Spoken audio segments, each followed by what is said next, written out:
Let me play my cool intro. Y'all ain't ready for this. The disrespect is real. I don't give a fuck. I'll do it again. I'm not above it. I am that snake bitch. No, it's okay. You guys are all welcome to trash Queen in the chat. We'll hold a whole panel on Queen. I am honest to a point, but a lot of the things I talk about aren't true. Wait, somebody not telling the truth on YouTube? Are you fucking serious? Oh my god. Oh my god. Got a monster inside of me. You better watch out if you ignite me. The road ahead, a full prophecy to be the greatest beast the world has ever seen. I feed him every day like the bones clean. I feed him all the hate and he grows me. And he gets claws real big, pissed off quick. And if you cross him, you might drop dead. Metaphorically, of course, settling the sword. Never getting bored, loves the blood and gore. Always wanting more freedom from the source. They don't really understand until they feel the force departed. If you start shit, you'll be heartless in the darkness. Torn apart quick, you left scars ripped. You'll be chewed up and discarded. Me and my friends, we're gonna find you and we're gonna rip you apart like a wasteland. Snakes don't get a fucking safe space. If she wants to keep it going, then we'll keep going. If she wants to stop the bullshit, then we'll stop the bullshit. But I'm not gonna fucking sit here and let anybody lie on my motherfucking name. Bring your ass. The fucking link is in the chat. That's you.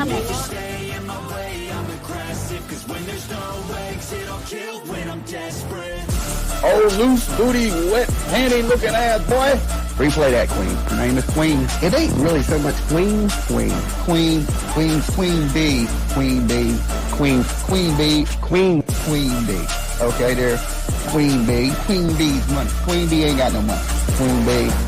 She always fucks some shit up. I don't know why PJ doesn't get his ass on a motherfucking leash and get his ass under control. Fuck. Better than never. I can feel my heart rate, adrenaline pressure. It's stormy weather, lightning, thunder, pouring weather. Yo, I'm a go-getter, try to do it like me, but I do it better. I got a mind that's clever, the beast inside is competitive as ever. I'm conscious, my subconscious, an accomplice to me. I promise the darkness, I can honest believe. But don't cross me, I might lose control of the lost beast. So, he lost away inside with the key control by fight or flight. And I haven't brought it public, you know why? Because someone that I was fucking close to is in the middle of a goddamn lawsuit. How do I get my hands on your soul? Because I need something to clean these titty butts. My job is just not doing it.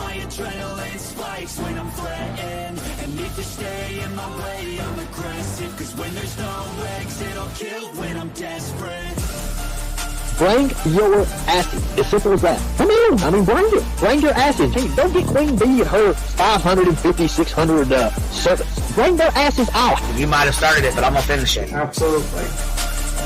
Or go to somebody else's panel. Let me just say Queen B's panel. I'm telling you, we all need to go up on Queen B's panel because that seems where everybody's going. I guess Queen B is like the god of YouTube. Queen B Escobar, bro. She's in China just making drugs. You know, I run the cartel on the YouTubes. I run the cartel here. You know what I mean? Like, because that's what boss bitches do. Exactly. He's beefing with the Queen B because I heard the stinger sucks. This lady Queen B with the lip ring is innocent. You two weirdos are being weird. No, I know who this is. You're the lady that was on Molly Go Lightly. No. You have no doubt QB could hold her own with any female on YouTube. Let me tell you something we all learned a long time ago. I would stalk her up and drag her from here to China. Let's meet one-on-one. Writing checks, their mouth can't cash. Bitch, I didn't write a check, my mouth can't cash. I cash all them motherfucking checks. And I cannot for the life of me understand why people put her on a pedestal. And these allegedly smart people put her on this pedestal like she's something important. We got to tell you about yourself. It's your fucking overlying ass over there. Is her fucking name obnoxiously relevant? Because I know, she changed it. She meant to say obnoxious and irrelevant. That's what she meant to say.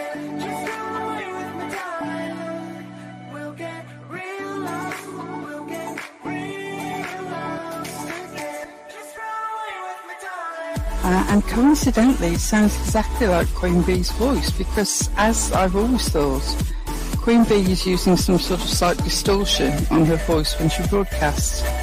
Exposed! Queen Bee exposed! Oh my god, exposed! Oh my god, bitch. Did they get that Dugan? Said they get that Dugan. That shit chronicle was shady. You better fucking shut your mouth with that. Well, stop. Wow. What in the hell?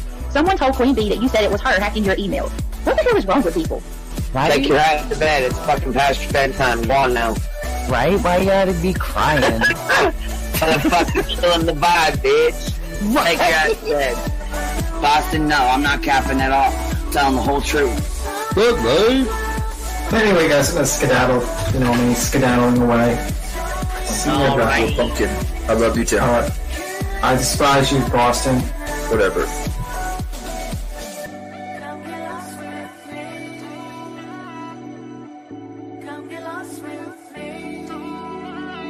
Good morning, beautiful. Happy day. Happy day, baby. We got rigor today. I trigger these motherfuckers every day.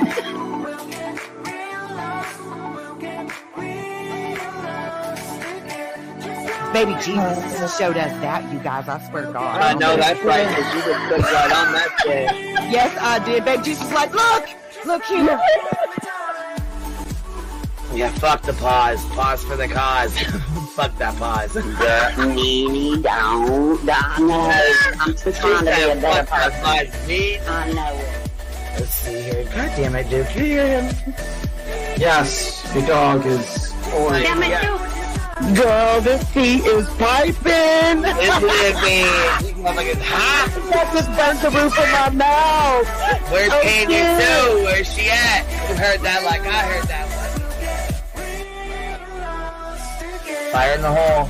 Smoke him if you got him. You're like the type of person that would probably be in the back of the class. Fuck you, me too. Ellie's a thug. Right. You don't We're all thugs around here. Shambles. Thank you for supporting the hot biddies.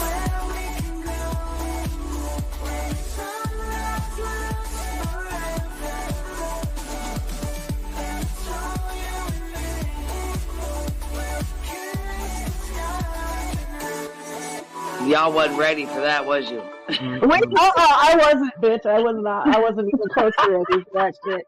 All right, I love you, baby girl. I'm gonna jump off. I love you too, baby doll.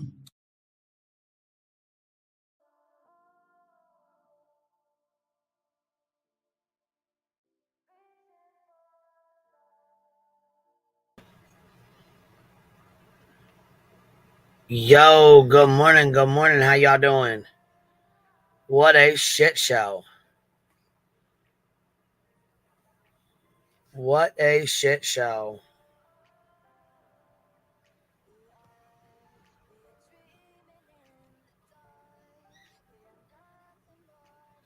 Why are you sending a $500 super chat? First of all, what the fuck is going on right now?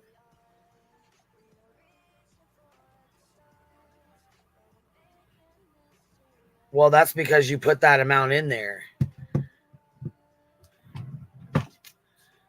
Not even 10 a.m. and fires are burning. What'd you guys think about that? Anybody watch that interview there? We're about to go over it anyways, but what'd y'all think about it? Tell me what y'all think. I need some thoughts and opinions here. What's going on? What y'all thinking? My goodness gracious, you guys. No, nobody sent me a $500 super chat. They sent me a screenshot that they would only let them. This person sent me a screenshot and was showing me that it would only allow them to send a $500 super chat to ask a question. And that's bullshit. No.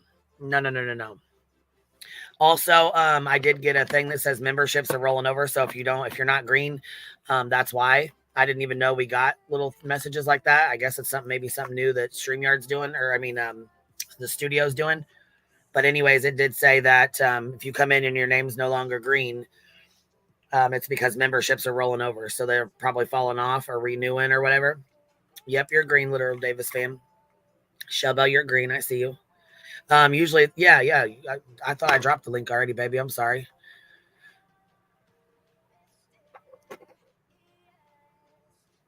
Well, you can't chat in there because you have to be a subscriber for 20 minutes or longer. They have it set up to where if you're not a subscriber for at least 20 minutes or longer, you can't even get in there and type anything.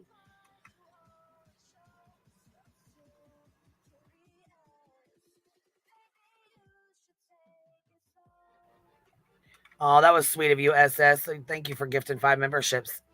I appreciate that. And I know the people that get them, they really appreciate them. I get messages all the time. So thank you for supporting the Hive. I appreciate that.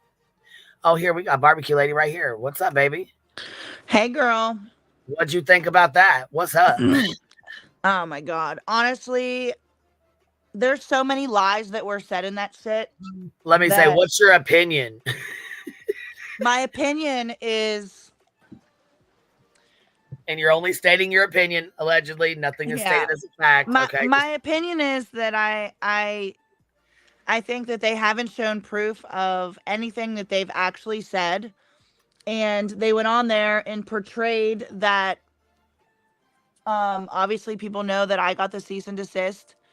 And he said that he could speak about it because I spoke about it. And then he rattled off all this shit. He threw up out of his mouth, basically, of all this shit that was fucking completely false. Never sent death threats. Never told anybody to go call his fucking PO. Never threatened Dog the Bounty Hunter. Never posted. You think they would have to show proof of these things? Yeah. No? Yeah. I just wanted to say that, because I only have like 15 minutes before work, I could not believe the attorney actually responded to my hair comment about his hairline receding. Wasn't that crazy? I mean, how the hell did he even know? I wonder if somebody told him. That's so unprofessional. So unprofessional. I couldn't believe it. I sat there and I was like, real? He watched the live? Like, he literally watched our live from last night. He watched it all. Yeah. He was in the bushes. He might have been gifted a subscription. Who knows? He might be a... You know what, though? There was somebody in the chat called Hellraiser or something like that, or Hell something. I'll have to go back and look. But he was spouting off lawyer shit. And I could tell he was... Something was up with that one.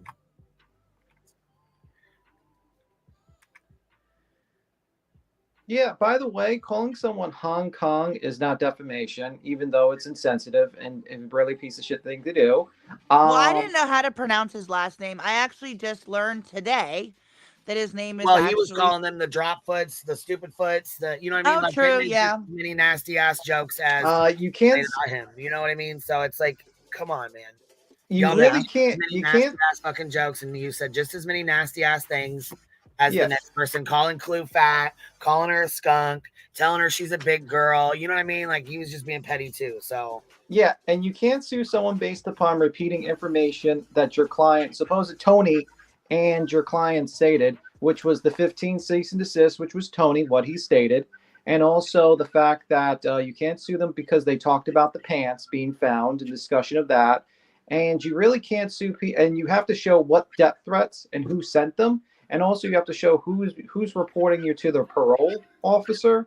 I don't. Well, yeah, because Dolly's the one that talked about doing it. I don't think he ever did, but he's the one that talked about doing it. I never heard anybody else say anything else about calling his. I did talk about skepticism of the billboard money, which nobody ever showed me a trust with $50,000. So I am skeptical about it. Yeah, and that's an opinion. You can't sue people based upon opinion. You're not stating that isn't a fact. You're skeptical. That's your opinion. This guy is what I think he's going to try to do is... Oh, here it is. Hellraiser. Or hold on. It ain't Hellraiser. Hell on Wheels. There was always... He said, no, I am now. Those clowns. Okay, good. You're cool. But, like, the truth of the matter is that I think, like, honestly, what he's doing is... I loved how he responded to everything we said about the fake lawyer and the fact that he's there is somebody that's impersonating him on there. Yes, the fuck there is. And I'm sorry if you're paying a company to manage your website, which I pay someone to manage my website. Okay, it would be my responsibility to also just double check to make sure that links of social media were connecting to proper links and that was updated. So it does look a little suspicious when people are sharing 2 different Twitter accounts. I don't see how that's not defamation. That's like that's an observation. That's a legit concern, though. Really, it is, because if somebody could, whether it's impersonating him or not. I mean, it could. People are confused by it. I know I was. Basically, he stated that he can practice civil law, which is, by the way, the reason why I was doubting the fact that he would do a civil is because your area of expertise is criminal. That's like getting a criminal, like a civil attorney. Well, to when did represent this someone case criminal. become criminal? That's what I wanted to know. When did It's this? not criminal, but and what's that's what I am so confused about, because the only people in PA is now. Well, what he basically stated that he can basically do exactly what they did in the Karen Reed case with that attorney, and just partner with a law firm in the state that he plans on suing you with, and then basically that's how he would be able to kind of practice law in that state. But the problem is this is all very expensive, and I don't know if the thing is, I feel like this is Right, so this money now goes from Sebastian and his reward fund and finding him to a bunch of fucking lawyers fighting back and forth, and nobody's really going to get anything out of it. Yeah. Because nobody has money like that anyways around here. Yeah. Hope, Queen, you got to check your email. Hope sent you an email, by the way. Hope Snoopy. Yeah, that's what I was saying. You ain't got to tell me in the chat, baby. It's okay. I'll check them when I'm done, or here in a little bit or whatever. It's all good. Okay, I just want to let you know. Yeah, I appreciate it, baby. I know it's kind of flying. It's probably going too fast. Whispers in the Shadows gifted 5 memberships. Seeker gifted 10 memberships. Thank you guys. I really appreciate you guys supporting the Hive, and it helps. Like I said, it helps the ones that don't have them and don't get them. So thank you guys. Mystic Butterfly hanging with the Hive on my birthday. Oh, happy birthday, Mystic Butterfly. I hope you have a good day today. I find it birthday. Snazzy Trinkets Jeweler says the attorney has obviously has not seen the stuff that was published on the site or videos of Nick talking about the truth serum either. Yeah, he says, the truth serum's not true, that statement. Well, you posted about it and your client posted about it. And now that and the problem is like he says, it's defamation for stating that dog's going to do the truth serum. Well, if he signed up to At Night and he's working, he's an employee of At Night, and At Night is basically saying that they will inject people with truth serum using a hospital setting. Why is that now not to joke about or something like that? Why is that the defamation part?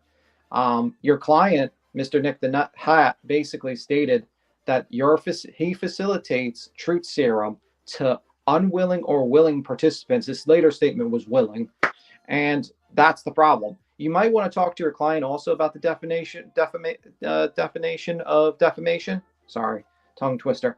Because your client has stated multiple times of defamation towards people, multiple times. And if Tony's your client as well, which is weird, you're going to represent Seth. So he said Wong is his client, Nick is his client, and Dog Bounty Hunter is his client, and then Seth, Sean, and Tony are umbrellaed under that.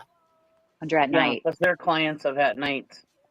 So weird. Well, how do I pay to be a client of At Night? I'm gonna need that service too. Yeah, I would love. I need that. I'm gonna need them services too. So how do like I? A 500K retainer. I need to pay my dues if that's how we get lawyers around this side. I need to pay my dues. Let me tap in too.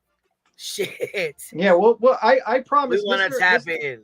Mr. Attorney, if you are that cheap and you're that cheap for your services, I will stop making hair comments about your receding hairline if you are that cheap and you can represent Queen, because we can use a cheap lawyer that's not charging anything. You.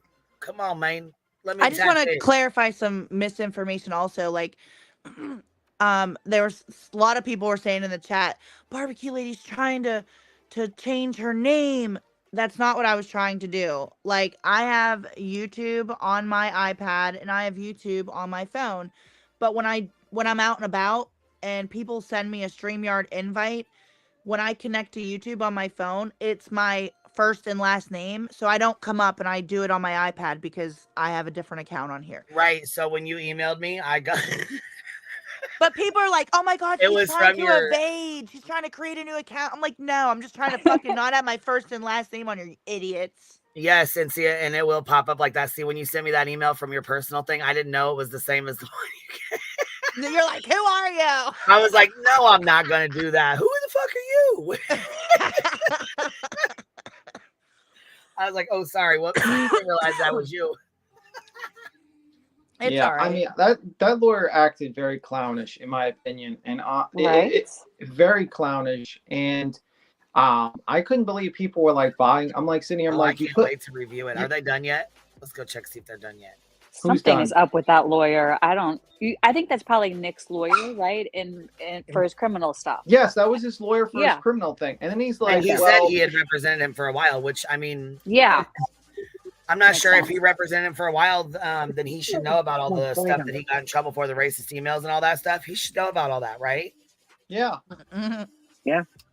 I mean, like, the truth of the matter is that this, his client has been running around acting ridiculous on this platform, and very odd. It's very odd.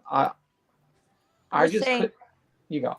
We're saying some very out of character, out of line comments last night in Brittany J's chat as well. Like what? Yes. Are you talking about the comments that were said last night? Yes. Yeah, we were watching it. Yeah, we seen it. Then Tony sent a super chat too. I think it was very distasteful for the spokesperson of a missing child's father making a comment saying that hold on, somebody needs to mute. If you're not talking, you should be muted. Sorry. All right, go ahead.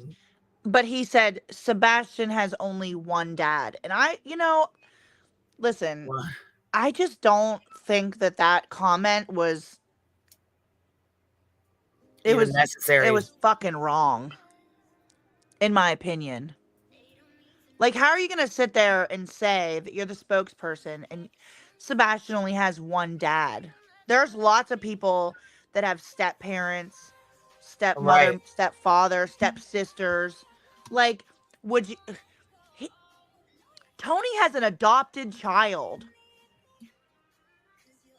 Like, how dare he? Like, that's fucking foul to me. I'm sorry. I'm not sorry, actually. Right. What's up, Grady? How you doing, baby? Hey, Queen. You know what was really bothersome is that every question was deleted based on what quote unquote side you're on, right? Yeah. So no matter how respectfully I wrote it, no matter how neutrally I wrote it, they were being deleted. Yep. And what they really wouldn't even answer Fireflies. She sent one. They wouldn't answer it. Yeah. And Mr. E used to come in my chat for 20 minutes before you could ask. And then people were sending big ass super chats thinking that was going to help. I'm like, you might as well cancel them motherfuckers because they ain't going to answer. It doesn't even matter if you send $1 or $100. They ain't going to answer it. It doesn't matter. Right. Yeah, no, my questions were deleted because they were me. That's why. Oh, wow. And Mr. E has visited my channel, so I'm actually a little more upset by that because I've always been very cordial with all of those people. So it's obviously, their mods has some bias, but whatever. Well, but what really pissed do me you know off, who their mods are, though? Did you notice that? Their Yeah, I mods sure are did. the same as VHBs. Yeah. I did. But what also blew my mind is all the creators in there that are celebrating this. You do realize the Proudfoots can do the same exact thing to you, and then let's see who's celebrating. Because everything that attorney has said, I don't care what side you're on, has been guilty of doing it. When he brought up make sure, your rumors don't take air, I remember Hong just stating the other day that Chris Proudfoot knocked the little girl's braces out of her mouth and they went flying. Yep. His own client is doing defaming statements, and I'm wondering if he's fully aware, which I don't think he is. But it does work both ways. So the creators that are celebrating it, let's see if you celebrate it when the Proudfoots come out and do it to you. Because it can happen. And it should, if it's me. And all the nastiness that BHB has spewed about them. Oh, yeah. Yeah, if I didn't anybody even sent a bother super commenting. sticker and got deleted, I'd request your money back. Yeah, they read That's your crazy. super sticker People asking after questions. the lawyer left. Oh, I didn't super chat them. I wasn't paying to have my questions answered. Oh, I thought it was Granny's No, watching. Firefly. I thought it was highlighted. They may have highlighted me after the fact. I wonder which Maybe. one. I don't know. I left. But I wanted to know, so we'll find out. I wanted to But know then what in the chat- exactly is your team doing to help in the search for Sebastian Rogers? So far, there's been a lot of spewing of misinformation as facts and defaming statements towards the other parents, along with drama. Deleted immediately. When representing yourself as professionals, there's been a major lack of professionalism. What exactly is the goal here? Respectfully asking, delete it. Then I started getting, oh, you're in the wrong chat because, these people are so damn immature. Then I said, your client has come out here making bold, defaming statements against a family without knowledge of the basic facts. Do you have any comments on his antics and purposeful agitation in a missing child's case? Delete it. Of course there was. Yeah, when he read out your question, I don't remember which question it was, But BHB was in the chat saying she's one of the people, or one of the Oh, I'm hate sure channels or she had something her like that. mods Be on careful. standby ready to block and delete everybody in my humble opinion. Right. But what makes me a hate channel? Because I disagree with Seth Rogers? Because I disagree with their opinion? If you disagree with anything she says, you're a hate channel. Right. I mean, she just called SF. Did you guys hear the shit she said about SF today? No, I didn't hear. Oh, if you didn't hear, let me go ahead and go over it. We'll go over I it. didn't hear. I was I on the haven't phone. watched with It's her. fucking disgusting as hell. And I don't know how he isn't filing a fucking lawsuit. Well, I'll tell you what, they may have acknowledged my question after he was gone, but I did hear him state that if you were filmed in public, it is not, you have a right to be filmed in public. You can't complain about that. So I don't care if people call it going real life or not. I want to know if this man has any statements on the antics. And if the only way I'm going to get is by driving my ass 10 minutes, I'm going to drive my ass 10 minutes. I want to know because I promise you, this can all go every which way. And what we have here is a stupid legal battle that is once again distracting from Sebastian Rogers. These are useless legal claims that don't need to take place. And they're trying to strong arm because they have attorneys. And respectfully speaking, it's not going to fly with me. Like I said last, and I found it ridiculous. He cared about B. Tim's statement about his hair. Right. Like, again, what are you here for? When he was leaving, he said, "Stop on by." So there you go, Graham. He did. I say this back to me too. It's so bizarro. I just want to next level know. bizarre. I want to know if he's aware, because even saying no madness, I do not. Even him stating, first off, I'm a PA resident. I'm one of the people they're threatening. Okay. Even him stating, what was the one comment he made? And I thought, oh, that's. Now I got distracted by no madness, but I forget what it was. But it was something like, the truth serum. Your clients published it and then spoke on it. Therefore, it's not defamation that it was repeated. And he can't bring up the pants. That's not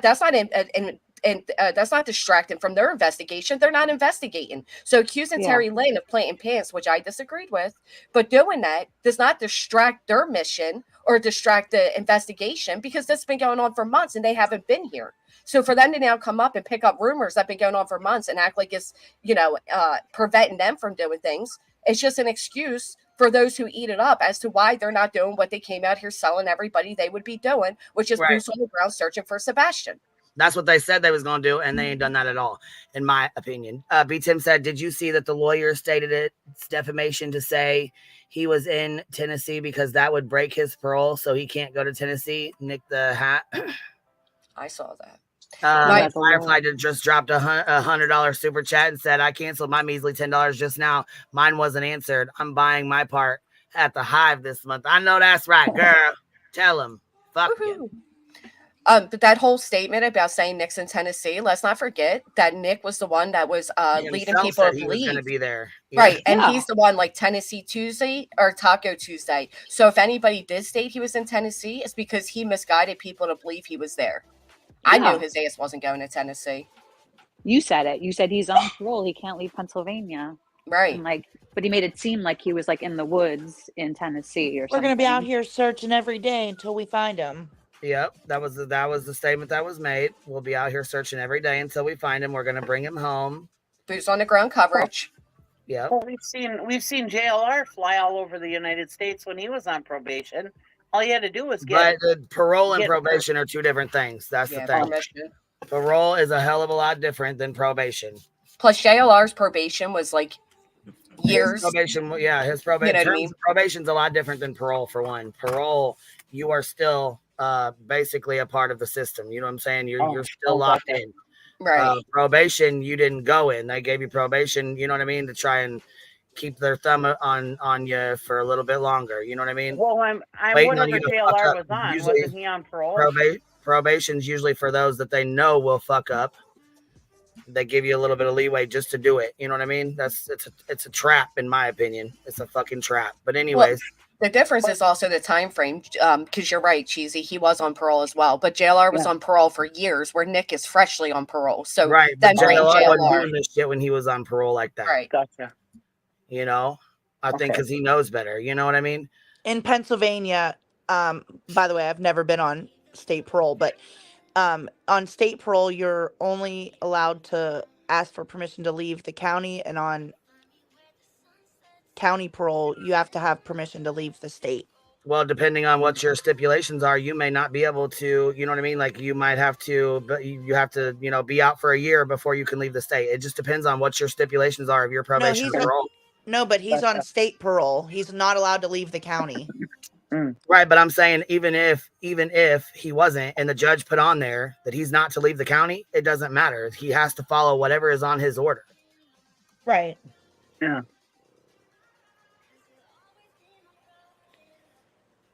I want to know what's going on with this, what they're tripping on about calling his parole officer. If he ain't doing anything wrong, why does it matter, I guess, Nobody on our side was over here saying, well, I'll speak for myself. I never told anybody to call his parole officer. No, I would never tell somebody to do that. The only one I heard say it was Dolly. Yep.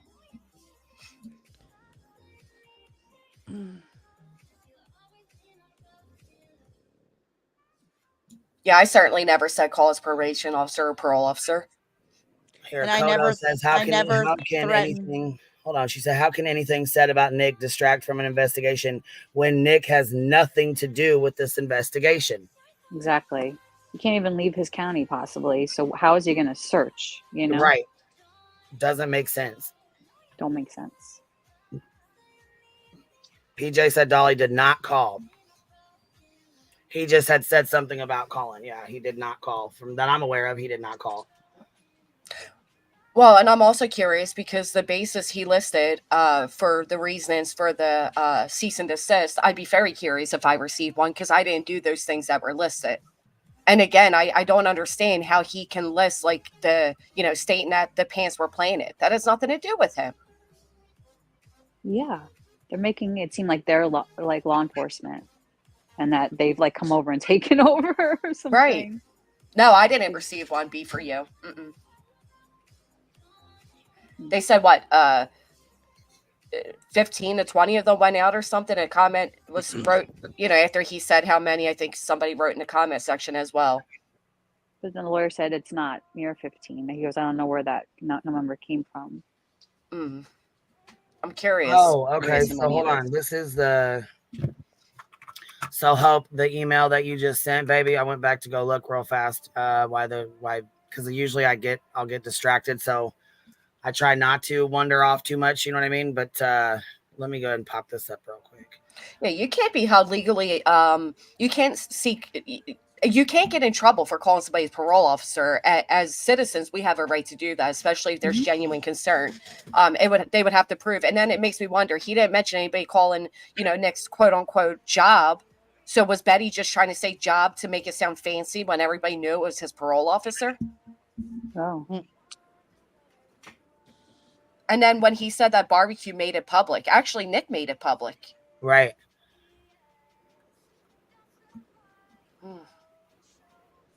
So when you Google the lawyer's address, this is what shows up. Oh, really? Okay. Yeah. So, this is the email they just sent. This is what shows up. And if you look, here's the address too. It says the law office of Joseph Lesniak, but then it's got something about Shishler, Kenneth Shishler up here. But I mean, I don't really know.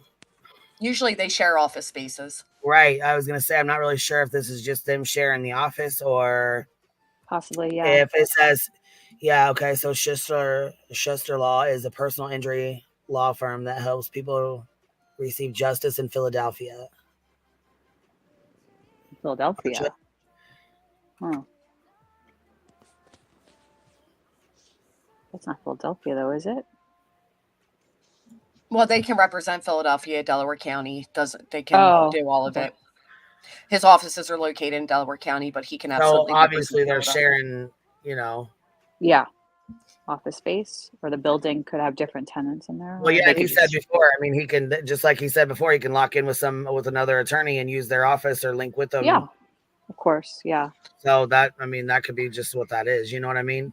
You know what else he said that was interesting? He doesn't have any jurisdiction outside of Pennsylvania. Yeah, that was interesting, wasn't it? So I'm wondering how the hell he's doing anything. I'm not sure how that's going to work out. Snazzy Trinkets Jewelry says, not sure what state Tony is in. I thought he said Texas, but I could be wrong. Wyoming or something. But he isn't from Pennsylvania. No. So recording calls depends on if it was in a two-party state at the time of the call. Now, I'll be honest. They do have legal standing with that phone call. Unless barbecue was in New Jersey at the time. If you were in I go to New Jersey all the time. What You know phone what I call mean? did I record though? Girl, I don't know. Tony's in Oklahoma, by That the way. one where he was threatening you was put out there. I don't know if I you didn't. recorded it. I didn't record the phone call. I was on social media, and he called my phone. Oh, well, you were. So there you go. So he didn't have an expectation of privacy at that time. Texas is one party state. You said he's from Texas, He lives right? in Oklahoma. They said they corrected me. I'm sorry. Oklahoma. They corrected me, Okay. yeah. I mean, I don't know. Like I said, fuck, I have no idea where he lives. I don't pay attention to that shit. I don't give a fuck where he lives. But again, if they want to go that route, well, they recorded Chris Proudfoot's phone call. Terry Lynn recorded phone calls. They recorded Chris Proudfoot on the phone call. Oklahoma is one party too, though. Tennessee's so a one-party state. Oh, okay. Yeah. So they can do that. Yeah, New They all Jersey's a could do one-party it. state. I And just so's drive over the Oklahoma. bridge if I want to record a phone call. I'm just kidding. That's what I'm saying. I mean, barbecue could have been in Jersey. You don't know. I mean, you have to prove that without a doubt she was in Where they Pennsylvania are. at that time. And it's so easy Yeah, to get see. around up over there. Yeah. All right, TD says, let's see here. How can they do all this to creators when their clients are antagonizing? Well, it's kind of really who's going to play the game with them. That's respectfully what I was asking, because I'll be honest, I don't think this attorney's fully aware of everything that has taken place, which is going to be embarrassing for him if he wants to pursue that further. You know, people are talking about doxing. Well, Nick has doxed people. I mean, he just doxed fucking Illuminati's goddamn phone number on his fucking shit. Mm-hmm. Oh, you in the backstage? Here, hold on. Fuck, I didn't see you You're back right, here. God Granny, damn it. I'm over here on a different fucking page. Why don't you come up, No Madness? Let's have a conversation. Yeah, the link is pinned. Come on. No, he's not. He's not licensed in Tennessee. And he made it very clear. He only has his reach here in Pennsylvania and the Commonwealth state, which honestly, barbecue, you and I are easy targets for him because of that. Yeah, but I wasn't recording a phone call. Like, what happened when I was live on my iPad and I received a phone call while I was on live. So I didn't record that call. I was live. There you go. Yeah, and that's what it says. JP, barbecue was live when Tony called. Ellie, we lost you, baby.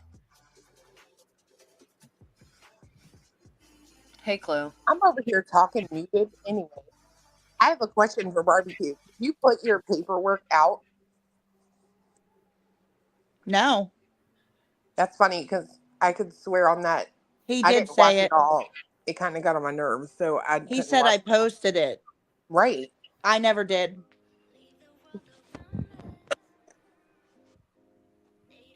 No, we only spoke about it, right?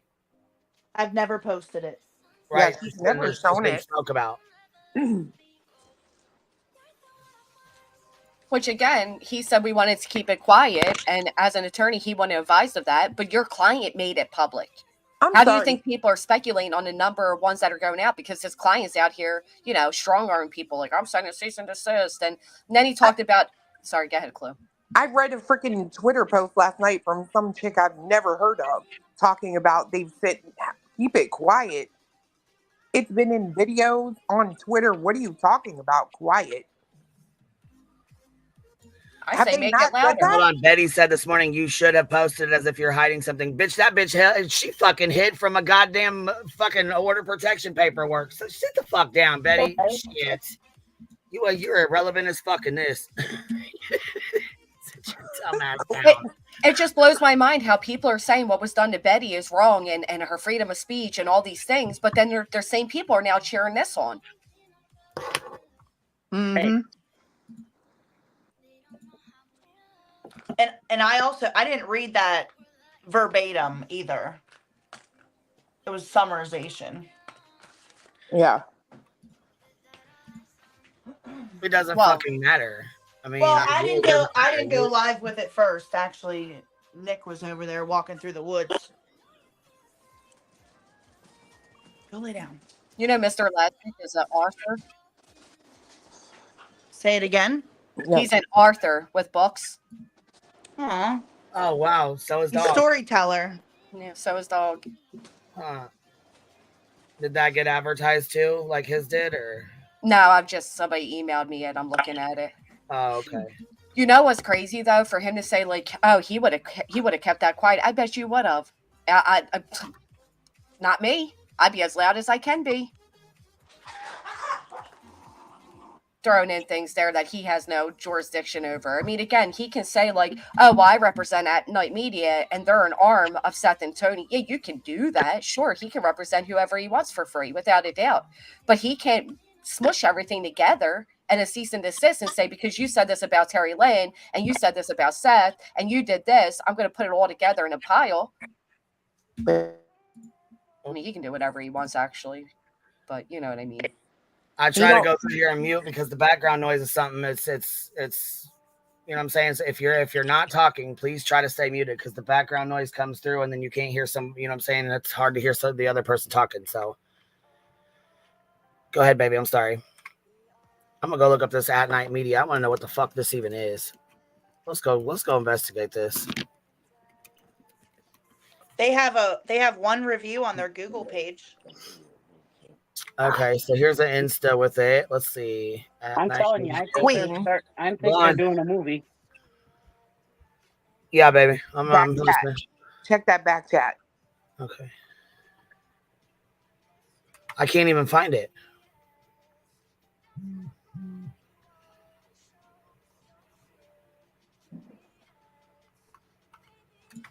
Yeah. It's weird. On anything with these guys. Well, shit, yeah, I'm nervous to click the goddamn fucking link anyways. Shit, you don't know what the fuck's going on. You really don't, you know? No, I agree with that.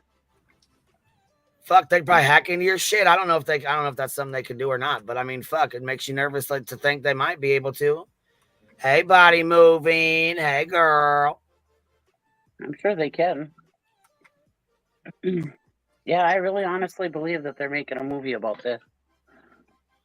I agree. Who would be making it? I don't know, but I tried coming back up last night. I think it's just a bunch of fucking idiots trying to, you know, strong arm the way through this bullshit with the lawyer. That's what I think. Well, and he did say as much. Remember, he said a lot of people get railroaded by, you know, the legal system, and but I know it was mentioned about Julia. I guess he promoted something of Julia's, and she did email me when I said this like 2 weeks ago. Like, I think there, you know, there's something to connect here. So do you mind if I read just one part of it? Go ahead. She goes, I want to firmly state that I have absolutely nothing to do with At Night or One Media or whatever the heck Nick's company is. I have no plans to come back to Tennessee unless specifically asked by TBI for whatever reason they need. The only reason I know Nick is the same as you from the Neil Cavalcante case. Never met him in person. When I was out there with K9 Gator, we just knew he was one of the few live streamers that was reporting on the case, which was totally fine. And I've told him in the past, if he needs K9 help, since he is in PA, if I was available to help, I would try. So she's like stating fair, like she's swearing she has nothing to do with them. So I don't know. Lisa Barraza says, why would it matter if the C&D was shown? Well, I think maybe he was saying that talking about it was okay now that someone has published it, because I would think that, but she didn't publish it, right? But that's why I was asking her if she put it out anywhere, because I don't know, maybe that's some, I showed his signature at the bottom, but I didn't actually like turn my screen around and let everybody read along with it. And you have a right to do that. There's nothing wrong with doing it. The fact that he stated he would have kept it private tells me he doesn't know that his client didn't keep it private. They're the ones that brought it publicly. I want to know, yeah, what's going on, KB? They're trying to keep everybody scared and scrambling to distract us from their awful ass behavior. But I want to know what the fuck is going on. What is going on that Seth is serving cease and desist, and now they got lawyers trying to do the same bullshit only on a federal level. So what the hell's going on? Nonsense says using noble causes to make names for themselves right before November. Not shocking at all, sadly. They will continue to push the envelope because it's not about missing child to them. It's all games. And I agree with that. In my opinion, it doesn't have anything to do with what Sebastian missing. But I think on Seth and Tony's side, it has to do with them trying to make a movie and trying to get a what would they get out of it 501c3 making a movie? going. Though? There's no ending. There's nothing. I know. We're dead center 6 months in, so.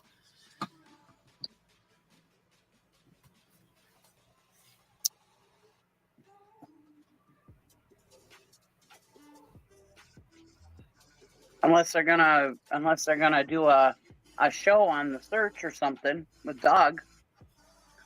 I don't know. Well, he could make it into something, yeah. Now that he's involved in it, yeah. He could be very well make it into something if he wanted to. That's what it seems like.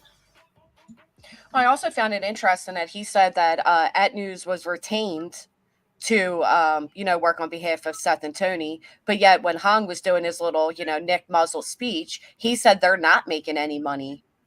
So how are you detained, but you're detained for free? Again, this is I don't know what the real thing is here, but to me it's a major gimmick.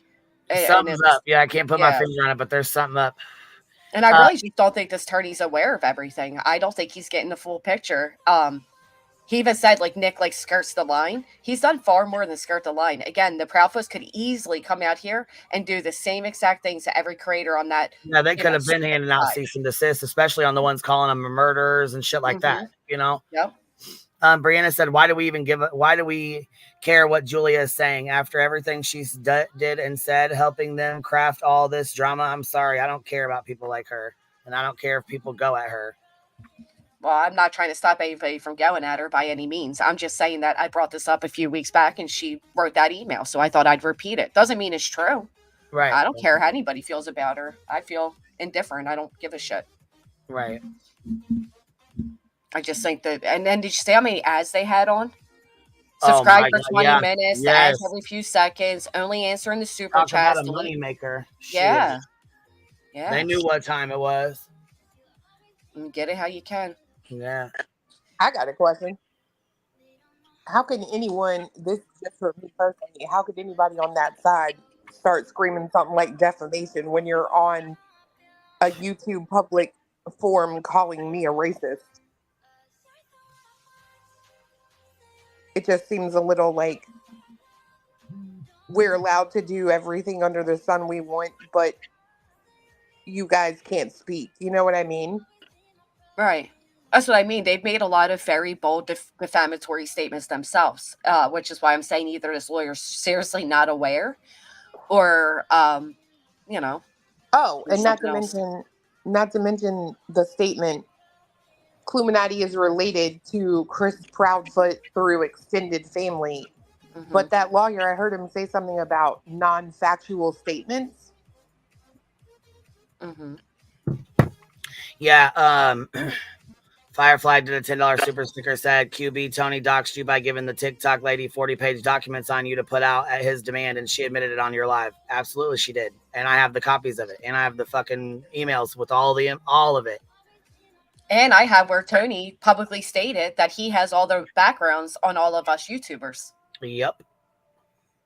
I mean, I got the fucking screenshots where he fucking gave this shit to her and told her on demand. Mm-hmm. Go after her. Go after Savage. Go after JLR. Here's a 40-page thing on her, which is just the same shit Betty had. So, I wonder where the fuck that came from. Makes you wonder, don't it? That was one of the things that I ran background checks on people. I've never ran a background check on anyone. Nor you don't have to when you got folks like go. that out here doxing people. You ain't got to run back check. Why?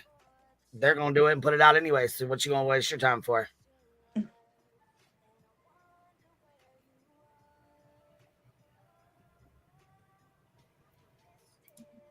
I don't understand.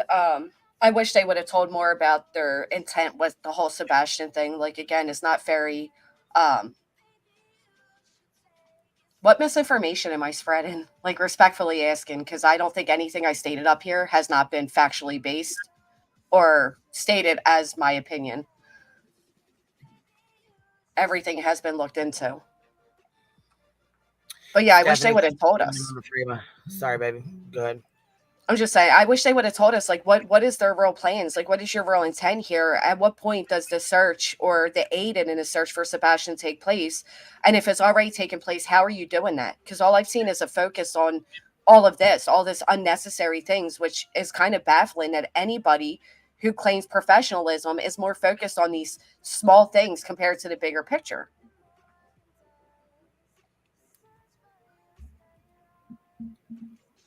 Like, there's a 15-year-old child out there missing that they're under the guise of caring about, but yet all I've seen them focus on is all of this. And it's a shame because there's a lot of people that are, you know, truly looking to them for answers and wanting to know what they're going to do. And we have yet to hear that.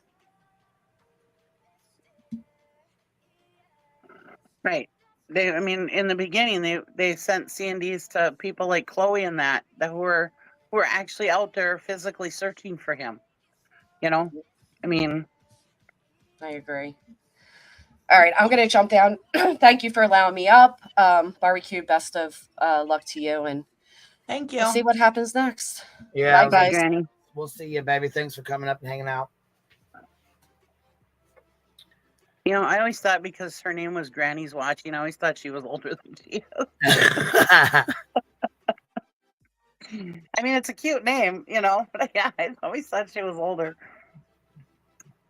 Yeah, when she came out as Granny's Watching, I was like, who the hell is the Granny's Watching? Who the fuck is that? She's got to be an older lady. She's all young. Yeah, I thought she was just a cute old lady, probably, you know. Somebody said, don't let QB, you're taking over QB's show. No, she was just answering. I was being rude and interrupting her. If I thought she was taking over or saying something like that, I would tell her, you know, I would say something to her. Oh, we all try to take over your show. I'm just kidding. Hey, it's all good. Sometimes me and B-Tim, we get off on a conversation. Like, get off at a tangent. I'm like, all right, sidebar's over. Sidebar's over. Time to move on. Yeah. Oh wait, this is our channel. That's right. The live that we did last night on the Hive sidebar was a really good live actually. And Body Moving came up and she actually did a. Have you guys seen the show Don't Fuck with Cats? I watched it last night and this morning. Did you? Yeah. So she was in that docuseries, whatever you want to say, you know, whatever. Don't Fuck with Cats. That's what she was on. So anyhow, she came up last night, but she did a very, very, a very good like timeline of things. Like she started with, you know, it's got everything in here so far. Like and she said you guys can like add to it or whatever if you want to. I'm going to drop it in the chat, but here it's this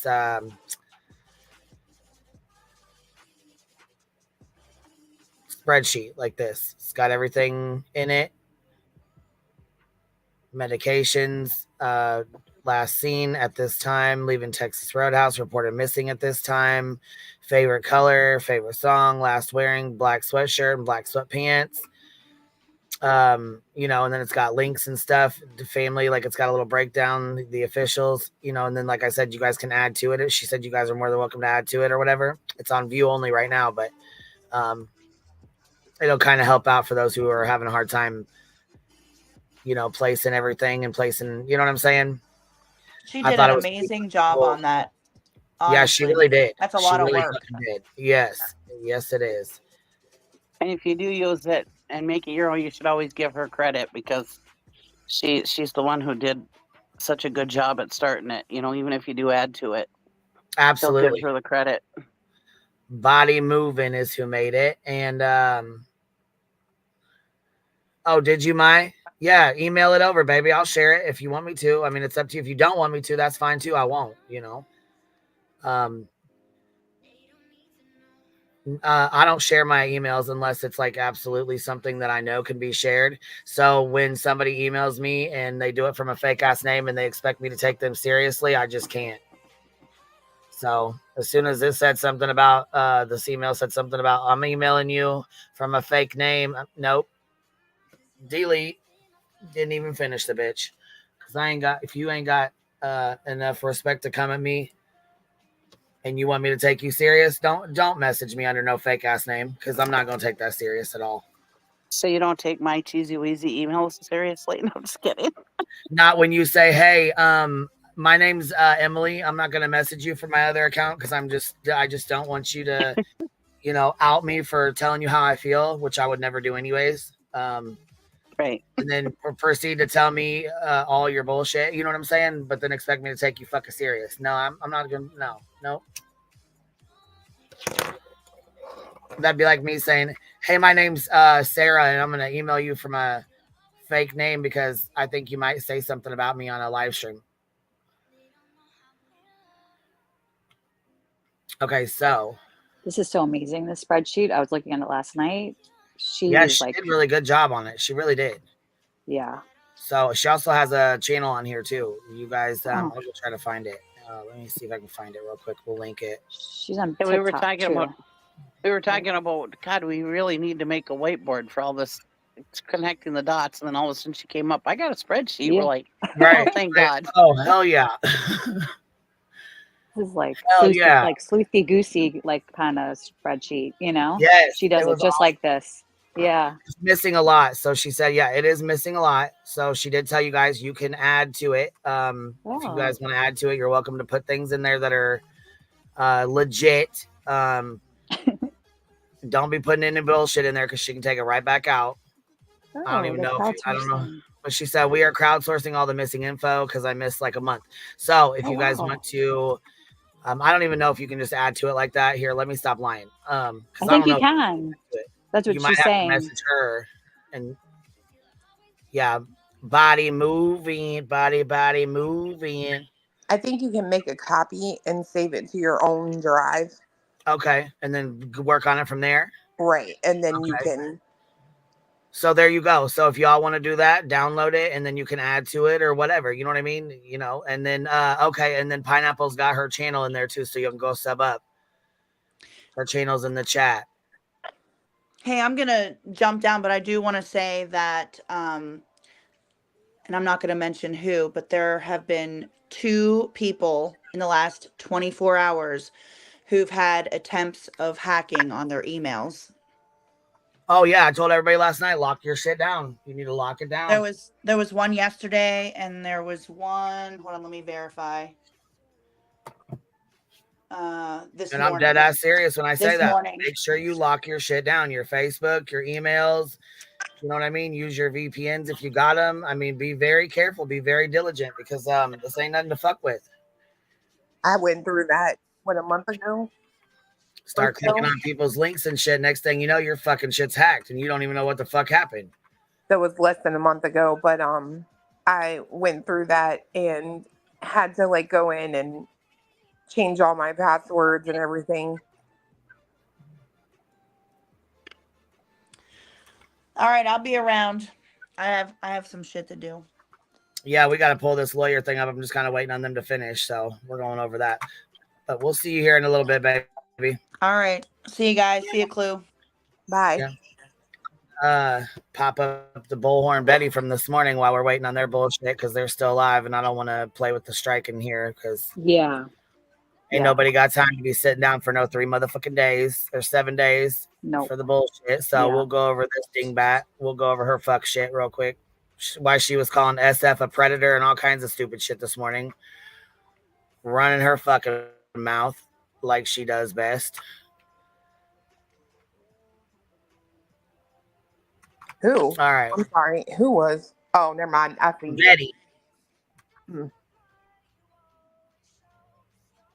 But mostly open gifts and took some time out for my poopy. Don't nobody give 2 fucks because you know what? You said you had plans. That's why you couldn't be in court. Wasting more motherfucking time and more motherfucking money, bitch. Didn't do a motherfucking thing for your birthday, but sit on your big ass in your fucking house. Now, come on. You could have been sitting on here doing a deposition with me. Happy birthday, boo. Nice to see you, Vita. I hope you're doing well. Hope you're doing well. Good morning, Pale Rider. It says special time tomorrow. It was in the letter because apparently she had it all in front of her, but just wouldn't read it and was very elusive as to what was contained inside the letter and inside the proposed injunction. It sounds like what they did I don't know this for a fact, but she had it all in front of her. But I should have had Barbecue Lady just sit her ass right on up here before she left, because then she talked about her first thing off the rip. I should have just said, hold on, stay up here real quick. We can talk about this real fast before you go. Because this is who she's talking about. She comes right out the fucking gate talking about Barbecue Lady. Just wouldn't read it and was very going to be important. One of the reasons why I decided to go live this morning, because I want everybody to watch this, because I think it's going to be important. I just learned last night that one of the content creators on TikTok did receive this I don't know what it was in the letter, because apparently she had it all in front of her, but just wouldn't read it and was very elusive as to what was contained inside the letter and inside the... Kind of like, you wouldn't do with yours after you blew them off for what? A week and a half, 2 weeks? I was about to say, I know she ain't talking. Yeah, she really is trying. I thought Barbecue Lady did read it, though. No, I don't think she did. She just said that. She just said she was like kind of paraphrasing everything.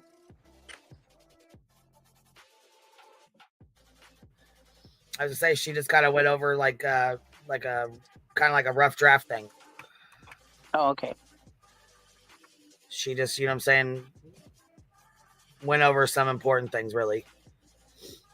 But she didn't show it on the fucking screen like she said. She just showed the bottom signature.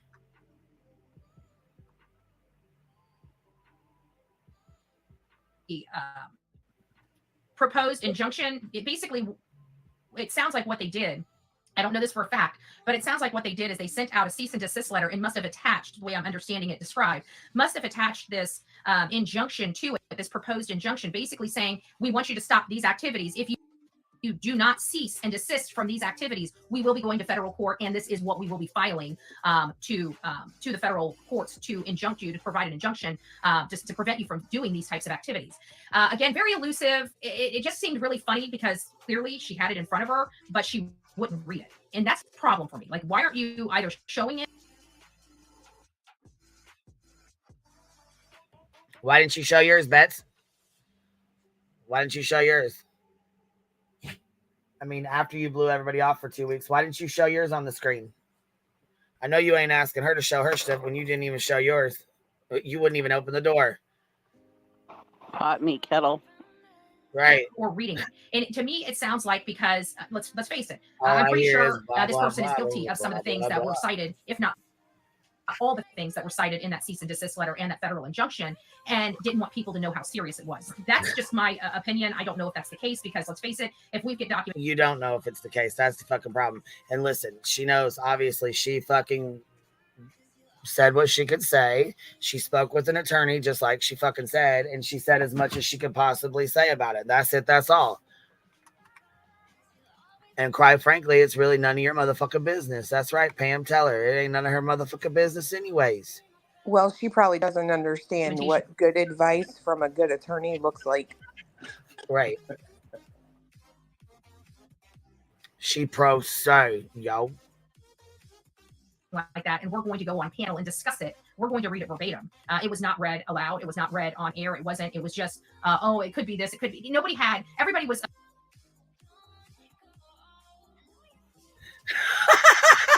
Oh boy. Okay, we want to do it that route, Bets? Okay, we'll do it that route. Somebody's watching. Bets, you mad? Hey, Betty. Hi, Betty.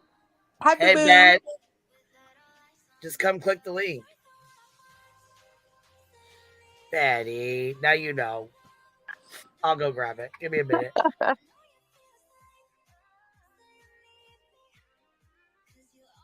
Back it up, Tarlin. Back it up. If I go play the other ones, are you going to private them like Terry Lynn did? Did Yeah. we play Jay for Justice and Terry Lynn game?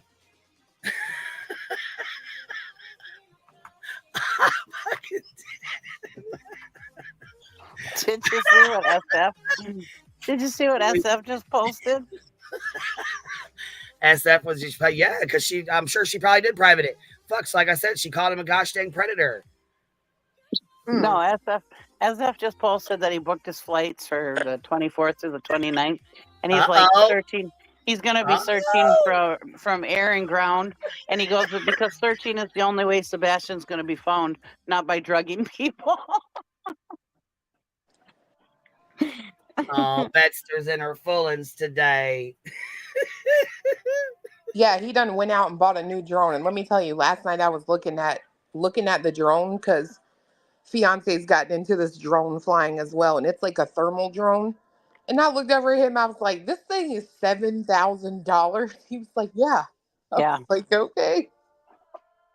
Yeah, drones are fucking, oh my God, they're ridiculous. Right, while you're at it, unblock us all. Dang it, Nick. Our dog, the bounty hunter, whoever got us all blocked, unblock us all. Why the fuck? And BHB, they're asking you to unblock them too. All right, while you're at it. While you're in the back studio, go unblock everybody. Shit. Little Skid Row. She mad today. She mad today. Wasn't it her birthday yesterday? Yeah, her birthday was yesterday. She didn't do shit. How are you mad the day after your birthday? You mad because I said happy birthday, boo, and that just sent shivers down her spine. She like, let me private this motherfucker. She said happy birthday, fucking bitch.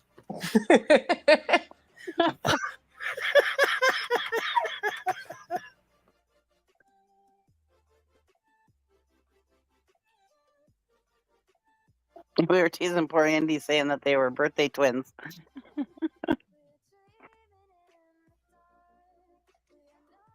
We'll go through and play them all and watch her private every single one. I know. I can't today. I'm glad I smoked because this is fucking funny to me. It's funny as fuck to me. Did you have a shit birthday, baby? I'm sorry. Well, it's already downloaded, so it's she fails to realize they're already recorded. I mean, every single one of them, because we know what she does. You think it's not recorded? It most certainly is, and I know SF has it. Oh yeah, somebody clipped that. Oh fuck, right they did.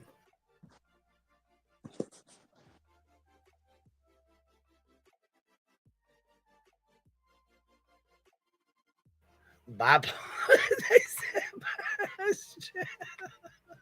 Shredder said bipolar Betty acted a fool again. Shit. Yep, clipped it. Boom, gotcha. I didn't even watch it this morning, so I didn't get it. Man. I just don't understand it. Like, if you said it, stand on it. You know what I mean? That's what she says all the time. It's her First Amendment. She can stand on it. So, well, see, that's the deal. Look, I say that. She gets all pissed off. She can't stand on shit she says. Come on now. Come on now. Be kind and rewind, baby. Be kind and rewind. That's the difference when you're talking a bunch of bullshit. You can't stand on what you say. Well, yeah, especially when you're running the cockbox.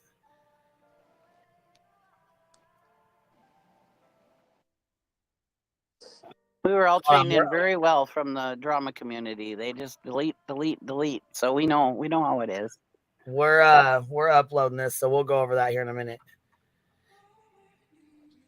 Let me see. I wanted to go to SF. I wanted to go to his fucking thing real quick so we could show that.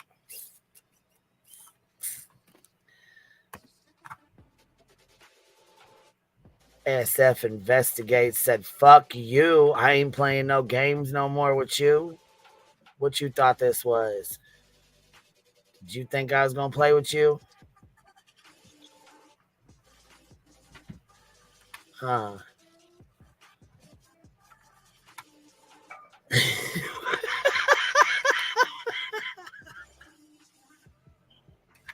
Dude, I got the giggles so fucking bad, you guys. Gosh, dang, man. Well, that's really right from the start. He wasn't working this case. You little stupid ass bitch. SF right from the beginning wasn't working this case, but he's put out so much information to help out with this case that just from his Twitter, you know. I mean, like in the beginning, he was putting out maps that would be helpful to search. He found out everybody's names on the property so people could ask for permission and everything. I mean, he's done a whole lot for this case, and he's not even working it, or wasn't, you know.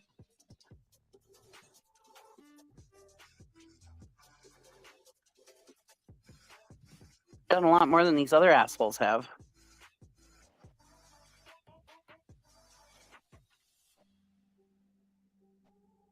Man, that's terrible to be this mad on a dang Wednesday. Shoot.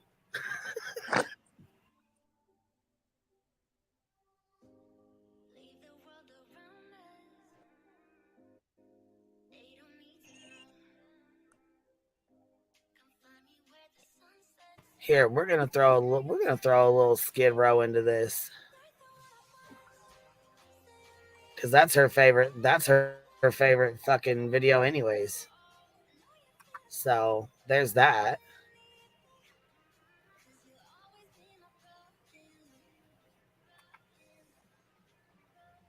We'll get it cracking, baby. No, Duke, you ain't gonna get it cracking with us. Nope. Damn it, Duke. Understand, I'm dealing with a bunch of cowards. They pick on little kids, okay? I'm not a little She's kid. not a little kid. So they've got their work cut out. You know, the stuff that they were able to do to She acts like one, but she's not a little kid, y'all. She just acts like one. to a 15-year-old boy, they're not going to do to a 44-year-old, you know, straight out of Skid Row. Saturday, Made their life. And now they've got out there and help others. You ain't gonna break somebody like that, because I had already been broken. Who's she talking about? Herself. Never been from herself, bitch. Fuck out of here. Okay. She said she from Skid Row. She ain't no little kid. She ain't no fucking little kid. You understand? Apparently, she doesn't know that Skid Row is a homeless community in California, but apparently. She's already been broken, so ain't nobody finna break her. You hear me? Oh, okay. From Skid fucking Row, Jack. Let me take it back for you. You missed it. Understand, I'm dealing with a bunch of cowards. They pick on little kids, okay? I'm not a little kid. So they've got their work cut out. You know, the stuff that they were able to do to a 15-year-old boy, they're not going to do to a 44-year-old, you know, straight out of Skid Row, made their life and did what they had to do, and now take what they've got out there and help others. You ain't gonna break somebody like that, because I had already been broken. Betty, you have never been from Skid Row. Girl, you better stop it. You are out here telling big whoppers. You are telling some big old whoppers. Girl. Yeah. I got to go find some of these officers. Oh, my God. Down. For real, I got to go find some I of these can't officers. believe this one. From I want to know if she said that when she was in jail. Yeah, I'm from Skid Row. I'm all right. Yeah, and she used to say she was raised with a silver spoon in her mouth. So, yeah, there's that, too. Well, you know, she was an attorney at 3 years old, according to her. She and don't even go there. She could build a whole garage at 4 with her dad. Yeah. She'll tell you about it. How you gonna be from Skid Row and bitch about not having a blanket or a pillow? Right. Shit. Her mom worked for a judge, but she came from a real hard background, she says. Just ask her, she'll tell you. And she's got a blanket and a pillow. It's got a crown on it. She said not broken, it's busted. Yeah, she sleeps with a big crown pillow and a crown blanket because she loves her some Queen Bee. I saw that betting. She loves me. Straight from Skid Row, huh? When was you ever at Skid Row, girl? Go on and fill us in, because we'd all love to hear this story. Why you lying? Why Why you lying, bitch? Why you lying? Why you lying, bitch? Oh my God. Why you lying?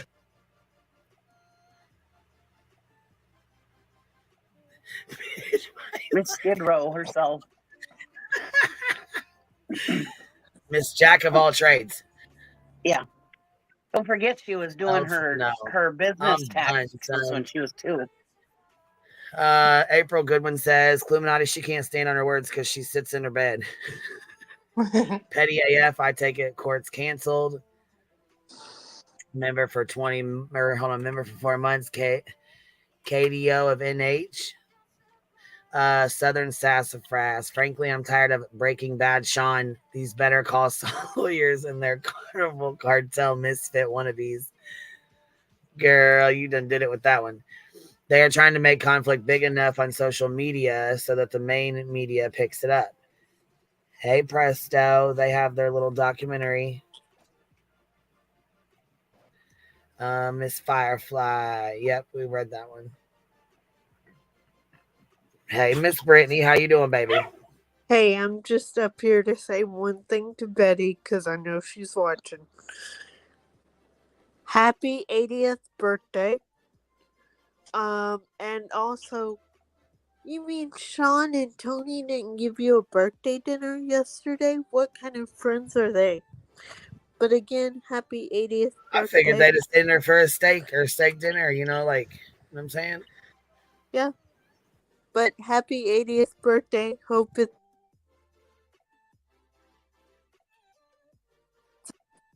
That's all I had to say. All right, baby. Well, thank you for sharing with us. All right. Bye Brittany. everybody. I'll see you later, love.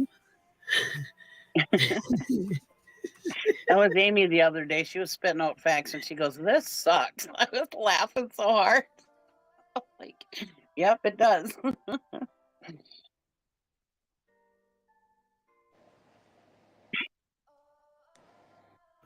Okay, I think these folks, while we're uploading her live, we'll get that done. While we're doing that, hold on, let's go do SF Investigates.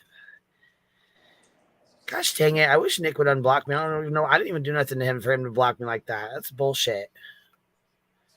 Where are you guys getting blocked from? I'm blocked. Twitter, everywhere. Fuck, I can't get through nothing. I'm blocked. He's got me blocked. You can block people on Twitter? Yeah. And it says you're blocked. I don't Twitter, so. I told my husband last night, says, I was blocked by Dog the Bounty Hunter. He goes, are you proud of that?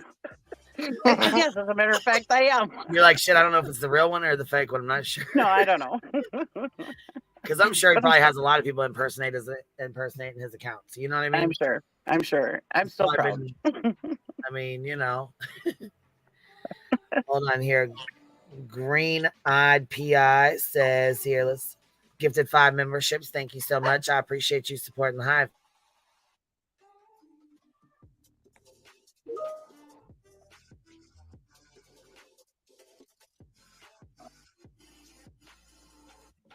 Said use a blocked bitch now.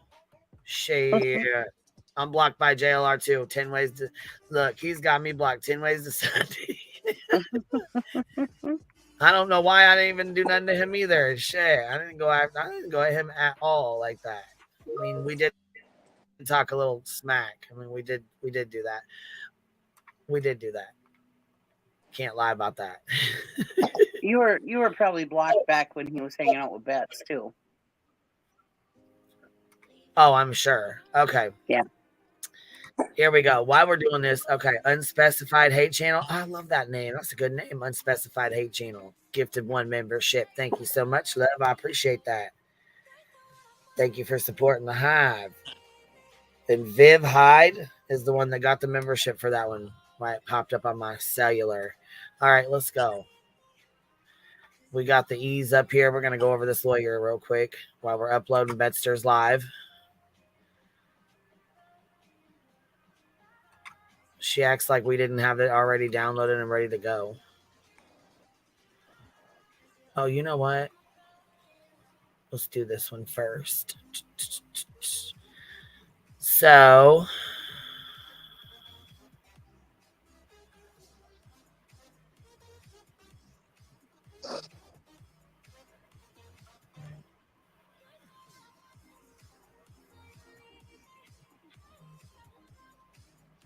You know, when the E's first came up, I was in their chat. They were a small little channel. I don't know, like 400 people or whatever at the time. And they were putting out some misinformation. And I tried to correct them. And they said, well, do you have proof of that? And I emailed them proof. And they still wouldn't correct the misinformation. So they were respectful. They weren't rude to me. But they still didn't correct their misinformation. So I was like, well, I guess I'll give up. Because they seem like nice people, you know. I wanted to help them out, but no, they didn't want it. They wanted Betty's help. So, Oh, that reminds me. I got a picture of a certain somebody leaving the courthouse digging in their ass. I need to put online.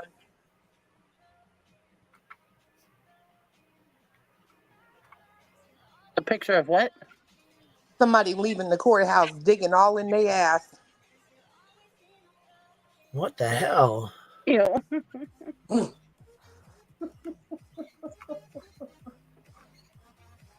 Digging in their ass. Yes, ma'am. Is that what you just said? Yes, ma'am. Gosh dang. You never know when them seats is going to clamp down at the most inopportune time. Mm-hmm. Gosh dang. So SF Investigates says I've booked my flights and will be heading back to Nashville to search for Sebastian Rogers from September 24th to September 29th. That's 5 days. Actually searching for Sebastian is the only way he will be found. I will be searching by air, ground, not by drugging people. Steve is something. I love him to death. I swear I do.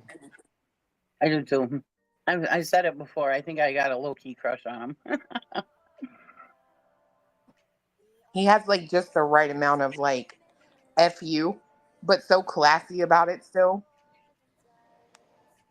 Right. He's definitely good with his words.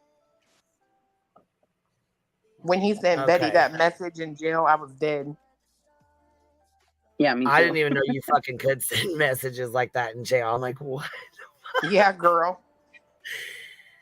Jeez.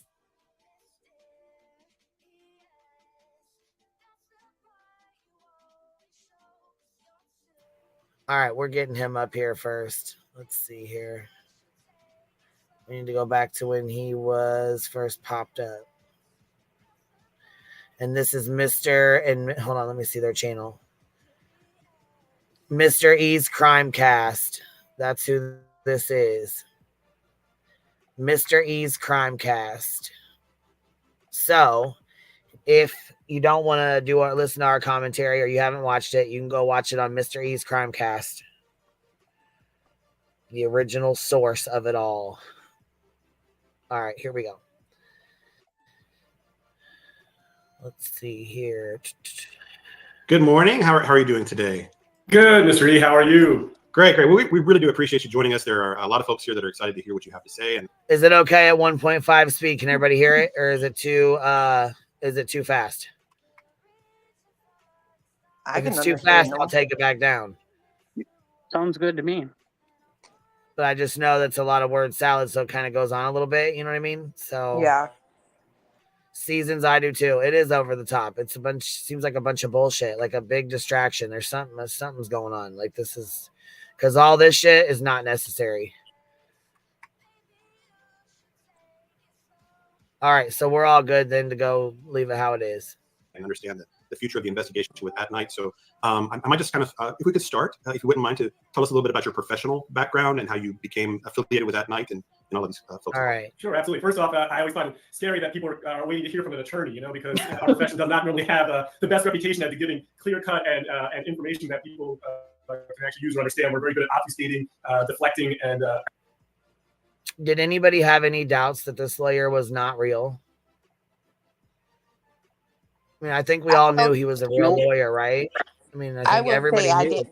I didn't have any until you guys went to the bottom of the page and I went to a different Twitter account. Yeah, I think somebody impersonated him with that account, just like they did with Dog the Bounty Hunters. I mean, it's not hard to do. You know what I mean? Right. Yeah. I mean, who? I don't know. But, I mean, obviously he was impersonated because it's, and I mean, can't really say it's fake. I just don't think it belongs to him. because it's very real. It's on the screen. We can click on it and go to it, but I just don't think it has anything to do with him. I don't think he has anything to do with that page. You know what I'm saying? Well, it's a good way to keep 6 degrees of separation, right? Which is something we've seen a lot in this case from certain individuals. So, I mean, I don't know. Right. All right. And moving things around. My kids used to ask me, "What do you do for a living, Daddy?" I was like, "I pick papers up from one side of my desk, and I put them on the other side." Like, what do you do in between? I'm like, I just pick them up and put them on the other side. So that's what my 8-year-old, my 11-year-old believe I do professionally. He looks all nervous, like his little fucking self, little cute self. Look at him, all nervous and shit. Look, this looks like he's really nervous about like being on here. Maybe that's why he was just going 100 miles a minute with really nothing to say. You know, at first, you know what I mean? Nervous. There's of course a lot more to it. So I am a real lawyer. I do represent Nick the Hat, as he's known colloquially, as well as At Night and Dog the Bounty Hunter. So I know I figured I would get that out of the way right at the beginning, because there are a lot of people I know over the past 24 hours if I exist and whether or not I am Nick's attorney. So I can assure you. Okay, so he does At Night Media, Nick, and Dog, right? Yeah. That's what he said for all three. He represents all three of them. Okay. He does At Night, and they represent, and At Night represents them. So by proxy. So what is At Night Media? Is that like a media sort? What is that? What is it? Yeah, I'm trying to figure it out. I mean, is it really legit? A 500K Is it a company? retainer? At Night Media, is that a company? I mean, is it something that's like, yeah, like a podcast thing? Like, is it a group? I mean, what is it? Like a. I don't know really what they do. Fiance is the one that really tried to like dig into the company and see. But So it's like a team of investigators, a team of PIs. I mean, we need to figure out what At Night Media even is. What is it? Right? What is it? Like with a 500K retainer? I don't understand how a company like that. $500,000 retainer for this lawyer? For At Night For to At Night retain Media. their services. They're like a media group. I think they have ties with like. So how the fuck did Seth then so then how did they get money to pay these people? They didn't. I mean, they didn't pay them 500K. I don't think they did. I mean, in my opinion, I don't know how they came up with 500K. Right, that's what I mean. Yeah, So this shit does not bizarro. make sense. Signed away the rights for the movie. Or the And TV why show. would any attorney be okay with that? Like, I mean, how obviously he knows what At Night Media is, because he wouldn't represent it if he didn't. You know what I mean? well, what Body said was really interesting, saying that she thinks Stephanie See, I missed some of what signed she said over. last night because I was doing, Yeah.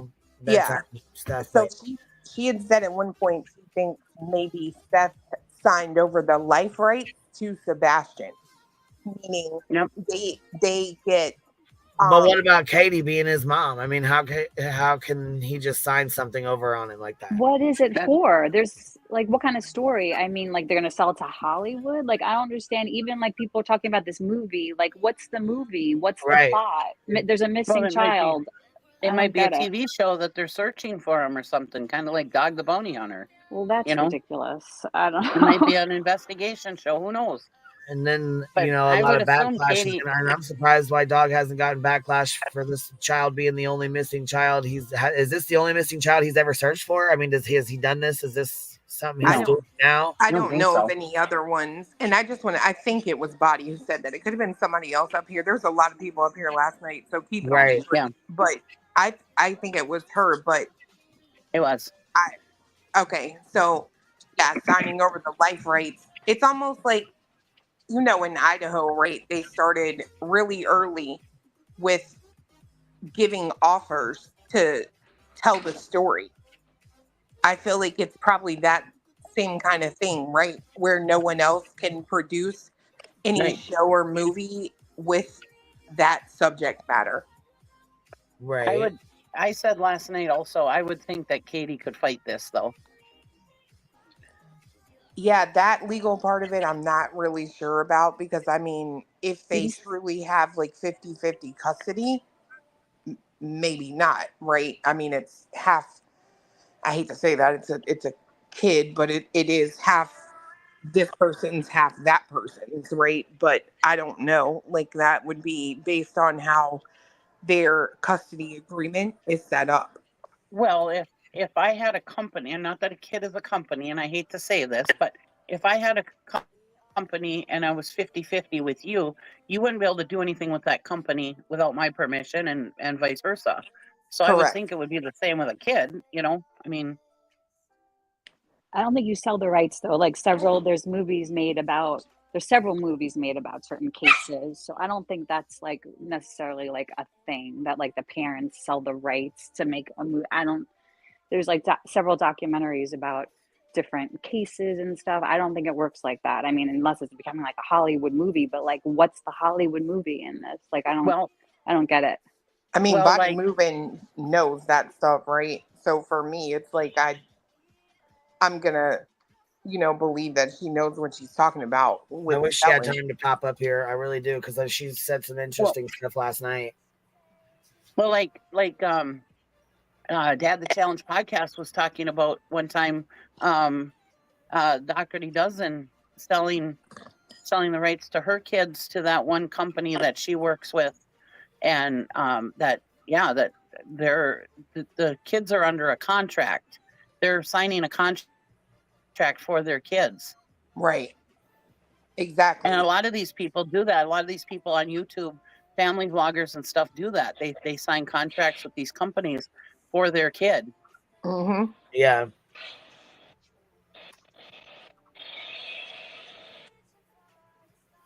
Even the Duggars did that. He was in control of everything, and still yet is in control of all the money. They can't get paid by anything because he's all in control of it all.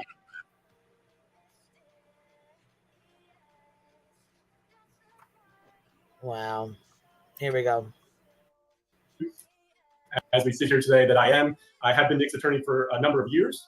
So as you can imagine, in the media realm, people get into trouble, and it happens, and things fly, and emotions fly, and this case is no different. And my client likes to kind of get in there and and be a part of things like this, doing whatever. Well, it's good that he knows that, He knows Nick likes to get involved in stuff like this. That he inserts himself into cases, That's Probably his lawyer for his criminal, right? That's what like B-Tim was saying. He's his criminal lawyer for his stuff. Yeah, so he knows him, like his history of the other stuff that he's gotten into. Which was really surprising to me that the attorney even brought that up, because if he was defending Nick and stuff, and like he knew about his criminal history and all that, which, like I said, I don't knock him for getting into trouble or whatever, because I got a history too. So it is what it is, but it's the stuff. It's what he got in trouble doing. Exactly. So I don't know why he's encouraging this kind bring him up. Yeah, but why? I'm just kind of curious as to why he brought it up about, when people were talking about Wong, the guy that or was it Hong? What's he go by? What's his fucking? Hong, I think it's Hong. Is it Hong? Okay, so he says on here, people made fun of his name and they called him, what did he say? They called him something. I'm not sure. He'll say it in the video, but he says something about being racist. And I'm like, all I could think was, why even bring that up when people are going to backlash because of Nick's history with the racism and all the bullshit that happened with that? Yeah. Mm-hmm. You know what I mean? Because that's what it's going to, just like the Streisand effect. You know what I mean? Like, yeah. I guess I don't understand. So it's Wong. So he goes by Hong or Wong. Which one is it? What is his name? He said Hong. He pronounced it. I want to call him by his proper name. Okay, so he goes by Hong then. Yeah. Okay. I just want to make sure that that's not something that was made up or talk. You know what I mean? Like, I don't want to be calling him a joke. I want to make sure I'm calling him by his name that he wants to be called by. You know what I'm saying? But yeah, proud feet, dope feet, drop feet. You know what I'm saying? All the bullshit that he says is the same shit. You know what I mean? Yeah. So I don't know. That doesn't make any sense to me about that. But like I said, I just want to make sure I'm calling him by his respect of what he wants to be called by, his name, or you know what I'm saying? I just want to make sure I'm saying it correctly as to what he wants to be called. His name is Hong. His name is Hong Shi. Is that what that's called? Am I saying that right? Hong Shi. Is that right? Hong Shi. Yeah, that's how you pronounce that. That Hong Shi. XIH, like Okay. she. Yeah, All right. it's like Well, okay, so now we know that's what he goes by. That's his name. That's what we're going by. All right. It is in helping seek justice, and sometimes other people don't appreciate that. But personally, I'm a graduate of Villanova Law School. I went there. I was at Villanova University prior to that. I was on scholarship there, got a degree in political science and education, then ended up going to law school there and started out in the district attorney's office in Delaware County, Pennsylvania. It's a county right outside of Philadelphia. So it's where half the airport, Philadelphia airport is, as I like to tell people. A very populated county in Pennsylvania, one of the fourth most popular. Well, I think the reason why it's so funny to me, Thor, let me just I'm gonna go in on this. It's no different than people calling Seth Sean, just a bunch of kindergarten. Well, actually, to me, why it's so funny is because Dog the Bounty Hunter come flying into this like a damn wrecking ball and didn't know Sean's name. Sean, she calls Seth Sean. Didn't know Seth's real, like his name. He called him Sean, and he didn't even mention Sebastian. He calls him that boy, the boy. Mm-hmm. So how the fuck are you so invested in a case that you don't even know the dad's name or the son's name? Right. If you cared so much, like this lawyer said, you would know the names. Right. You don't even know the guy you're fucking sitting next to defending, looking for his son. How you gonna go look for his son when you don't even know his damn name? I don't get it. I mean, I would want to prep him. I would want you to know my kid's first name and last name, their hair color, their eye color, what they were wearing. I don't give a fuck. I would want you to know every detail that you could know because it's going to aid in you finding my child.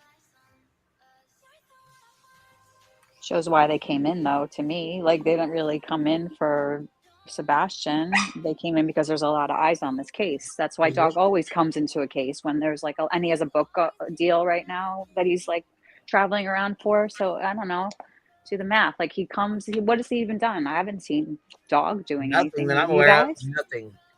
And I don't think he's done any searches that I'm aware of. And now they put it off on barbecue, like they're not searching because she's the one who threatened them, or she made them uncomfortable and they can't search, or whatever the fuck that thing said. The stuff she got. Nick's in Pennsylvania, and he can't leave there. So I don't know why he's worried about barbecue. Right, but they didn't use Nick. They used Dog the Bounty Hunter. Yeah. He's not there. Right, so they didn't say she was, that she was keeping Nick from searching because Nick can't leave the state, so he knows they can't use, but that would be pulled back up. So they used Dog the Bounty Hunter and said that he's not comfortable searching because the barbecue lady. Yeah, really, like he's Dog gone all of a after sudden. murderers and rapists, but he's a right. That's what I said. You are a fucking bounty hunter. You fuck with some of the worst criminals out here. Murder. He went to Mexico and got the heir to Max Factor, whatever his name is, Andrew Luster or whatever. Oh his yeah, name was. Right. Yeah. He went to So Mexico and got that guy, and he's scared of barbecue lady. Come on. Yeah, I'm not buying it. I'm just not buying it, dude. Me neither.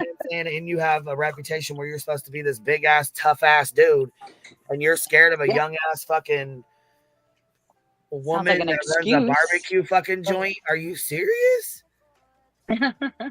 And nobody has seen proof of these threats. Has anybody seen any of these threats? I haven't. Ain't seen not one of them. I have not seen one fucking death threat at all. I haven't even seen any threats, let alone a death threat. Has anybody? I have. No. Where? It wasn't towards anybody associated with Seth, though. Okay, so then I'm talking Dog the Bounty Hunter, Seth, from keeping dogs from searching. You know what I'm saying? Like death threats that they're claiming. I mean, I haven't seen any. I mean, what's the ones you've seen, Clue? I saw one towards one of the PIs, but that's it. Huh. So one death threat towards a PI, and that's really it. Well, and my daughter, and that's it. Yeah. Well, I knew the one with your daughter. I knew that there was, you know what I'm saying? People were talking shit. Oh, sorry. Let me mute. I'm sorry about that.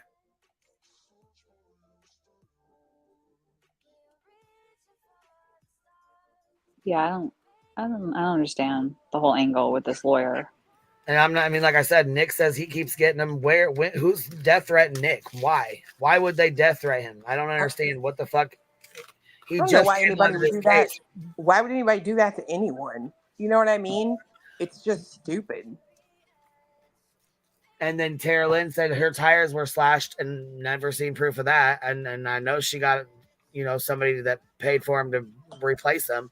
Holy shit. CB owner gifted 50 memberships. My gosh, girl. Thank you for showing love. I appreciate that. Yeah, and she films everything. Did she even film this? I doubt it.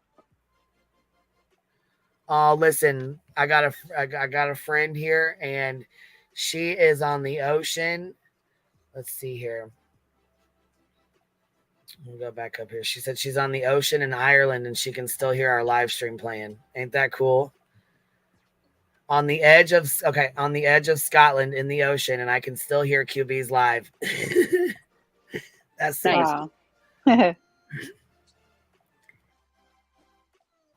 That is super cool. Thank you for showing love, Care Bear. I appreciate that. Or CB Air, whatever, CB owner. Sorry. CB owner, thank you so much. I appreciate your love. All right. The county and one of the smallest by area-wise. So there's about 550,000 people.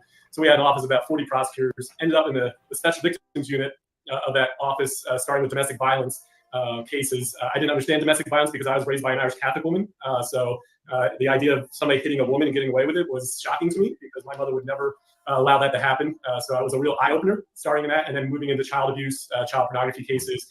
Pennsylvania Internet Crimes Against Children's Task Force is actually based out of Delaware County. It's one of the only state task forces that's in a local county. Most of them are either the state AG's office, Attorney General's office, or the state police. So, but our county got that and was responsible for a number of breakthroughs in investigating those cases in the early 2000s and doing cases like traveler cases where people would come thinking they were going to have relations with a child. I used to do a number of those cases. Now that most of those are pleas, to child abuse, child sexual assault, adult sexual assault cases. And in 2012, I left the office and started my own practice on the defense side. A lot of people go, how can you switch roles? These are emotionally driven cases, no matter what role you're in. As a prosecutor, I always looked at what is the defense in this case, if any. And now as a defense attorney, I kind of know what the prosecution is. In fact, I was just in trial last week, and the prosecutor basically gave my closing argument that I used to give many years ago, almost word for word. I was singing along to it kind of in my mind as she was saying it. So I've been a private defense attorney for, I guess, now 10 years in my own firm. I had an opportunity to possibly move to a different firm or bigger firm, but I really like actually being my own boss. There is something to that. One of the things about being a prosecutor is there's a lot of politics and public image that goes into it and being told what to do. And I never was really good at being told what to do. And I was never really good at being bullied either. And so on this side, I can kind of help people who have been bullied by this. So hold on. Cappy said, what in the fuck? Hold on. What the fuck does being raised by an Irish Catholic woman have to do with anything? What a dumbass statement. I'm not sure if he's just trying to give background on how he was raised, or I'm not sure what that was about. The system, and there are truly honestly people who are charged with these serious crimes that are either innocent. They really they have alibis, they have information and evidence in their favor that the other side just doesn't want to see. And as a prosecutor, I sit there and go, well, we'll just let the jury decide. But you realize by the time you get to a jury trial in these cases, the public image has already gone out the window. The newspaper, it's interesting how the newspaper will put all the horrible stuff in, but when the acquittal happens, they tend not to publish that, or it gets to page 26. And so that's how I got involved with Nick many years ago.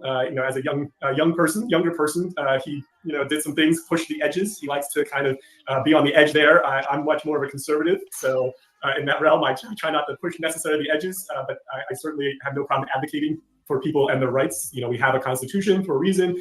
We have civil liberties. In fact, I teach American government at the local Penn State campus. I have been doing that for 12 years, in which I remind myself every semester what our civil liberties are, what they represent, that they're not just lip service. I know when COVID hit, there was a lot of lip service and people going, are they coming back? Are we going to have these civil liberties again? And the answer is yes, they never went away. And so,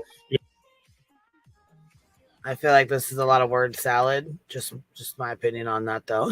Yeah, a whole bunch of it. So in the case at hand, Nick got involved in the situation and dog because they actually care. I know that people are like, oh no, they're out for the press and all that.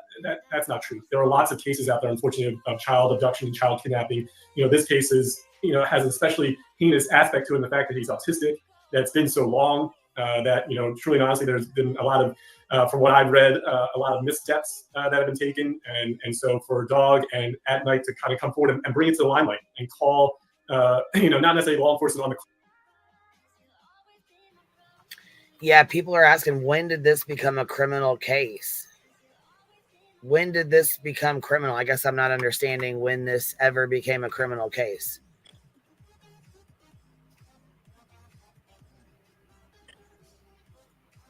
I mean, police have never come out and said it was. I don't think the FBI would offer a reward if they didn't think it wasn't. You know what I mean? Well, I mean, they usually offer rewards. I mean, is that something they just started doing with Sebastian's case? I'm pretty sure they've done rewards before with the parents not. And in my opinion, I don't think the parents, none of them, I don't think Seth, I don't think Chris, and I don't think Katie did anything to him. And that's just my opinion. I don't. I think he either left on his own or he was lured out. And I really feel like he was lured out by someone on the internet. Like, that's just the feeling I keep getting. And it's odd to me that the game systems from Seth's have not been returned yet.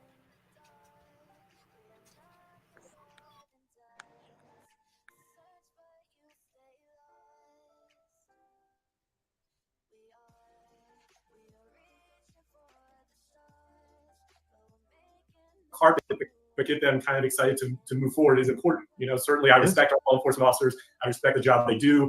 It's not a job I want to do, without a doubt. And so to have those people protecting us day in and day out is admirable. And it's an admirable profession to go in. I know over the last several years it's been brought into question, and I sort of like the law field. One bad lawyer it's like a drop of oil in a bucket of water.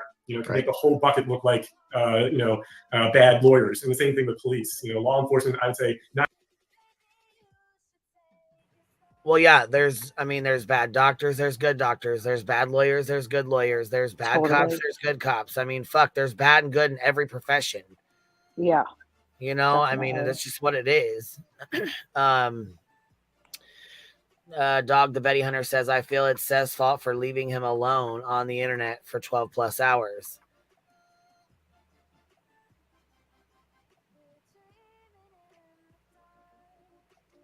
That makes the most sense. And like what Body was saying last night, that he probably like maybe left and was like, oh, I'll be right back. I won't take my phone. You know what I mean? Or my mom could track me. Like I didn't even think, like it just was probably something just so maybe he did it before and everything was fine. Do you know what I mean? Like, and this time something happened. Well, that's exactly right. That, or, we don't know, we have no idea if somebody said, hey, I'll give you a game, or I got this game. If you want it, just run out to the car real quick and grab it.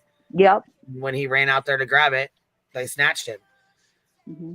Or whatever, ran to the, if he walked to the park to go meet somebody or something. I mean, we don't know. He was a 15-year-old boy.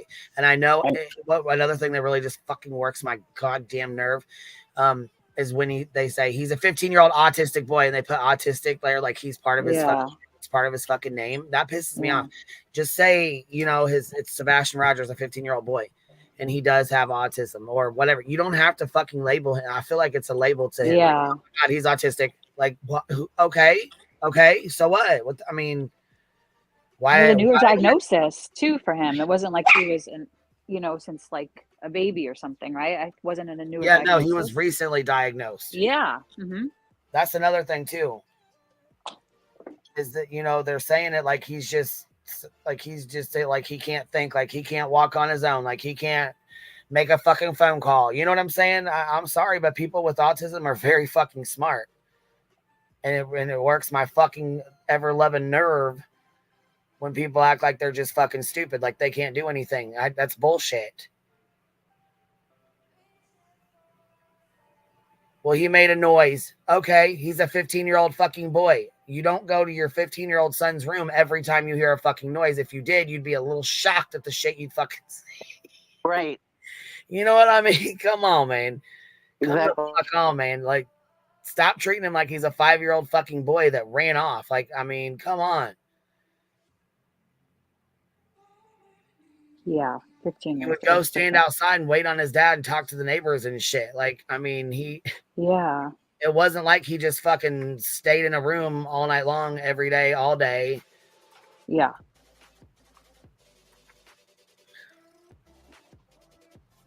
It just blows my mind that people, you know what I'm saying? And like I said, and I just keep getting the feeling that somebody, that he was talking to or thought he was friends with or thought was a friend.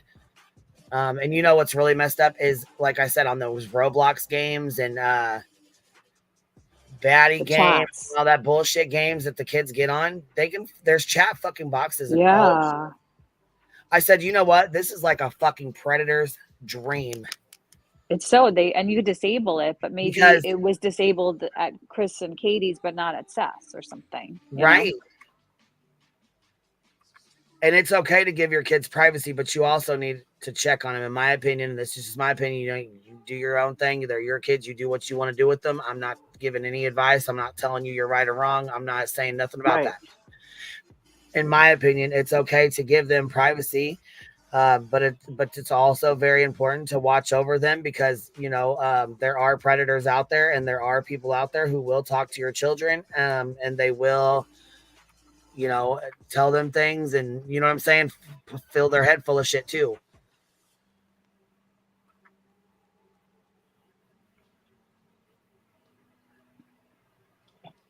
And he probably went out by himself at night when he was at Seth's house by himself. Right. So why would it be any different to go outside of his mom's house the same way? Right. And if he told anybody that he was there alone with his mom, I've always said that was a prime opportunity. A kid with his home alone with his mom, the stepdad's always out of town.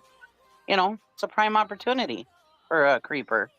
And look, Don says here, Queen, there was a 15-year-old boy, Marcus, which is autistic too, on February 29, 2024. He walked out of his home at 4 a.m. He walked from Arizona to New Mexico, determined.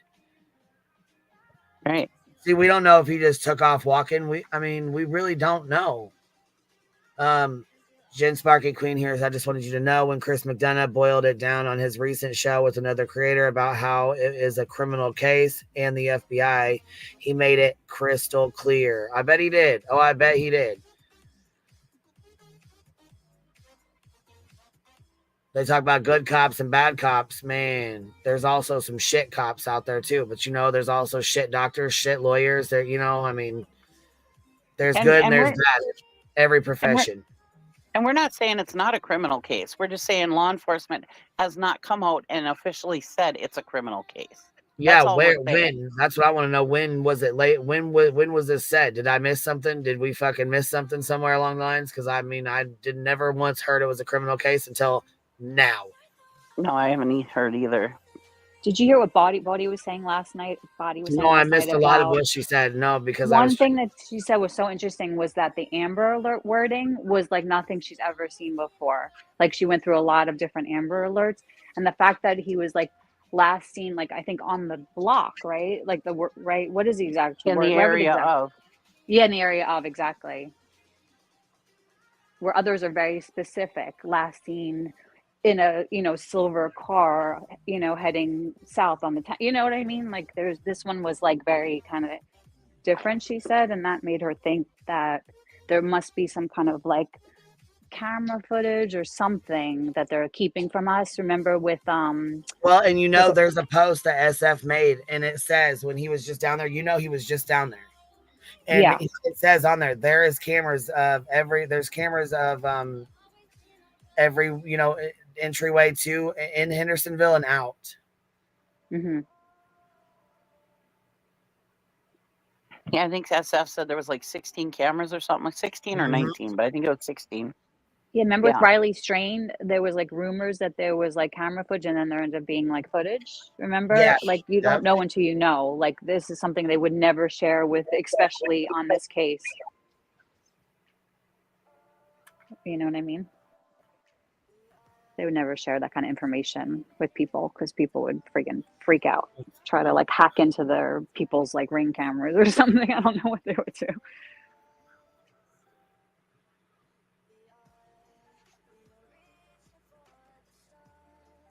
Oh, license plate reader cameras that people are saying in the chat. License plate readers. Yeah, if it's an Amber Alert, he had to be spotted outside the home on some kind of like camera.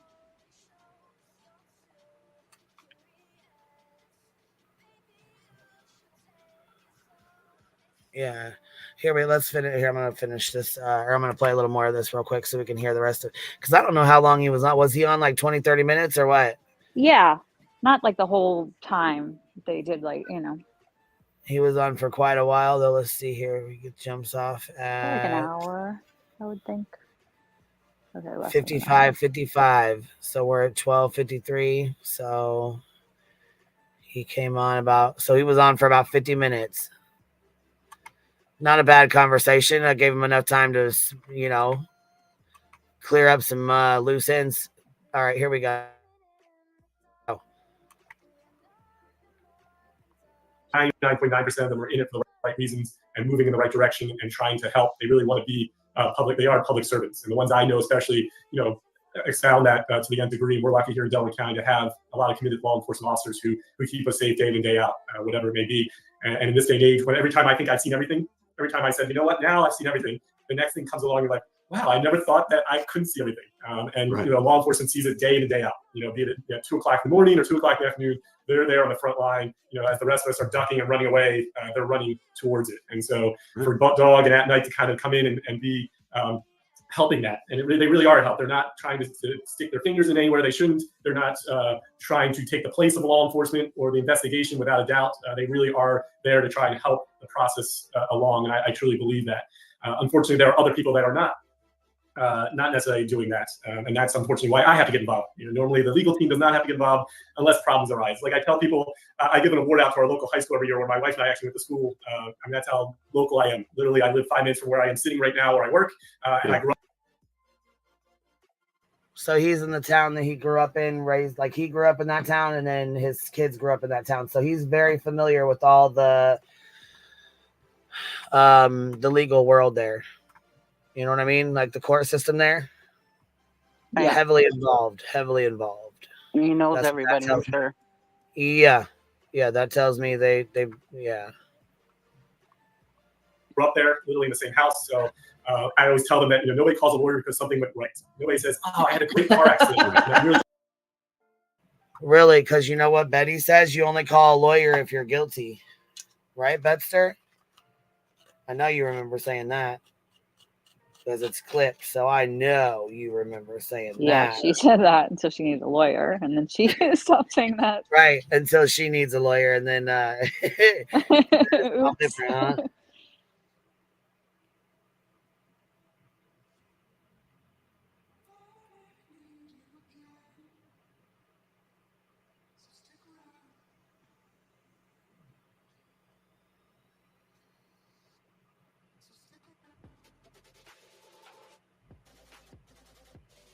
They said Summers was a very similar Amber Alert as Sebastian's. It was last seen on, you know, what is the road? Ben Hill Road, 100 block of Ben Hill Road. They didn't state a specific place, same as Sebastian. Okay. So.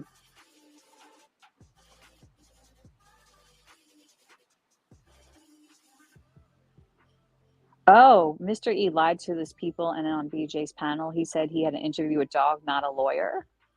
Dang it, Nice. Mr. E. Dog is probably out on his in the next. Yeah, he also put in his chat, which people have been sending screenshots and stuff. The only way to get your question answered was to send a super chat. Huh. Wow. Just calling to tell you how great the car accident was, or the surgery was awesome, or the police pulled me over, but I didn't get in any trouble. You know, they really just thanked me for doing well. Nobody ever does that.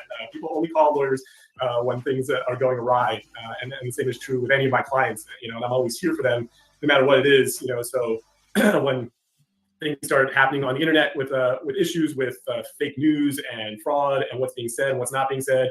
I thought, okay, well, that's Nick kind of getting, sticking his nose into things and getting it slapped down, But then when my name got out there and they started espousing about me and who I was, I take that very, very personally. I've been working my entire career. All lawyers have is our reputation. We can't fix a toilet. I can't put a light in my house. I can't put a roof on.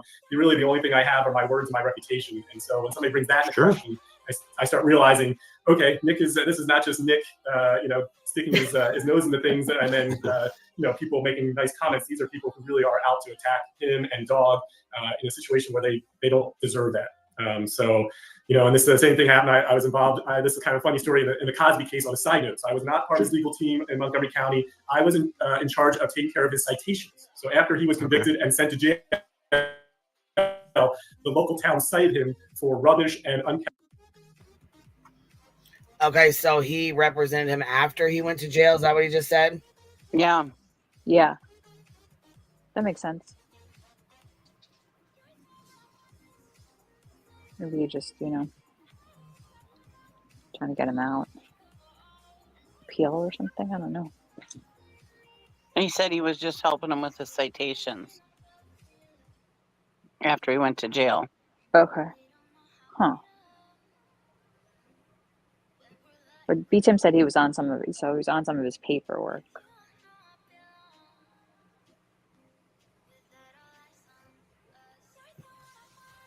Huh. Yeah. Kept harass. Now, exactly how he was supposed to keep the harass and take out the rubbish when he was in state prison, I don't know. But I did help the family out in dealing with local. Yeah. I know Mrs. E's over there because it is. You sit there going, really, that the man has been convicted and defamed in the media and his entire career. Whether you agree or not agree, but then to kind of add on, we're going to file these 6 citations, local ordinance citations for unkept harass and rubbish. It's just it was kind of a little humorous, and we were able to take care of that for him in a small set. So those are the kinds of things that I get involved with because I constantly see people being bullied by the system and other people using the system to bully, and I see it on a daily basis. Sure. And one of the big questions is why does Nick have a criminal attorney representing him? And that is, like I said, he is answering legit questions. Like these are questions that people really had. Shit, we had them, I mean, he's deals with citations from his HOA. How does that have anything to do with this cat? It's weird. It doesn't. It don't. Yeah. I don't know. It's strange. Why are they getting involved with this? I don't get it. Oh. Thank you. Thank you so very much for that. Hey, Cheesy, what's up, love?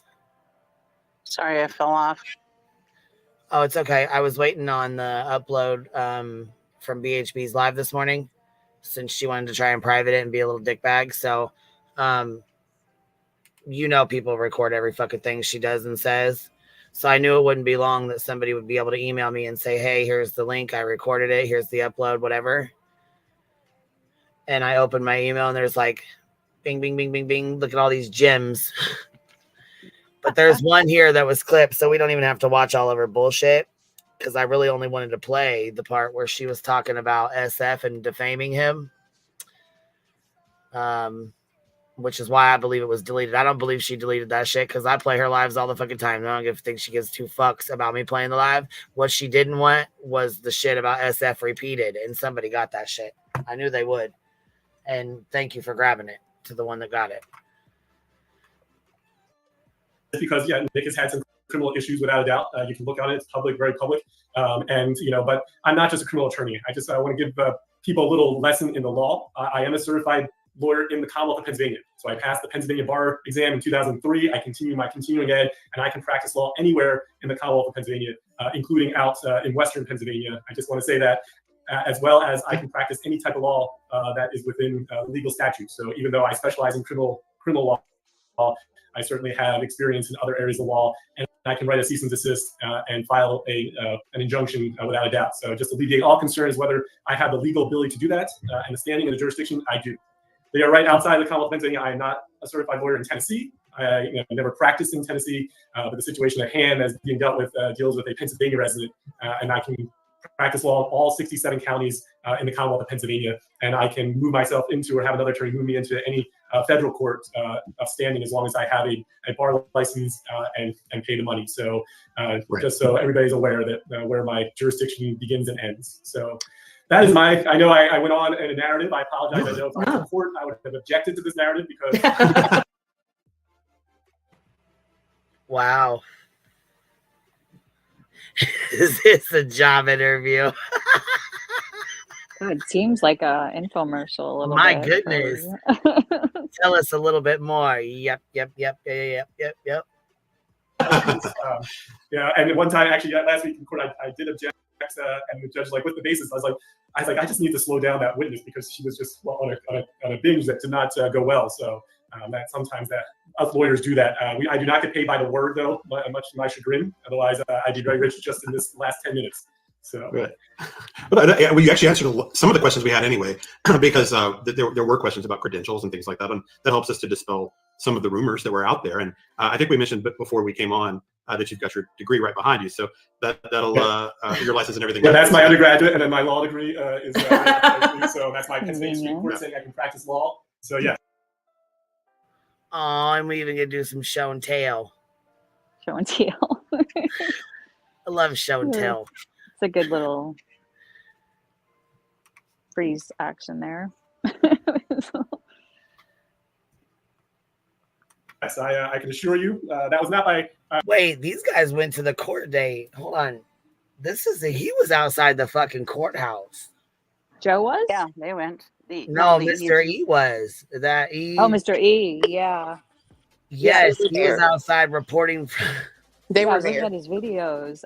Who's Mr. I've never even heard of him before. I knew. I only knew because I heard somebody had sent me a clip of what he was talking about. I don't know what the fuck it was. It was not. It was local? Yeah, he's local to Clue and them. Yeah. Oh. Do you She know just him, said he Cliff? was there. He was out reporting. He's okay. They're saying he's a Betty simp. Yeah, he was there. He's been there. I think twice. There's been 3. He's been there for 2 of them. Huh. Yeah, a lot of their mods were the same as Betty's. Yeah. You can tell that they sent. Yeah. So I'm guessing. Well, I mean, I don't know. In other words, who would have taught them how to do only ask questions if you send super chats? Or, 20 minutes or longer, or got a sub to make a comment, or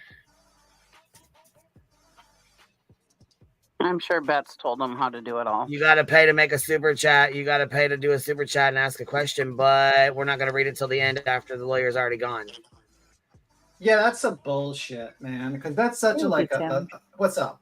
That's The such a coming in hot. Coming in hot. That is such bullshit. I mean, this guy. I mean, there was no real questions asked because I probably would have asked him like follow up. It's like, do you have a contract with Tony and Seth? For like, does At Night have a contract representing them as clients? Because that would be kind of important. Because all he really stated was, "Oh, well, our interests coincide." Well, sir, unless they signed an actual as like representing them as an attorney, and that's your client, then that does not mean jack shit. Like, He said that they were. He said they're clients of that. Seth and Tony are clients of At Night, and because he's At Night's attorney, they're under that. His arm extends. So what is that he? far. He's extending the privilege all the way there. I mean, that's weird. Yeah, it's weird, right? Very Yeah, it's weird. Very fucking weird, you guys. And it's like another thing is it's like this guy. I mean, besides his receding hairline, he is just he has a receding hairline. That is a fact. That is not an opinion. It's a fact. Just like fucking Hung is like looks like he's needs a couple of hours on a treadmill each day. So that's a fact as well. Can't sue me for that. And Nick needs to lay off on the energy drinks. But I'm just saying, like, this guy is cringy. He goes on, he does an interview. I don't know what lawyer does that. I mean, I don't understand this lawyer's thought process where he goes on this interview. He's talking to a YouTuber about, a possible case he's bringing. And he kind of undermines his possible case because he doesn't actually list out actual plausible reasons to bring why the cease and desist are sent. And basically, I feel as though he kind of just made himself like a fool. And also, I don't know, in a way, he like defamed like the people that have cease and desist sent to them, because he's insinuating that the cease and desist are those that made death threats. And it's like, well, you better differentiate who you're claiming is making death threats to your client.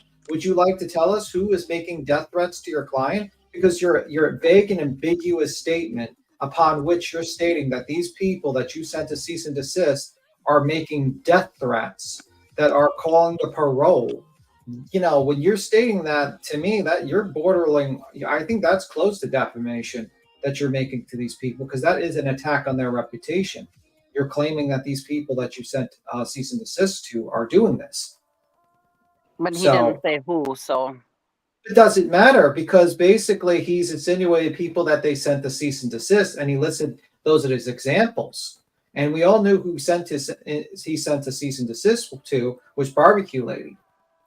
You know what I mean? Well, what I'm saying is he didn't actually say their name, so he couldn't get for defamation. It doesn't matter. It's insinuation, man. It's like you basically stated, like, I feel like, and this is just my opinion, that's a little that's very close. That's very close and might cross the line, because you're basically sitting there insinuating that those people have said some sort of death threats, you know? And I think just because you don't say the name and these people are said, that's very close. And I think it's, you know what I mean? Because you can naturally assume, be like, wait a minute, did Barbecue say a death threat to people? Is that why she's getting it? And that was the main reason he put out. Yep. That was the main reason. Cappy was saying that the Michael Long lawyer did similar things that this lawyer is doing. He's going on a YouTube channel. The only one example he stated, 2 examples, the parole and the death threats. I don't know. To me, and I don't think death threats is hurt. I don't know if that's under defamation. I don't know. Maybe asking a lawyer. That would be more under harassment or something like that. That would also be a criminal. That would also criminal. Yeah. So I mean, that would be the subject of police. That would be what the police would do. So if someone actually sent you a death threat, you'd call the police on them. But like the protective order, that would be that route, Yeah. right? Not like a cease and desist. You would want, if it's a death threat, you would call your local, police. I would think. People like stop. People can't handle power laws. I'm only repeating it because it pisses this guy off a little bit, because he is so fucking shallow. Like I only made one little comment about his hair, about how he should just give up on it and stop combing it over and try to protect the balding, receding hair. He was watching. And he was watching, and he was very angry about that. He's like, oh, my hair care. People care about my hair care. And it's like, bro, chill. Personally, I think he probably would be better off just shaving it all off and just, get some protein, do some exercise. Might not be ready for that yet, though. Get some exercise in, lift some weights, and just be like a Joe Rogan type of fucking guy. just get a lot of protein, lift weights, you'll be fine, sir. Bald. It's no big deal. My thing is everything he said could be said about Seth's camp too. I mean, look at all the defamation that they've been putting out about the Proudfoots. They've said terrible, terrible things about them. And they weren't, until recently, they weren't saying, in my opinion. They were putting it out as fact. Yeah, I mean, like, it's hilarious to sit here while he's like, oh, people called Mr. Hong Kong. That was very mean. I'm like, bro, your client is calling Chris a wife beater and a child beater, and also that he's alleging that these people are murdering people, and he's making statements of facts. Like, I think your client, you might need to sit your client down and talk to him what defamation is. This lawyer's just getting in on the action. I can say one thing. You go. I'm sorry. No, you go. What were you going to say? I'm about to say, I can say one thing. I have a full head of hair, but if I did go bald, I would embrace it. I would probably lift up a lot more weights. I'd be definitely going to the gym a lot. Because that's the only thing that's going to solve like male baldness, to make you look a little bit better, is lifting a lot of weights. That's how it goes. Yeah. All right, ready? Yeah. that was just by coincidence. This is what I do. It just happened when you mentioned that yes, they are there. They're hung there proudly. I suffered through law school and undergrad. I always tell people, I have a paralegal who's probably just as experienced as I am, but I got the piece of paper. Right. So I understand. call me the lawyer. Do you mind if I ask a quick Sure, question? Okay, so as we were talking about backstage, there's a few people who think that your Twitter account is fake. The one that's been that you've been posting some of the stuff with the cases and warnings and things. And so I thought I would let you dispel that. And then also there was another question. They want our chat is asking for clarity on who you represent. So just to be clear, if you wouldn't mind to go through everybody that you represent on as far as this case goes. Not everybody in the world. Yeah. So yeah, so I do represent Dog the Bounty Hunter at Night Corporation, as well as the owners of or the lead members of At Night, including Huang Li, as well as Nick Hasistafal as well. So. Oh, that's how you say it. Okay. I've been years and years, and it's probably not correct, but I just say quick enough that it just sounds like one. I have several vowels, and I know that Nick's probably listening, so I apologize for continuing to brutalize your name. He's probably laughing his head off right now because, but yeah, I think if you slow down, Hasistafal, so or something like that. It's a good Greek name. It makes Lesniak seem easy, so that's why I really like him as a client more than anything else. Is that Lesniak then becomes a really easy Polish name versus his Greek name. But yeah, so those are the parties I represent in this matter jointly for this specific matter. Certainly, if they're individualized, other issues, that's not necessarily what I'm retained for. Okay. And then as far as my Twitter account, yes, that is my Twitter account. It is not fake. I do have I do not pay Nick to do my marketing. I have a marketing firm. I don't know if I can give a shameless plug for them. So he has one that he has for his company and stuff, right? We know that's real. We know the website that he has is real. We know he's a real lawyer. We also know that there is a fake Twitter account that is pretending to be him. Well, I don't know. I mean, he hasn't really denounced that. There's two different Twitter accounts. Yeah, he didn't say Right, there was two that's what I'm different trying to Twitter say. accounts. Yeah.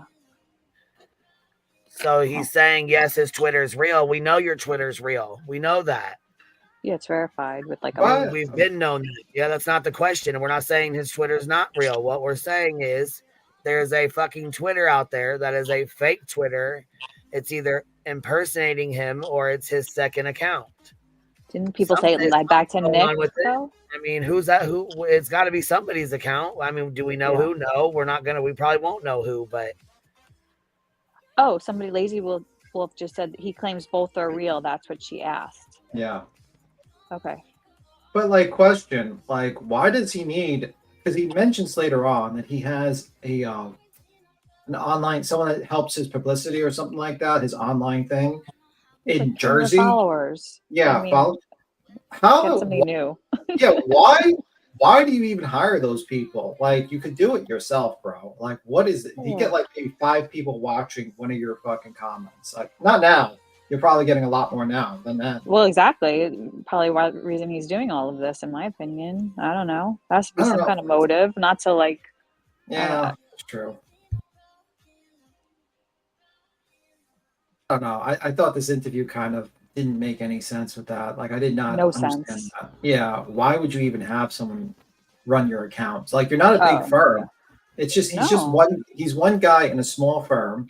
I think the firm has maybe 11 people working there, 11 people at it. That's a small firm. I don't even know giant firms I'm not gonna name them all because I know them, but I don't want to do that. But giant firms in New York that has 500 law people in it, or don't even have that Jersey. They just don't. Gains a whopping 30 followers since yesterday. Oh shit! All of them BHP supporters. So it's working. Whatever he's doing.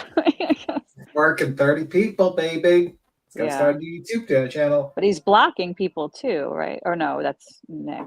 Does he block people? He's following though Queen Bee. He is following and Queen Dolly. Bee? Oh my god. Well, he was following. Wait, is he still following Dolly? He was following Dolly, but he's not anymore. Interesting. Still following Queen Bee. He's mad at me. That's my fault. He stopped. Oh no, he's calling PJ Vision, but he stopped following Dolly since last night. I wonder what Dolly did. Oh no. Yeah, I don't know. But honestly, I feel like this was not a good idea to jump on a podcast to do that. I feel like he would have been better off just doing his own, just saying, yes, I represent Nick and so. I represent them as clients. Yes, We sent out cease and desist. Yes, I might do this proceeding. We might go follow through legal matters. That is it. And then you move on. But this, I don't know if that was a smart idea to go on an interview and kind of like do this type of deal. It's just weird. You know what I mean? Yeah. You're giving a little bit too much ammunition if you do get an attorney that responds to your stuff. He just pulls this up, downloads it, and now he has your words. And that's not good. So what you said was not a smart thing to say, you know, because you didn't really list actual defamation. Dude, this at night thing is so weird. It's no way it's real. They just started a YouTube page in September. I mean, a Twitter page in September. Well, it's real. It's real, but it's like, I don't know if it's making money. That's the real thing. Okay, there's a real, like, they set up an LLC and it's just whatever. They don't demand a 500K, like, you know, I don't think they have any clients. If it's a 500K retainer, do you? I don't know. Yeah. Is it just... I don't know who would pay them. Who would pay Nick the Hat and Hong, and that's his name. Don't try to say I'm racist. Hong fucking $500,000 to do anything. I wouldn't pay them a fucking $20 to get me an Uber Eats delivery. I mean, like, let's be real. I don't know what they're planning on doing to pay, but you can keep on playing. I'll keep quiet. I just messed up.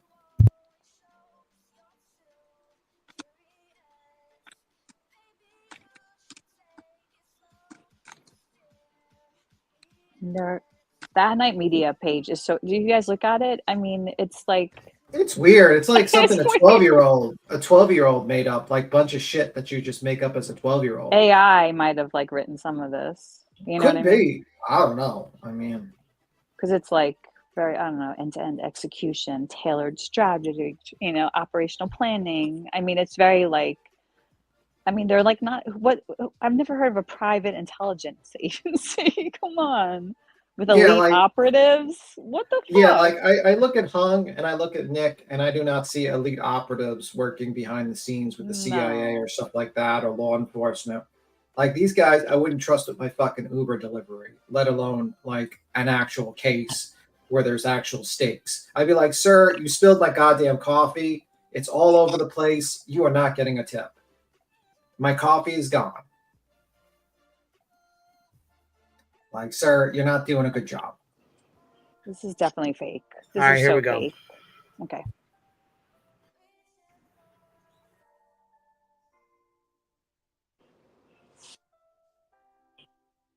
But Digital out of New Jersey is wonderful. They are founded by people who used to be with Fine Law, and they're great. And I pay them to do all my SEO, my website.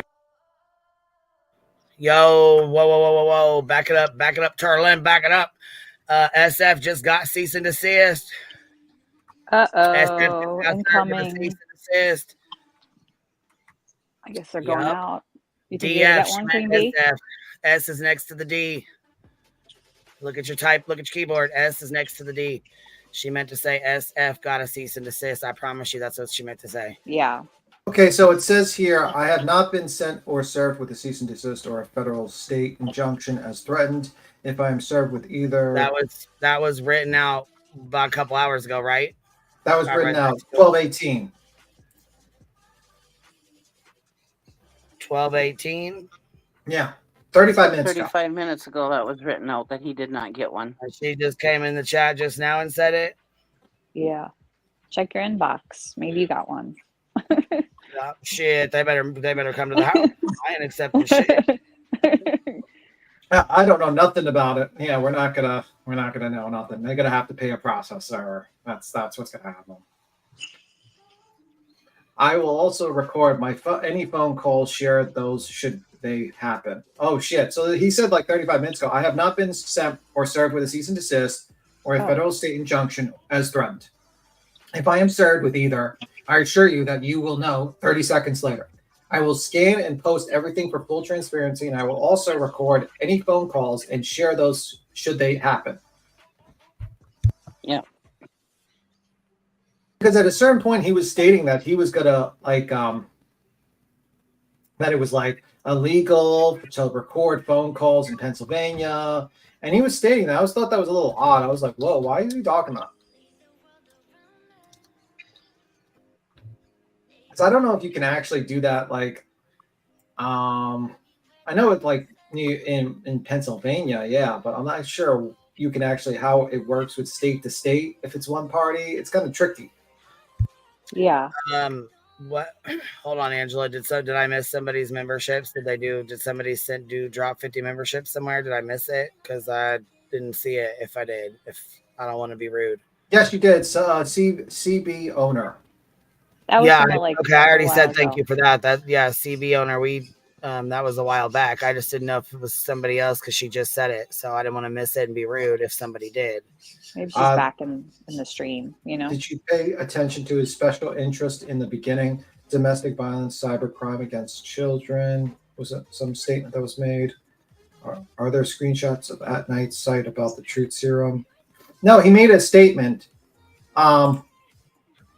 Nick made a statement on Twitter. And then I think this lawyer actually kind of backtracked and said, oh, well, if it's under consent or something like that. Oh, she said I was reading on my phone. Sorry, I read that wrong. I need new eyes. So basically she was reading SF's thing that says he has not been served. Yeah, he has not. He has not been served. I don't think they're going to not been served. Yeah, he has not been served. Okay. I think honestly they're not gonna go at SF because SF has resources and he has the ability to fight back. I think they would probably target someone that doesn't have the ability to fight back, because that's my opinion. That's why I'm like a little worried for like some TikTokers or YouTubers, because I feel like that's the tactic, because he knows he probably is not going to win the case. It's just to run up costs, and that's pretty much it. I think Clue, you might be on the list, the short list. Yeah, Clue, you're probably on the list. Sorry. What, for a C&D? No, for a lawsuit, like he might bring up a BS frivolous lawsuit against you. This lawyer. He might. You know, He'll start with a C&D though, right? He'll start with a C&D, and then he'll start with the injunction and all that other bullshit to waste your time and money. You know, I just have that feeling. Oh, I'm sure. I know. Shit. Sorry. Trying to email someone. And just erase my attachment. I know Steve is waiting with anticipation for his, so. They're not going to sue yeah. Steve. They're not going to sue him. Crabtree. Oh, right? Steve, yeah. No, I meant Fisher. No, Steve, they're not going to sue Steve Fisher. They're not. They know it's not going to work with him. It's going to be a disaster. Because the thing is also, he has a lot of, like Steve Fisher has a lot of connections with mainstream media, with a lot of things. And it'll just be a PR nightmare. It's like, oh, we're going to send a cease and desist and try to sue a guy who's looking for Sebastian in the woods and stuff like that. It would be the dumbest thing you can do. But if they send it to a YouTuber, then they can paint the narrative. Oh, this evil YouTuber is just stopping this whole case for us, and oh my God, so terrible. And they're just drama channels and stuff like that. And I think that's his tactic. I don't think he's going to Steve Fisher. What pisses me off is you can come on the internet and make a video threatening anyone who shows up at the courthouse, right? We have questions for you. And if you are planning to go to court, be prepared to meet with our people. Wasn't nobody fucking there. Who was we supposed to be looking for? There was literally no one at the courthouse asking nobody some questions.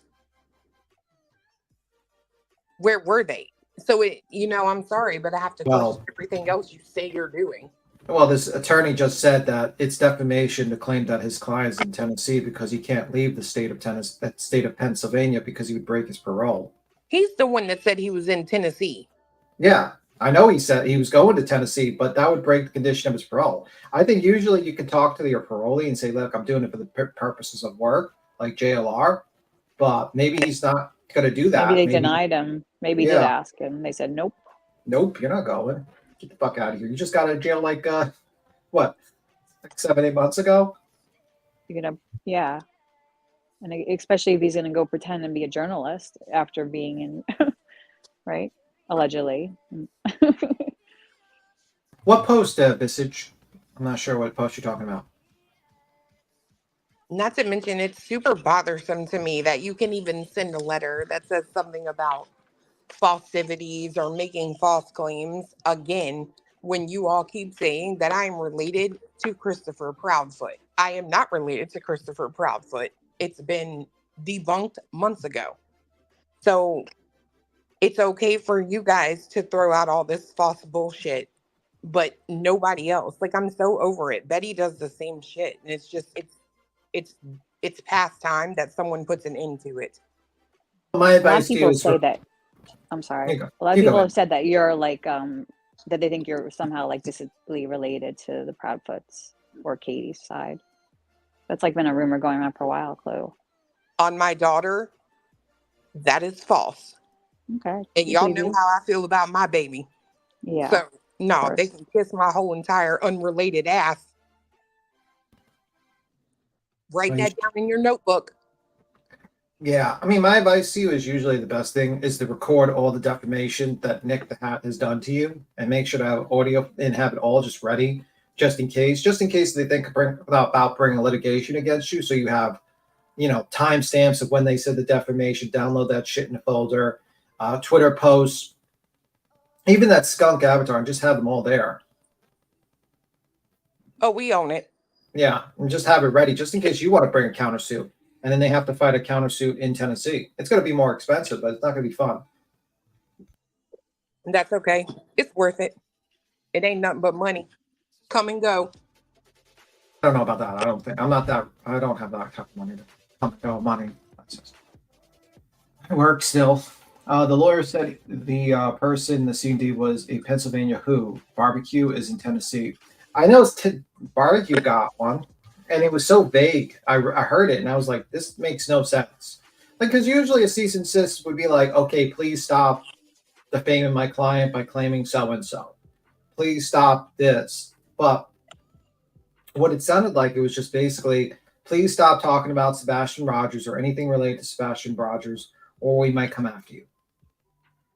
That's what it sounded like to me. And I'm like, that's not a good way to do things. But well, it's kind of funny because you can tell he's the type of dude that, like, if you say something to him that makes him look like he's not a big shot, he gets really pissed. Like, wow. Yesterday, he tried to come up on the panel, or he tried to come in there and he asked for my email, and I'm like, fucker, like, I'm not. What kind of sleuth are you? How are you going to find a missing kid when you can't even find the email that's scrolling across the bottom of the video? I'm worried about you. Yeah, you would think that would be the first thing you would look at and be like, yeah, this is the email. Let me try to privately contact this person and have like a discussion with her. But my first conditions, if I was you, if he was going to have a discussion with Mr. Nick the Hat, is that he gets a new pair of fucking headphones so we don't hear every fucking 2 minutes. Get new headphones. God damn it. They're horrible. Yeah, it sounds like you're talking in a tunnel. Yeah. All right, here we go. My Facebook, Twitter, LinkedIn. So they do all of my social media. They help me with creating blogs and doing some of the videos I think were shown last night of me. And I know this is not a comb over, it is a part, just so you know. So I'm not necessarily going bald. This is the way my hair's been. Although I feel like with the 2 kids and life, there might be some graying that's going on. Right. But I know there was some questions about my hair care, and I do appreciate the concern that people have. Oh.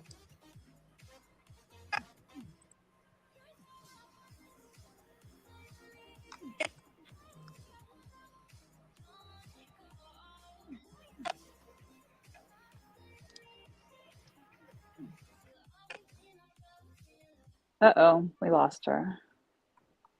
We lost her? Oh, fuck. Uh-oh. What'd you do, B-Tub? They were talking about you just now, so it's your fault. It's not my fault. The guy It is is. thin-skinned, like this lawyer. So you had a comb over going on. But it wasn't a I mean, like, that's a statement of fact. I'm sorry, but that's a statement of fact. Yeah. Yeah, I did get understand because I told the truth. I told the truth. I've seen it many men who basically are receding hairlines and they do the comb over and it makes them look worse. Yeah. I'm sorry. Yeah. Just like you said, either wear a hat or just go A fedora, shave hat, it, a cowboy hat, I don't know, whatever. Or just Baseball shave it and hat. just get some weights. That's all. He definitely heard. Yeah, he was watching in Queen Bee's live. He was definitely in this chat. He was definitely listen to enjoying you, himself. Tim. Mm-hmm. Watch, that's going to be the reason why he goes after Queen. You said something about my receding hairline, and now I'm going to come after And you. I didn't say shit about the fucking dude's hairline. Not a motherfucking thing. I was pretty tamed with the hairline statement. Tim, I'm going to say no. I didn't say shit. B Thug did. Get it I right said now. it. I Shit. did say that. Listen. Can we replay that part where this receding hairline statement about his hair? What do you mean replay it? That's where we're at. Oh, cool. I thought we missed it. No, this is where he's at, right here. Okay. Some gray that's going on. Oh, hold on. We'll go back to it. Just so you know. He's really fucking playing with his hair? But I just Oh, think my God. That it just sounds like as well as Nick Asisafal as well. So. Oh, that's how you say it. Okay. I've been years and years, and it's probably not correct, but I just say quick enough that it just sounds like one that doesn't have several vowels. And I know that Nick's probably listening, so I apologize for continuing to brutalize your name. He's probably laughing his head off right now because, but yeah, I think if you slow it down, Staftal, so or something like that. It's a good Greek name. It makes Lesniak seem easy, so that's why I really like him as a client more than anything else. Is that Lesniak then becomes a really easy Polish name versus his Greek name. But yeah, so those are the parties that represent in this matter jointly for this specific matter. Certainly, if they're individualized, other issues, that's not necessarily what I'm retained for. Okay. And then as far as my Twitter account, yes.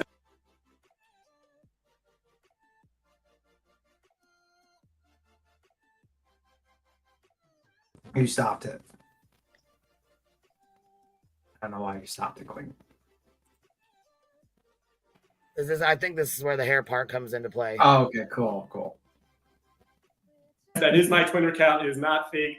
I do have I do not pay Nick to do my marketing. I have a marketing firm. I don't know if I can give a shameless plug for them, but Esquire Digital out of New Jersey is wonderful. They are founded by people who used to be with FindLaw, and they're great. And I pay them to do all my SEO, my website, my Facebook, Twitter, LinkedIn. So they do all of my social media. They help me with creating blogs and doing some of the videos that I think were shown last night of me. And I know this is not a comb over. It is a part, just so you know. So I'm not necessarily going bald. This is the way my hair has been. Although I feel like with the 2 kids and wife, there might be some graying that's going on. Right. But I know there was some questions about my my hair care, and I do appreciate the concern that people had about doing my comb over. And I don't use product in my hair. Oh my God. Oh my God. That's a hair When talk. I heard that this morning, I was like, "Woo! Shout out, B Tim." Bro, look at that hair. Like, that is definitely he's really a comb upset over. about that. He's fucking. You really done did it now. Yeah, that you really is done not. did it now. Yeah, He's fucking upset about that. Like, He would not be going into that. Who sent him that? Somebody did that just to be mean. Bro, okay, I'm gonna believe that's a comb over, like that's just a part in your hair. Comb your hair back. Comb it, like slick it back, and I want to see it slick back, and I want to see your hairline once you slick it back. Then Well, you we'll can see know. where his hairline is and where he It's all the way parts it back there. there. It's like in the middle of it's Right. at the middle of his head. I mean, I'm sorry. I mean, I think they have like products for that to help with the growing of the hair and stuff. And people are like, "Oh my God, you're so immature." Well, welcome to YouTube. I'm a little He immature. done hurt his Well, feelings, B Tim. it was real immature to put a picture of a fucking skunk and say that's Clue. That's real fucking mature too, right? I mean, come on now. Yeah. It's I'm real not- immature to call them proud foots, to call them drop foots and fat foots and no foots and all this stupid ass shit they fucking say. That's real mature too, right? I mean, come on now. That's usually a question people ask. This is natural this way. So we'll dispel that rumor as well on this show. So I'm glad that we got all that stuff out of the way. And this is a really tight tie. It's not a clip-on, so I tie my own ties. It's a nice tie. That's a nice tie. I figured People that might focus be a on question. I'll just dispel that now. Good to get ahead of them, and those are important Yeah, questions. good to get. I'm people sure have, there's gonna be other questions, So, well, I think what most of the folks are going to be really interested in at this point too is are these cease and desist letters, and I think there's questions about what because we really don't know. We have heard that there are some potential criminal acts that have occurred, maybe defamation, death threats. Death threats are very concerning, and so how much of that can we discuss today as far as what's happened? And so, yes, I guess we can publicly talk about the cease and desist because the other side has put it out there. I think they published them, and that's fine. Truly and honestly, So here he's talking about barbecue lady, right? Yeah. Okay, He's she talking put about the other side out. Okay, this is what she was talking about this morning. Yeah. Because I missed some of this, so I didn't get to see this part here. All right.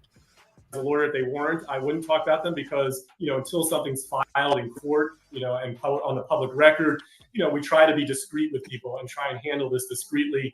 I don't think discreet is in the vocabulary of a lot of these people that we're dealing with. But yes, a cease and desist letter along with a proposed injunction that could be filed was sent and mailed certified the other day, basically claiming, as you said, the defamation, slander, and libel, because in Pennsylvania especially, the Pennsylvania Constitution gives everybody a right to the reputation. So it's not necessarily spelled out in the United States Constitution, but it's certainly spelled out in the Pennsylvania Constitution, the right to your reputation. So a lot of people think the First Amendment is absolute. As somebody who teaches the First Amendment in an American government class at Penn State, it is not an absolute right. You do not have a right to say whatever you want, whenever you want. You cannot yell fire in a crowded theater. Although I tell my students you can yell theater in a crowded fire. There's no liability against that. But you cannot yell fire in a crowded theater. I saw that book. Yeah, I am a dad, Mr. East. And I do have. I mean, I think that's kind of just common sense, though, right? I mean, yeah, that's pretty common sense. I don't know what he's talking about. You're going to get in trouble if you go yelling fucking fire in a crowded room. I mean, come on. Yeah, I mean, obviously, you can't say anything you want without consequences. I mean, you can't sit there. But it goes the same for his client as well, though. You know what I'm saying? It's not a one-way street here. Your client doesn't get to just say whatever he wants and, talk all the shit he wants to, and then, yeah, his client has committed. It's defamation when somebody, talks about you. Yeah, his client has committed multiple acts of defamation towards Chris and Katie. It's just plain as day, and Mr. Hung as well. And because he made statements of facts, and defaming is basically accusing someone of crimes. If I said that, that's the thing too, is I haven't heard Chris and Katie say anything about they were going to put out cease and desist or anything like that. No, even when he came out on Truth show, when he was up there with Clue and Truth, did he say anything like that, Clue? Ask me one more time. I'm sorry. Is he going to send out cease and desist of any kind? Are they thinking about doing anything like that, or? No, I have no idea. But I find it interesting that this side, remember everyone was like, "Oh my God, PHP, freedom of speech. She's being thrown in jail for her. They're trying to stop her from talking about Sebastian Rogers." Meanwhile, this side of the aisle, Nick, Tony, Seth, has sent out multiple cease and desist to people that actually were on the ground, and now is sending a cease and desist against people because they don't like their comments. It's like, who's really trying to silence people from talking? It's these people. It's absolutely that side of the camp, because you know what I mean? You just have the reason why BHP's in court is basically because she threatened someone. She threatened people. She threatened a woman with a firearm. She's not woman. I mean, threatened the Bower Sox with a firearm, and did multiple other things that would be considered a threat. Confronted them. Talked about video going taking pictures off the streets at night with night vision goggles. I mean, come on. And the weird thing is, this is an attorney, and you would think he would have a list of what the defaming comments were. And the only thing that I heard was death threats and calling the parole officer. Well, you have to basically state who did that and when and what's your proof. Well, the way I took what Chris was saying was just stop talking about everybody and just keep Sebastian out there, including stop talking about Seth and stop defaming everybody. That's all they want. They just want you to look for their son. That's all they want out of this whole thing, you know? And I can't blame them. I don't think they want to get into this whole going back and forth and having to take people to court and all that other bullshit. It's bullshit. They just want to find their son. And shame Yeah, on Seth I for don't think they're bringing worried all about this any of this other bullshit. bullshit. I don't think they're worried about what the fuck's going on with Hong or Nick or the lawyer or Dog or, I mean, I don't think they really give a fuck. I really don't. I mean, right. I don't think they're worried about anything like that. If they was, I think they'd be right in the middle of it. But I don't think that this is any of their top concern. No, all they want to do is find their kid. And shame on Seth for bringing all this bullshit up because he Somebody's got got his goddamn fucking terrible feelings hurt. feedback. Clue, is it you? Is that what Is you it? dropped? Some had you. Yeah, you got feedback really bad. Let me go down and come back. Okay, I thought that's what happened. I thought that's what you did, but it's. But yeah, I mean, and shame on Seth for bringing this bullshit up too. He's the one who started most of this bullshit. Because, like I said before, he could have squashed all this rumor shit right from the start, like Chris and Katie did with him. People were starting to talk bad about Seth, and Chris and Katie were like, no, you know, Seth this and blah, blah, blah. They tried to say good things about Seth. And they've done that the whole time. Even when we were trying to say kind of not really bad stuff against Seth, but probably negative, but they still went around it. They did not talk about it. They did not acknowledge it. You know what I mean? So, I mean, they're the ones. Well, that yeah, have been but the him grown-ups sending in a this whole cease thing. and desist to Chloe, who was actually searching on the ground, boots on the ground. Exactly. You know, for his child, he sent one to her because he was upset with Trevor. Yeah, exactly. That's not fair. That's not okay. That's not right. Not at all, man. I don't know. He's got this fucking shit turned into such a shit show and a circus. I'm still hearing some feedback. Yeah, me too. I don't know what the fuck is going on here, but I'll mute. Y'all talk. Well, yeah, I mean, if you're not talking, you should stay muted anyways, because there's fucking noise coming through it. I don't know if it does it at yours or on yours or whatever, but it does it on mine bad. Yeah, I don't hear it when she's muted at all. Yeah, my phone must be upset. She said, what the hell's going on? All this fuckery afoot on this YouTube app here. Then that's the thing, you know, this guy's talking about defamation and everything. I mean, all this stuff that he said could go with his camp too, because I mean, I see more of it coming off their side than I do this side. You know? For sure. It's terrible. I mean, worse things being said, you know. Well, then, like the braces comment, when the fuck was that ever? When, I mean, of course, Nina. I know Nina said it, but when was it ever documented proof? Where's their documented proof that was ever done? Right. I mean, isn't this guy like a free, like kind of like, you know, free speech and stuff? Like, even though you might not like that type of language, I get it. I don't like going into that type of thing, but that is, you can't sue people for that. I'm sorry. You could just, you know, that's not a suable event. You go to a judge and say, well, they called my client Hong Kong. Well, I'm sorry. That's not going to be an ability you can get money for. I mean, unless you're going to. I mean, well, he didn't say that you could sue him for that. He just said it wasn't nice. Well, right. I mean, why even bring it up? I think it was an example he was using. It's a terrible example. Well, I'm just saying, I think he was using this as an example.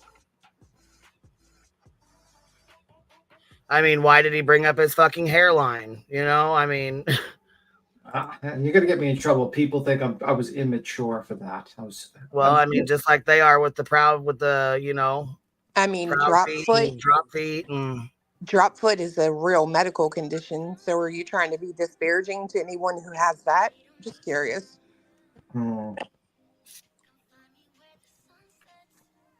Yeah, I don't know. Like, I don't know why he signed up with At Night, to be honest with you. I'm starting to think that there is like he might have signed over his rights for like some sort of movie deal for his son or something, because it's like very odd. That's what I've been saying. It's either a movie or TV show. I Yeah. feel it coming. I also feel like this is like all part of the TV show, because I can just imagine the heroic music playing with Nick and Ham coming into the stage. As if we sat there, we watched the drama. A YouTuber's tearing apart a good man, a father, searching for his kid, and they show him on the boat searching, and the heroic music's playing louder and louder. They show him with JLR's cam and getting his arm band ripped off. I just see him using like Dog the Bounty Hunter as the hero. You're gonna want to get this on camera. You're gonna want to get this on camera. And then like you got Dog on a little hill, and his hair is like the blow in the wind, and you got Nick and Hong in the background. It's like we came in to help. And then they have like the interview with Mr. Joseph here. He says, "Yeah, I represented them. And you know what? We came in." We'll put him under Joe Laguerre. Yeah. Attorney Joe Laguerre comes in strong. Yeah. We came, we saw, we One hell of a conquered. movie, man. All right, here we go. Get the book funny jokes when you become a dad, including my Yes, kids. yes. Everybody finds me funny, but my wife too. I don't know what it is, but everybody else thinks I'm hilarious, and I try all my stuff. That's most wives and husbands, though. I mean, that's normal, you know. Most wives do not think their husbands' jokes are funny. Right. Out on my 8 and 11-year-old, and if they laugh, and then usually everybody else finds it funny. But you cannot slander somebody or defame somebody. You can't put out information that is patently false and claim it as true. You can put that this is my opinion. Sure, there have been death threats made to Sebastian's dad, Seth, as well as another gentleman, Tony Mathis, who has been involved in this case as well, and as well as to At Night and my clients. I don't know why. There was also a group that came up before our involvement to help out with the search that also left because they were getting death threats. I can't imagine why anybody would threaten somebody who is trying to help. Yeah, that is so weird because, I mean, like I said, I've never seen any of these threats. None of them, not one. I mean, I'm sure it's well documented, and he has it in his documentation. And it's not just Tony and Seth full of shit, just making up stuff. Why would anybody be threatening Seth though? That doesn't make sense to me. Right. I don't know. I never threatened him. I don't know anyone on YouTube that threatened him. I don't know anyone I don't else. either. And that's why I said I've never threatened him. I've never heard of anybody threatening him. I ain't never seen any of his threats that he's claiming he's gotten. I did say he was a piece of shit, and that's an opinion. That's just my opinion, based upon what he did in the past, in my opinion. But that doesn't mean I want to know with you guys, like, there's all these alleged death threats. Why haven't we seen any of them? Like, why haven't any? Nothing's been shown. No proof at all of any death threats to anyone has ever been shown. Yeah, that's all I'm saying. I like to know. And jogging is not a death threat, by the way. Just stating that. And shame on you if you I'll are find giving death threats. a young man with autism who's been missing now for over 6 months. I mean, to me, my theory is whoever's willing to help out and lend a hand, why wouldn't you take that hand and use it to find this young man, which is, I feel like we're losing sight of that with all this kind of rhetoric and baloney. And that's why I told my clients, it's unfortunate that we have to do this. It's unfortunate I have to come on and prove that I exist as a lawyer and have to file these cease and desist. And see, that's the thing. You didn't have to, though. You didn't have to do any of this. You didn't have to speak on any of this at all. And you didn't. You did it because you want people to know that you're a real lawyer, which we already knew you was a real lawyer.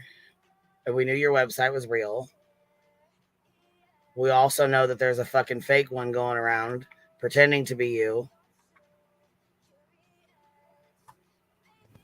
Or is your other one or the? I mean, we don't know. We don't know who it belongs to. I'm just wondering if this whole interview is based upon this lawyer trying to save his ego. Because it's like, I don't know, man. I don't know if this was a proper idea to do an interview like this and talk this candidly. Yeah, that's kind of what I was wondering. I've never seen an attorney just come out and openly just start answering questions like this off of a live stream. Yeah, like usually you just have your statement like, yes, I represent so and so. Yes, I represent. That's all. Yeah, you usually don't go into detail about anything else. Yeah, and that to me is what you do. But this guy, because but the only time I've seen lawyers do this, it didn't end well for that lawyer's case. Let's just say that much. The Vic Vignana case, that lawyer kept on doing interviews with YouTubers. His client lost that case horribly and lost a lot of money. Yeah.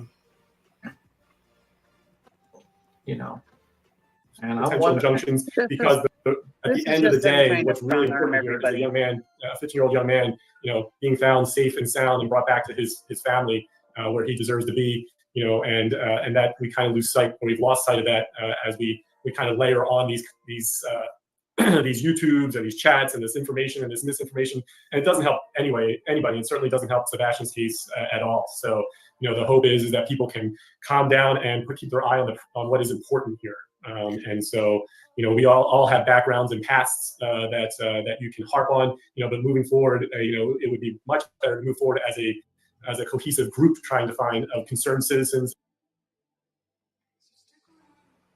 Well, yeah, it absolutely would be. But when you have people who come in like a wrecking ball who don't even know what the fuck's going on, let alone the guy's name or his missing child's name. I mean, he's talking about private jets, huh? He's like, oh, the Chris $1,000 shoes. Yeah, but he was like, Chris and Katie has a private jet, but yet they don't put money to their kid. I'm like, they don't have a private jet. Yeah, and they donated. Like, they donated. Also, to the billboards twice. Nick keeps on spreading false information, saying Sebastian went missing on the 25th. And basically spreading that, which is completely different than what the cops are stating.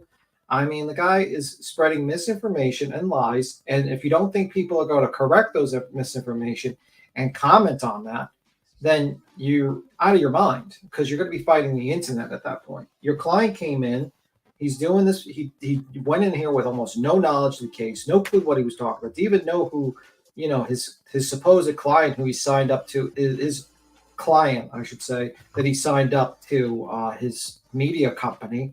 Didn't even know the person's name. He keeps on calling him Sean for the first couple of live streams, and he acted like a complete fool.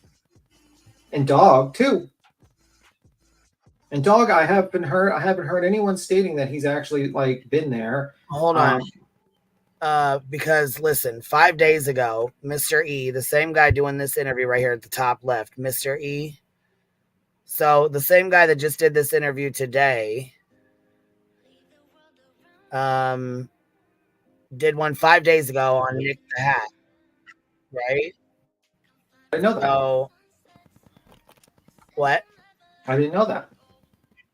I didn't either. Somebody sent it to me real quick. And listen to the timestamp. Investigative work, like you kind of, but that's also kind of like. This is about Nick the Hat. This live is specifically, who is Nick the Hat? The search for Sebastian Rogers. Mystery in the bottom left is the one talking. Now listen to what he says. Like another small indicator of what kind of life this guy's been living. So I'm imagining this is one of those guys that does a lot of back alley, getting dirty kind of investigative work. Like you kind of imagine a lot of investigative journalists do. He worked for the National Enquirer for a time. When he started, it seems like when he started to really get into the celebrity world was 2018. Sylvester. So he's talking about Nick the Hat. Okay. So how in 5 days did his opinion change? And now he has his lawyer on here. So you said he was a back alley kind of investigator. Here, let me go back to this real quick and repeat word for word what he said. Okay. I got it. Got it up there? Mm-hmm. So he was convicted on 2 counts of forgery, identity theft, 3 counts of unsworn falsification to authorities, and 1 count of tampering with public records or information following a jury trial before Court of Common Pleas Judge John Capuzzi. A second trial for allegedly possessing a taser device given to him by Chester police officer Donald Jackson is set for January 18th. I don't know whatever happened with that, but I know that that policeman got fired. And that's actually kind of it's a small part of the story, but it's kind of interesting. What he said, what happened, because when they went through the Nick the Hat's emails, they found his communication with this police officer, and he was. See, he has a lot of information. He has a lot of information on it. He's telling us, he's about to tell us a story right here, right now about an officer that gave him a taser. And when he got caught and they went through his emails and shit, they found the communications between him and this officer. And then he's going to tell us what he thinks about him. Like he's a back alley here. Who is looking for sources or doing some kind of work, investigative work in a bad neighborhood. And he asked this policeman if he knew where he could get a taser to protect himself. And this policeman said, hey, you can use this taser. Don't tell anybody I let you borrow it. And then he got fired because they were searching through these emails. But that's also kind of like another small indicator of what kind of life this guy's been living. So I'm imagining this is one of those guys that does a lot of back alley, getting dirty kind of investigative work. Like you kind of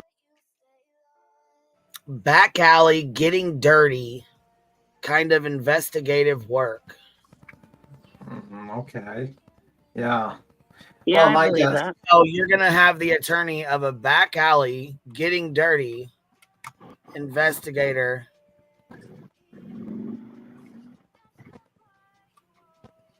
Yeah. Seems pretty flippity fucking floppity to me, but here we go. And bounty hunters and other people to try and find this young man and move this case onto a what I hope will be a happy ending at some point. Right. Yes, we're all praying for that. Can I ask, have charges been filed as far as the death threats goes, like criminal or authorities aware of this and handling that? So there are no charges that have been filed that I'm aware of. Of course, private citizens cannot file charges. As you know, only the state can file criminal charges. As whether or not law enforcement is involved, yes, they have been contacted and provided the information. There's also some wiretapping issues that have gone on that have been. So, yeah, that was my next question. If there has been death threats, why not turn those into the police? That's the first fucking thing I'd be doing. Yeah, because that's a crime. You can't do death threats against people. So what if it's the same fucking person making these threats? Like I said, I still haven't seen them, so I can't speak on if they're true or not. I don't know. I'm not saying they are. I'm not saying they're not. I don't know. I've never seen them, so I can't speak on that. But what I'm saying is, what if the same person, if they are true and there are death threats that are out there, what if it was the same fucking person that wrote all these emails? Yeah. By the way, wiretapping is basically if you were in a two-party consent state and you record your phone conversation with them, they consider that wiretapping. So like you pull up. So if you're in like a two-party, but if you're in a one-party consent state, that doesn't matter. There's no issue as long as one of the parties is aware of the recording. You're fine. So that's what he means by wiretapping. So it's not like they're bugging the phones. It's like literally like they're having you're having a conversation. So but it depends on the charges. Like most of the times the cops do not charge you for that shit unless you really piss them off, like Turtle Boy did. to the Massachusetts police, they were probably pissed off and they threw him on that. Well, wiretapping is basically like I would say someone recording their phone call with another person in a two-party consent state. PA is two-party. Yeah, but the problem is like, let's say you have a conversation with a person with a one-party consent state, and then there's another person in a two-party consent state. It's a little iffy on that one. Like, and I don't think the police are going to go and grab you from another state and bring you over for a trial. I don't know. I don't see that happening. So I don't even think the cops are going to pursue that, to be honest with you. They have plenty of other things to bother with. Death threats would have been on the high list because that is an actual serious thing, and you can get into trouble with that. You can't do death threats, but there would be proof that would be nice to offer, Just saying. I don't know. I'll keep quiet if you want to hit the play, or if anyone else wants. Yeah, I was going over this call that Kodo put out. It's like 25 minutes. It's like a 25-minute live or 25-minute video, so I have to wait. I was going to play the call because I have the call too that he's talking about. He's talking about the call right here, the call that she made. She said she was live though. So he says wiretapping, it's going to be a wiretapping issue. No, the fuck it ain't, because she was live on a live stream. He called in. Here's the video right here. Barbecue Lady and Tony Mathis. She went over the stuff on our live. This is our live stream right here. Okay. She went over all this on the live, showed it, right? This is our live stream right here. It says Queen Bee. She showed all of it on the live. She showed all of her TikTok on the live, right? She showed all of her stuff, the puppies, all that. You know what I mean? She was on a live stream or whatever when he comes up and mentions it and stuff. Then Well, here's the text messages. Yeah, I mean, if she's live, that's going to be a pretty tough case to do. Like, I don't know how that's going to be interesting for the cops, because she's live and you can hear it on the live stream from the phone call. Then, and he knows that she's live. That's a little. I don't think that would be pursuing. And I'm pretty sure he was in the chat beforehand too. Yeah. Wasn't he? And there's Tony Mathis on the text message right here saying snacks DoorDash. That's nice. People that were on our panel, part of her names is, it's like Midwest Snacks. And so he's making fun of her, basically calling her fat because she's door dashing or whatever. Like, anyway, it's fucking foul. Regardless, it doesn't matter who the person is. To make fun of somebody is just disgusting. Are you playing this from Clues Replay? No, this is from a clip channel. Instead of going through the 2-hour live, they just clip the screenshots out. Because I have all my screenshots right on my phone. If you just want me to flip through them. Yeah, it's up to you. You can. That's yeah. She's showing us the messages and stuff from. Yeah, she's showing us the messages and stuff from. So Cajun, who was at the vigil, the ride. Yep. She was there. The one that was crying that Betty went to jail. She goes live with Pictionary on TikTok. You got Chase, she was there. I don't know who that is. Kylan and Ocean. They're all participating in this Pictionary. So you can like draw on the screen and people can guess. You know, like it tells you, it's kind of like a game. But people can comment down here. And so this is the picture. Oh, this is an actual part of TikTok. You can draw on the screen? Yes. Okay, yes. okay. And Tony's comment is insurance claim on a trailer. So like just again attacking the trailer. Here's another one. Cut brake lines. And so basically insurance on a trailer would be the trailer she lives in, meaning something would have to happen. In my opinion, he's making a statement that something would happen that she would have to, it would cause her to have to claim it on homeowners insurance. I just have to say, I love Pictionary. I wish YouTube did that. Yeah, I was gonna say that was pretty cool. I didn't know she was drawing that on the screen right then and there. That was kind of new. That was kind of cool to hear that. Like to know they did, like could do that. I don't know why we can't do that over here. It would be nice.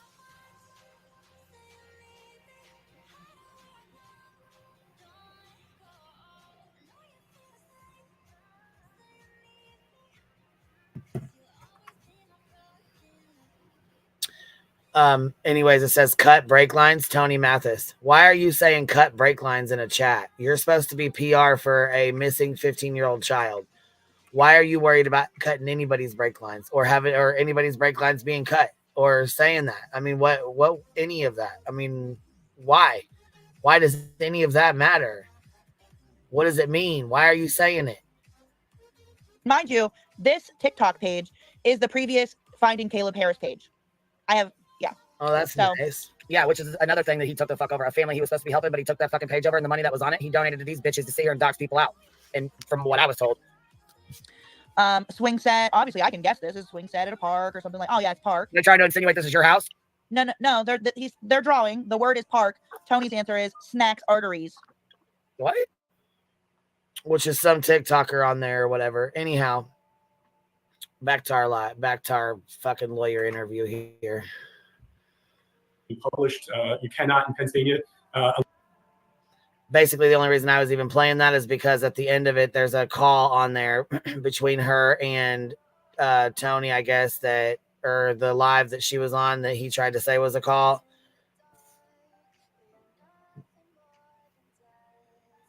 Which I believe it's at the end. I'm not sure, but unless you have special consent through a prosecutor's office, you cannot record somebody's voice without their permission. So we are two-way consent. There's only one exception to that, and that's a consensual phone intercept that has to be handled through a prosecutor's office and done through that, and a certain process has to be followed. Wait, you can't record someone in Pennsylvania? Is that what he just said? Yeah, I think because it's a two-party consent state, he stated. I'm going to go back so I can hear what he said, yeah. Wiretapping issues that have gone on that have been published. You cannot in Pennsylvania unless you have special consent through a prosecutor's office, you cannot record somebody's voice without their permission. So we are two-way consent. There's only one exception to that, and that's a consensual phone intercept that has to be handled through a prosecutor's office and done through that, and a certain process has to be followed. Otherwise, recording somebody's voice surreptitiously and then utilizing that publicly can be a crime in and of itself here in the Commonwealth of Pennsylvania. From what I can tell, Can I ask a question? Private citizens, my clients, cannot file charges. Like, if he's referring to Tony and Barbecue Lady, I don't think Tony lives in Pennsylvania or Barbecue Lady. I think she lives in Philadelphia or something like that. But yeah, I'm kind of confused as to who does Nick. I mean, why does this matter? Yeah, Nick like is in Pennsylvania. Yeah, Real? but Sorry, cheesy. What? Nick is in Pennsylvania, but Tony's in Oklahoma. I don't know where Barbecue Lady is. yeah, I don't know where she lives, but I don't know what she's. What's the relevancy to this conversation? Oh, okay. It says Barbecue lives in Pennsylvania. Oh, maybe that's why. Okay. Then. Okay. That's the relevancy then. Okay. And Tony lives in Oklahoma. Sorry, what? I'm sorry. Tony lives in Oklahoma. Yeah. Yep. I found that out earlier when I thought he lived in Texas. The chat corrected me. We were just discussing who lives, if any of them live in Pennsylvania, is what I was saying. Because he's quoting Pennsylvania as a two-party state.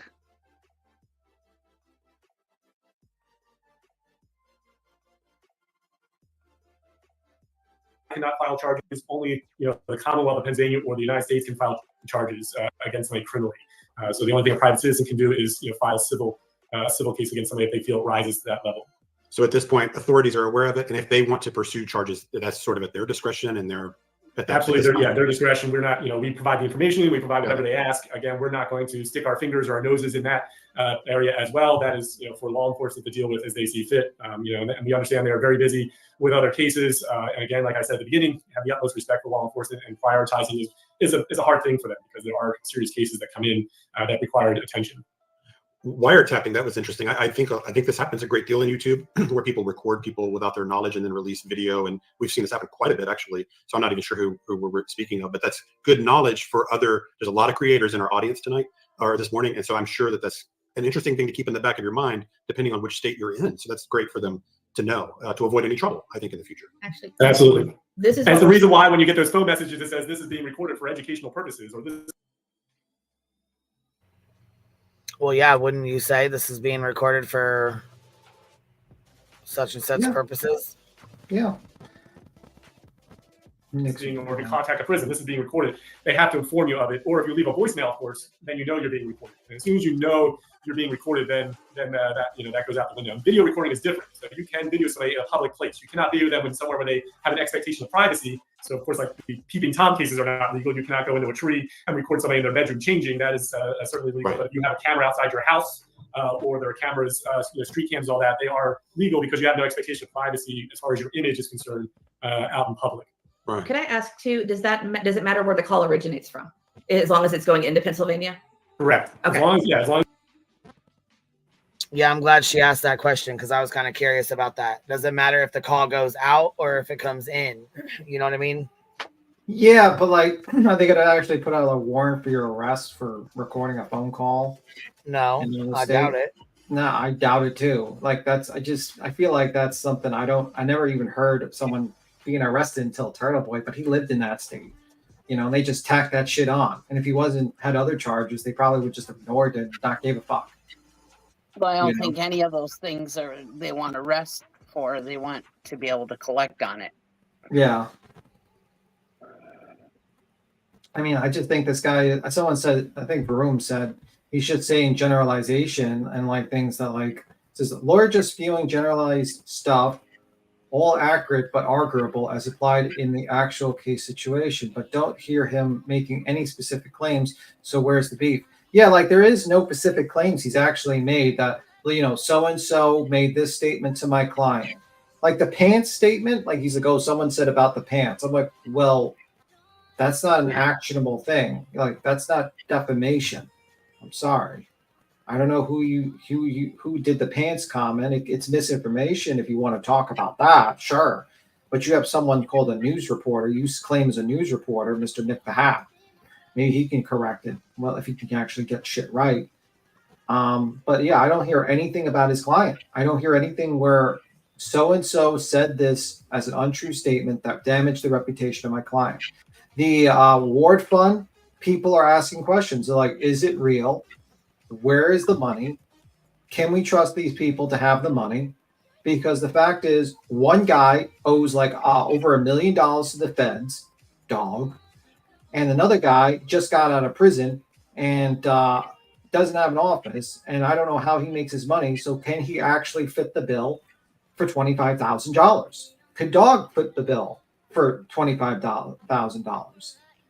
And maybe they should reveal it in an actual account stating it's being held in trust. Maybe this attorney can state, hey, my client has given me $50,000 to hold for any information leading to Sebastian Rogers, but he didn't say that. I don't know why the attorney didn't say my client has given me $50,000 to hold on a retainer, to retain the money, to hold the money for the award for Sebastian Rogers.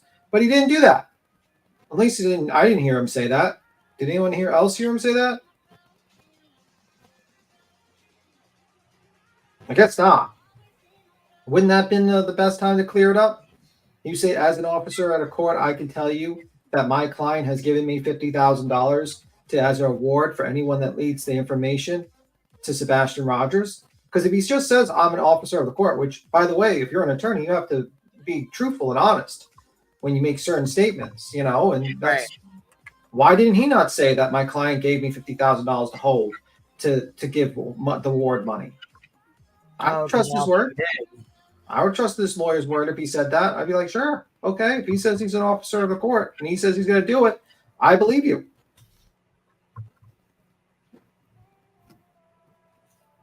But he didn't. There's a connection to Pennsylvania, because there are other states that do not have, where you require the two-way consent. So. Okay. Interesting. And then actually this, we had a super chat, and this question actually goes along with what we're talking about. So I'm going to go ahead and allow it. Closer to you asks, can I ask how the threats are given? Text, email, phone calls, etc. In many ways can be traced, correct? Yeah, so I mean, the threats have come over as far as text messages and emails. So yes, they can be traced. There are ways to kind of disguise yourself for people who are tech savvy, unfortunately.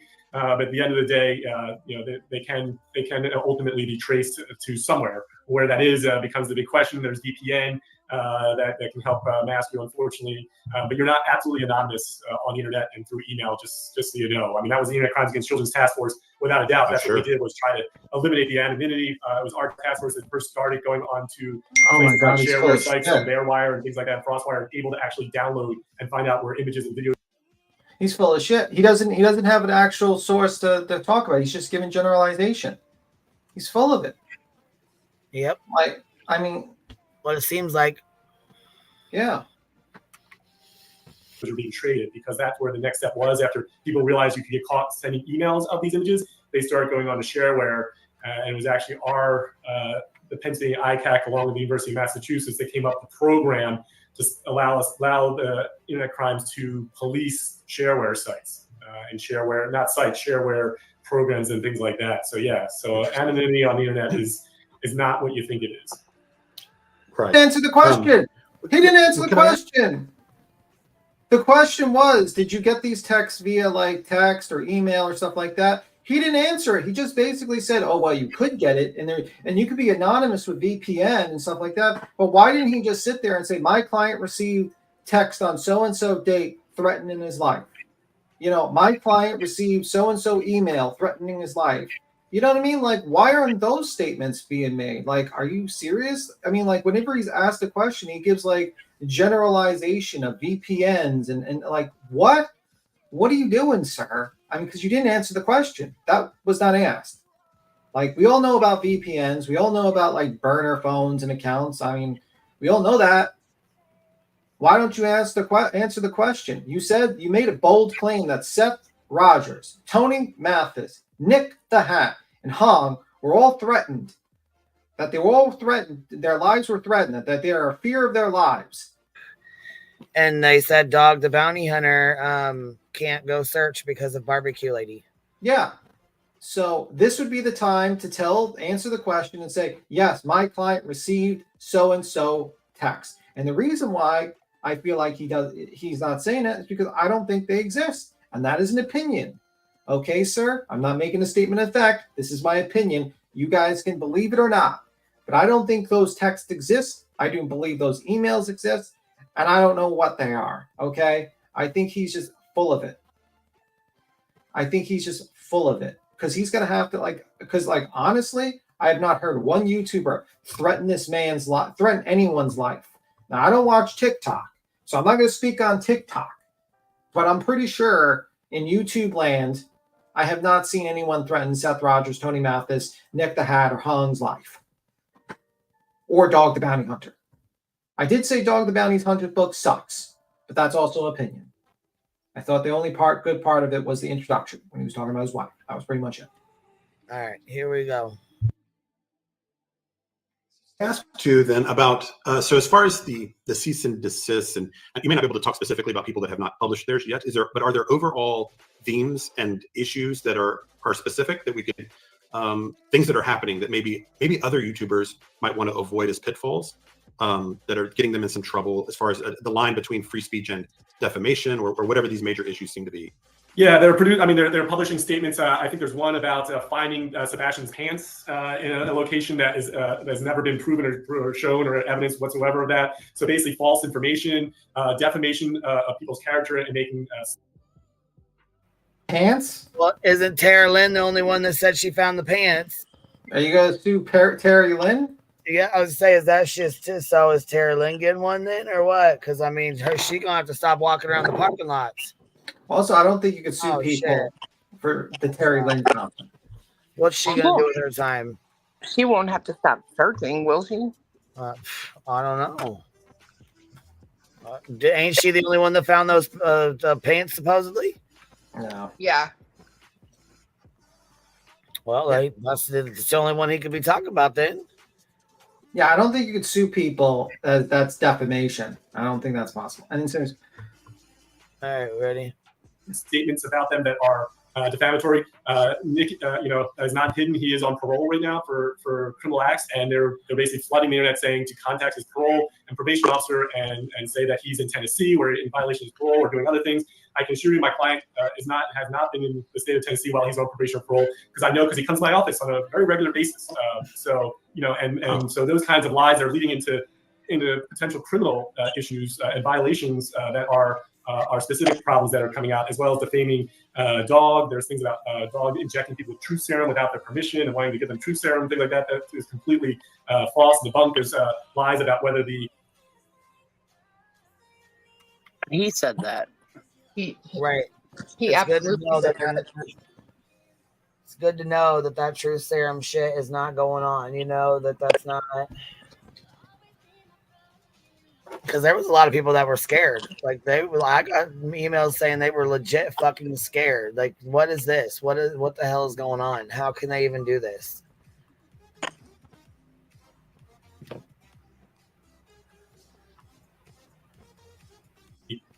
The reward is actually real, or is it just something that's made up to, and what it is it's hampering the investigation.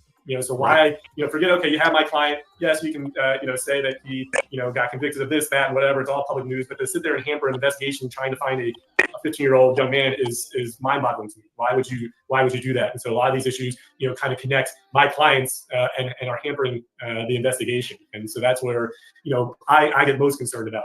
My clients are big boys and girls that can handle their own. Another one, a gentleman at Nikon, they called him Hong Kong in a racist and xenophobic manner that really was, like I said, he's a big boy. We're not overly concerned about that one, but it just shows the kind of cursed people we're dealing with. Why can't we, if you have... Right, it's distasteful, just like calling, the Proudfoots Dropfoots, talking shit about people's body weights. Yeah, but because he's Asian, I suppose they're saying they could have it as hate speech, I suppose. But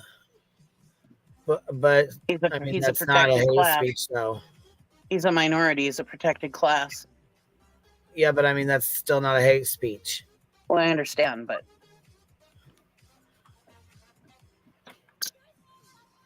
And yeah, I agree, Cheryl. I agree.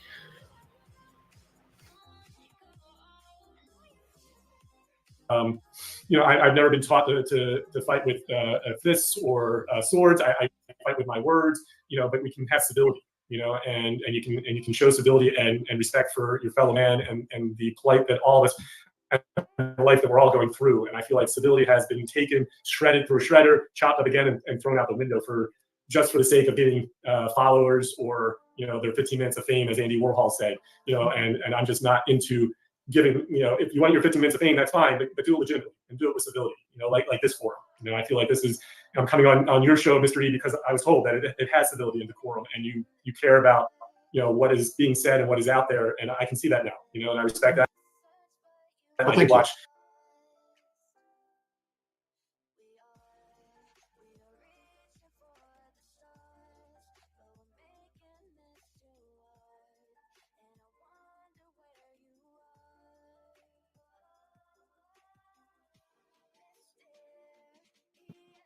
we care too.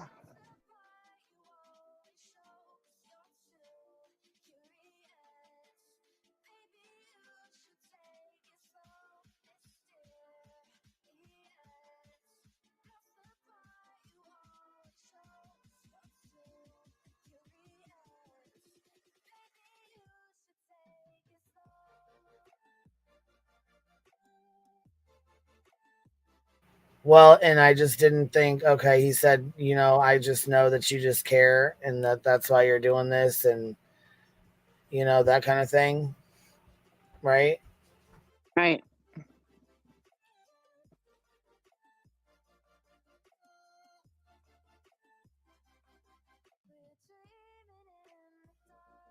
Say we care too.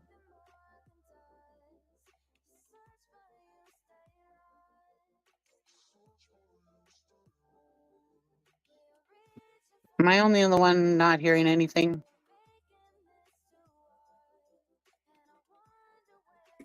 I was muted and I was talking I was completely muted. too. Yeah, you're all muted. I was muted too, but the background noise is, like I said, it's, if you guys ain't gonna mute, then I'll have to mute for you. Well, I always mute myself. It's the background noise it's pretty bad. Anyways, though, for caring so much, Miss E says, once your comment featured and discussed, send a super chat. A super chat. A super chat. Yeah, but they didn't even discuss most of the comments. Like, they didn't ask them all the questions, Nope. which kind of sucks. Show didn't. And you had to be subbed up for 20 minutes just to ask one. Yeah, I guess it's better than 5 days.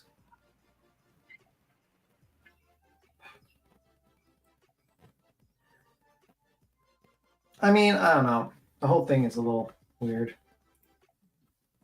Is the music playing?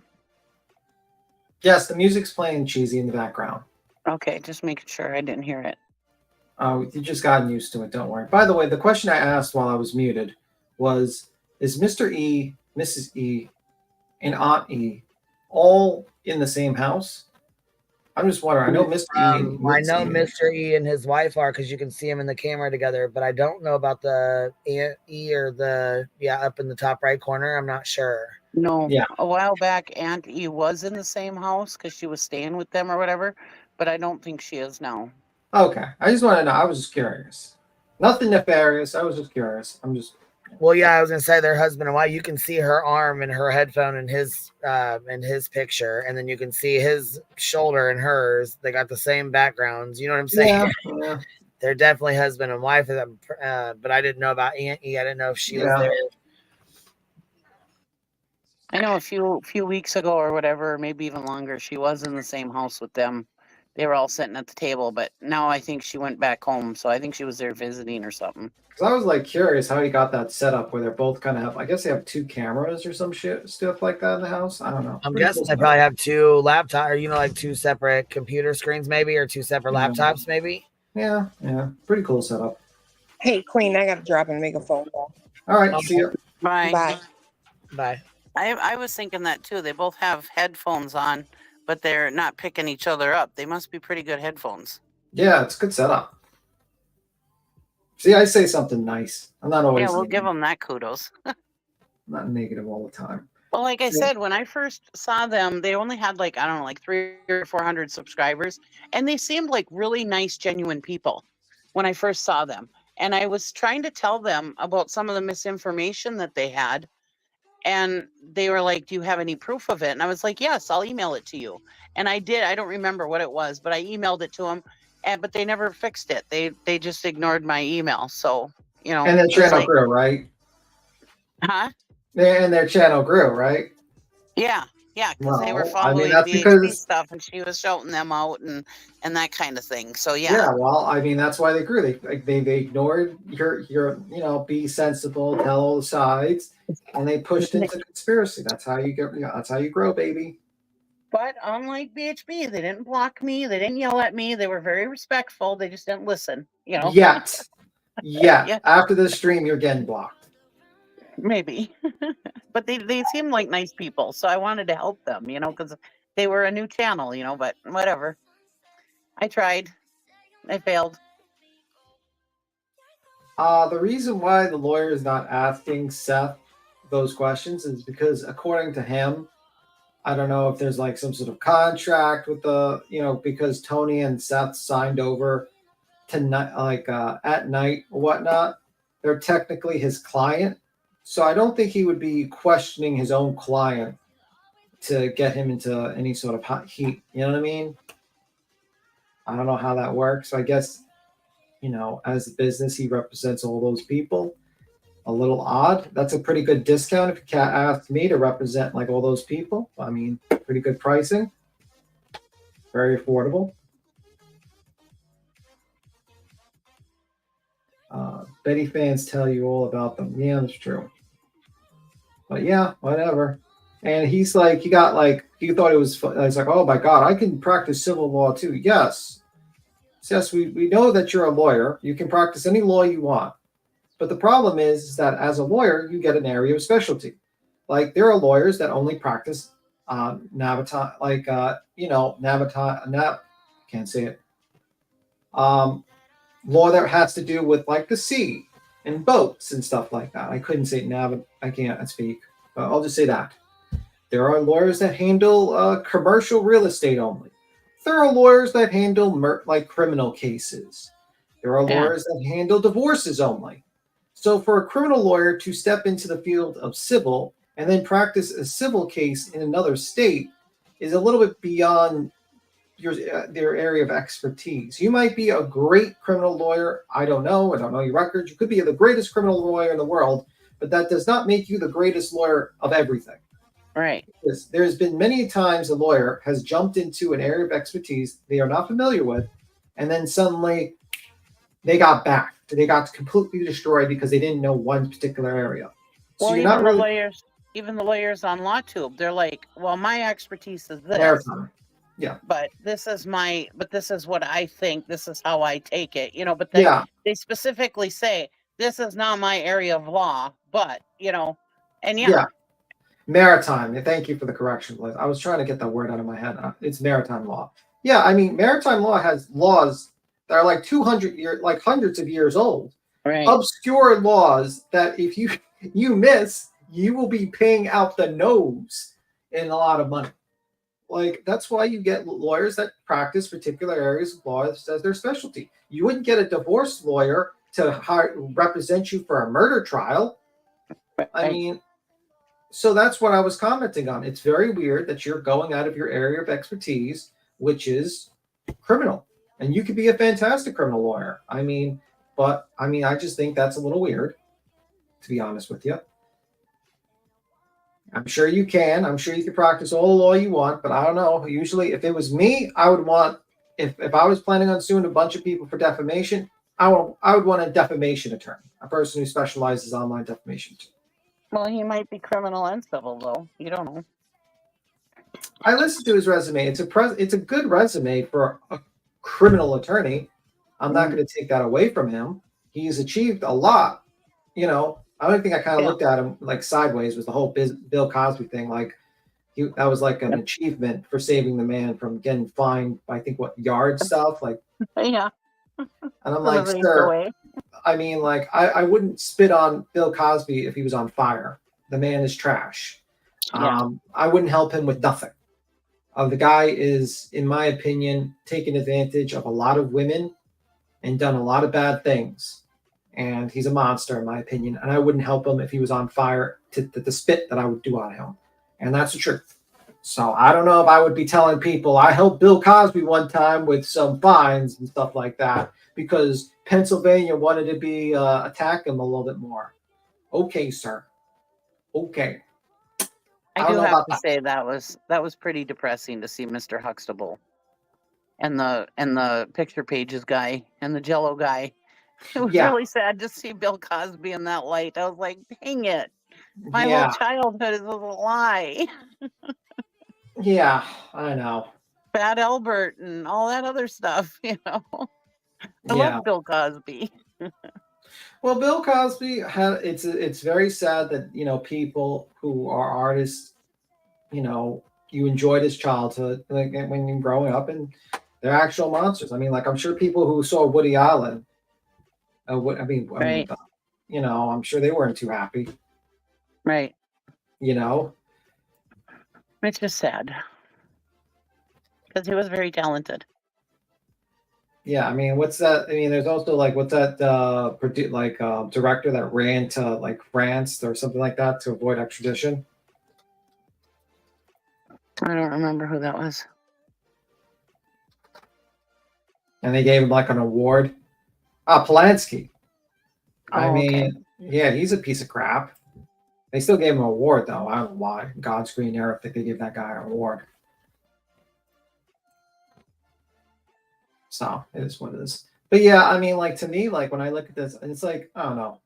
I don't know if it's a very good idea to go on YouTube, do an interview with a bunch of YouTubers to basically highlight that you're mainly mad at misinformation of a case, which your client is perpetuating, in my opinion. Your hairline. Mean comments to Mr. Hong. And that you're an actual attorney and you have social media.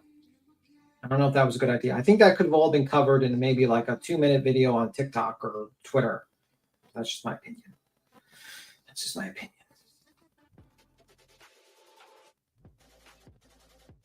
Well, that's because he's not. That's because that's not his area of law, that expertise. He is a criminal lawyer, and he could be a fantastic criminal lawyer. Luckily, I've never had to hire a criminal lawyer in my life, which is, that's good. But he could be a great criminal lawyer, but doesn't mean he's going to be a great civil lawyer. It's just how it is. There have been many a times where lawyers think they know it all. And that's why that saying goes, pride before the fall.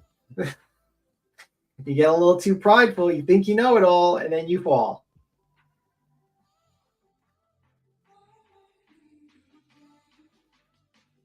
Beats him just hating. I'm not hating.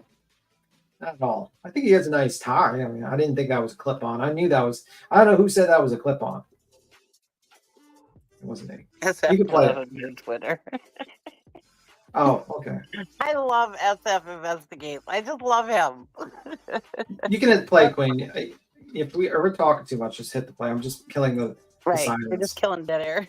Yeah. Don't tell my husband how much I love SF Investigates. No, I'm just kidding. SF states, while others... Right. Here we go. Okay.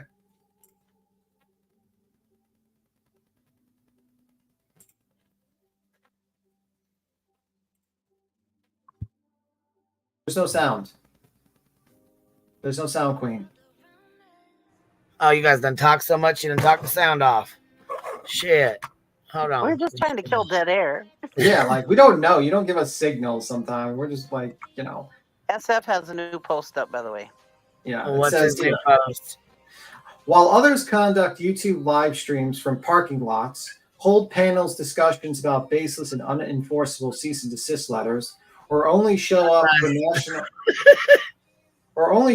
for national media to promote a book, I'm heading back to Tennessee on Monday to search for Sebastian. We read that already. No, this came out. This is different. He said he booked tickets to go back there to search from the 25th this to is the. different. Oh, okay. Yeah, that was 8 minutes ago. Okay, you got me there for a minute. No gimmick, action versus acting. I am also making a commitment not to drug anyone for the sake of interrogation while in Tennessee. Sebastian Rogers is not for profit entity. He is a missing 15-year-old boy who needs to be found. And then he has like a ticket to Nashville. He showed Sky Priority, one passenger. I think he's trying to. I think he's trying to poke the bear. I think so too. I think he wants to get into a litigation battle with Mr. Nick the Hat and his lawyer. Because I think that's what I'm saying. Like, I don't think that tactic's gonna work with SF, because I think SF has the resources to fight litigation and win. Right.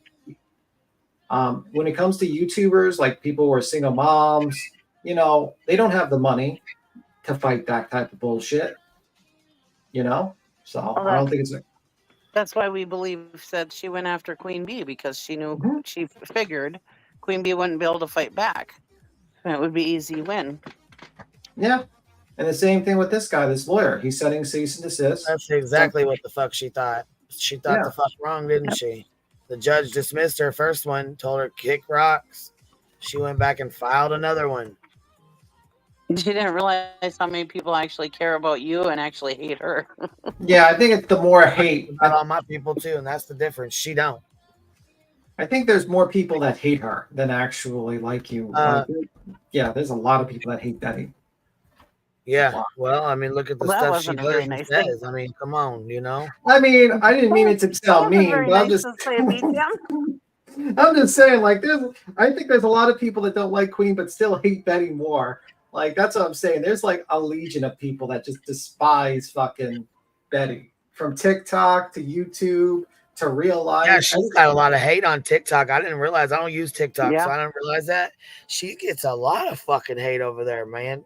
Well, that's why her and Olivia came over to YouTube, because they were getting shadow banned over there, because people, and that's how Burnt Toast first originally got her criminal record, was because somebody posted it over on TikTok. Oh yeah, people do not like her over there. That's what I heard. I was like, what the hell? Then you go look at it and holy fuck, it's bad. They call her ass clean the fuck out. They don't give a fuck. Step because it's a lot. And so I might not be in full recovery. So I do appreciate you allowing me this forum and this decorum, because I think that's what everybody needs to understand. All the other creators out there, have some decorum and civility, and remember what the end result is. I would hope of everybody who's involved with his cases, and that is to find this young man safe and sound. Right. I guess a question I have, though, as far as like the cease and defamation, I understand, especially I understand false reporting and things of that nature to the parole officer. That's clearly and it would be an issue, I would think. But for the individuals that have received the cease and desist, what kind of, are they able to still cover the case? Is it just up to a certain line and not crossing, or what would ceasing and desisting look like on their end? Like, what would that signal? Well, Seth did a round of them back, a couple months ago? Yeah. And I don't think anybody took any of them serious. I think who all got him? CJ, he's still talking about the case. The PI that was on the case originally. Chloe. Yeah, Chloe, and she's still searching. Chloe, I believe. Clue, and she's still doing billboards and still talking about the case. I think a TikToker as well. There was a couple. And it was all by another lawyer. Didn't T-Rev and Michaela get one or something? I don't know if T-Rev got one. Okay. Michaela, I don't know. I just don't know. Maybe. I thought there was like 5 or 6 of them that went out. Yeah, I did too. Possibly. Was it Trevor Lee got one? Trevor Lee might have got one too. Yeah. I don't want to say they're unenforceable because they can always bring a frivolous lawsuit, even though they 100% will lose just to fuck with you. It just depends on like if the person really wants to throw away money. That's the thing. Yeah, that's kind of the thing. Because I'll tell you what, Betty's bullshits cost our community a whole lot of bullshit and a whole lot of money. Yeah. Unnecessarily, just she wanted to do it. And this lawyer seems to have a lot of time on his hands because I've never seen. She wonders why people don't like her, why people, you know what I mean? It's the shit she does. Yeah. I mean, I don't know any attorney that had like a good hour and a half in Wednesday. On a Wednesday morning? Yeah, on a Wednesday morning to do a Zoom fucking interview. To me, that's wild because that's like the busiest. I mean, you got depositions, you got court stuff going on. Court, yeah, court for sure. Yeah. Because a normal, I would say a normal, like for a plaintiff's case, usually you have like one attorney can be handling like 200 or like 200, maybe 500 files. Like just like just because you got years and years and years and years and years packing them up. And I can imagine like a criminal case, this guy's probably has to deal with trials, has to deal with actually going into court and arguing. Motions. We got 20 more minutes. You apply. I'm sorry. What would you need to see to believe that was a cease and desist? Right. Well, as you said, is to stop the misinformation, the false information, and stop the defaming of my clients, and keep your focus on what the issue at hand in finding this young man and what that takes, and talking about that. Putting my clients at the forefront when the investigation at the forefront should be Sebastian and his family. That's where it becomes a problem. And they can. Hey, if they want to bring up Nick's. Yes, play nice. This is new. This is from this morning. Background, we can't do anything about that. It's public. But then when you say, call the probation office to complain about him when these people don't even know who he is, that's where it becomes a problem. So there is a line. We all know. It's a fine line. I got you. And my clients, they skirt that line as well. I'm not going to sit here and say that they're saints. That they skirt the line sometimes in the name of justice, as they believe. But they when you cross that line, and that's why the cease and desist letter went out first. Certainly, we had a right to go to the federal court here in Philadelphia and file for a preliminary injunction. We chose not to, because you give people the chance to take the high road and move on. Their response was to then publish it and mock it as that.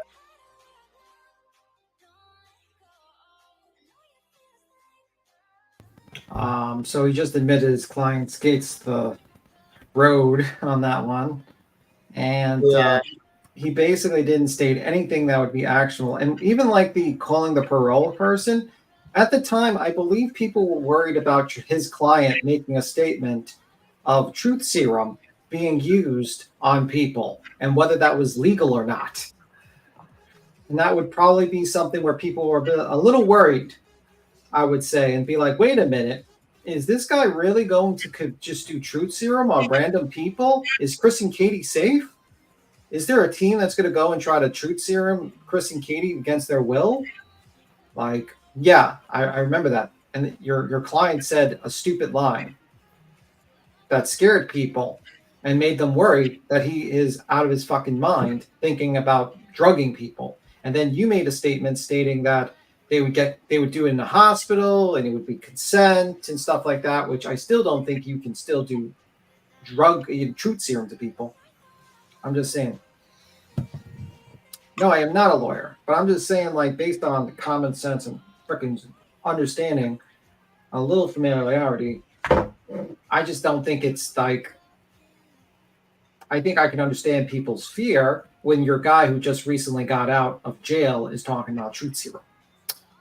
No, I don't believe people should have called up. I didn't call up this parole. No one here was told to call. Yeah, we don't fuck with that. Nobody told anybody to call over here. But your client should probably have not stated that he was planning on truth serum people. Yeah, I was gonna say he probably scared the fuck out of me. I know he scared some of them, but he probably scared a hell of a lot more people than he thought. Yeah, like you're already, and also you have to realize at that time that was said, there was already a protective order in place for Chris and Katie, and now another YouTuber basically stated about truth serum. And who do you think they're going to truth serum? They're not truth seruming me because I don't live in Tennessee. The only people you would think about truth serum is Seth, Chris, or Katie. That would be the only limited people that you would truth serum. I don't think anyone else was on the list. Because those are only people. And a lot of people have been stating that Katie knows the answers. Well, how do you get answers out of Katie then? You know what I mean? That's the problem. And your client made a horrible mistake making that terrible fucking post, and that got him into fucking trouble a little bit. It's the truth. Maybe if your client didn't make a statement that sounded fucking wackadoo, people would be worried. Same. Well, and this came after their camp said that it was a good idea, or they wish they could waterboard Katie. So, I mean, Yeah, boy, BHB and Tony and Seth were on the panel when we were talking about that. Yeah, right. That's what I'm saying. They thought that was would be a good idea. Yeah, if they could. Yeah. Well, listen, I always tell people to take, when it comes to a lawyer, if they want to make you spend money, they can make you spend money. That's why, I tell people, you will win the case, but it depends on if you want to fight it. I think none of these things are really enforceable, and it would cost money. You can play it. I'll keep quiet. I'm just pulling up air.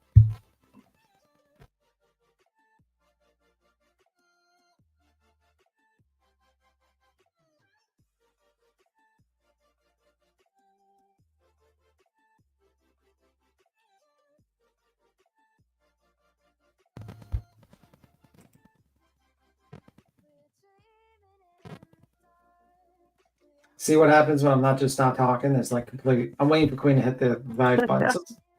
See what I mean? I'm just trying to fill the dead air sometimes, because sometimes Queen doesn't hit the play button sometimes, and I don't know the signal. Right. People leave when there's dead air. Yeah. Or they worry that their stuff is not working. Yeah. Believe me, I would like to listen. I would like to hit the play button. That's what we always tell Queen Bee. If we're talking, just tell us to shut up. Yeah, just hit the play button. I'll shut up immediately. Don't worry.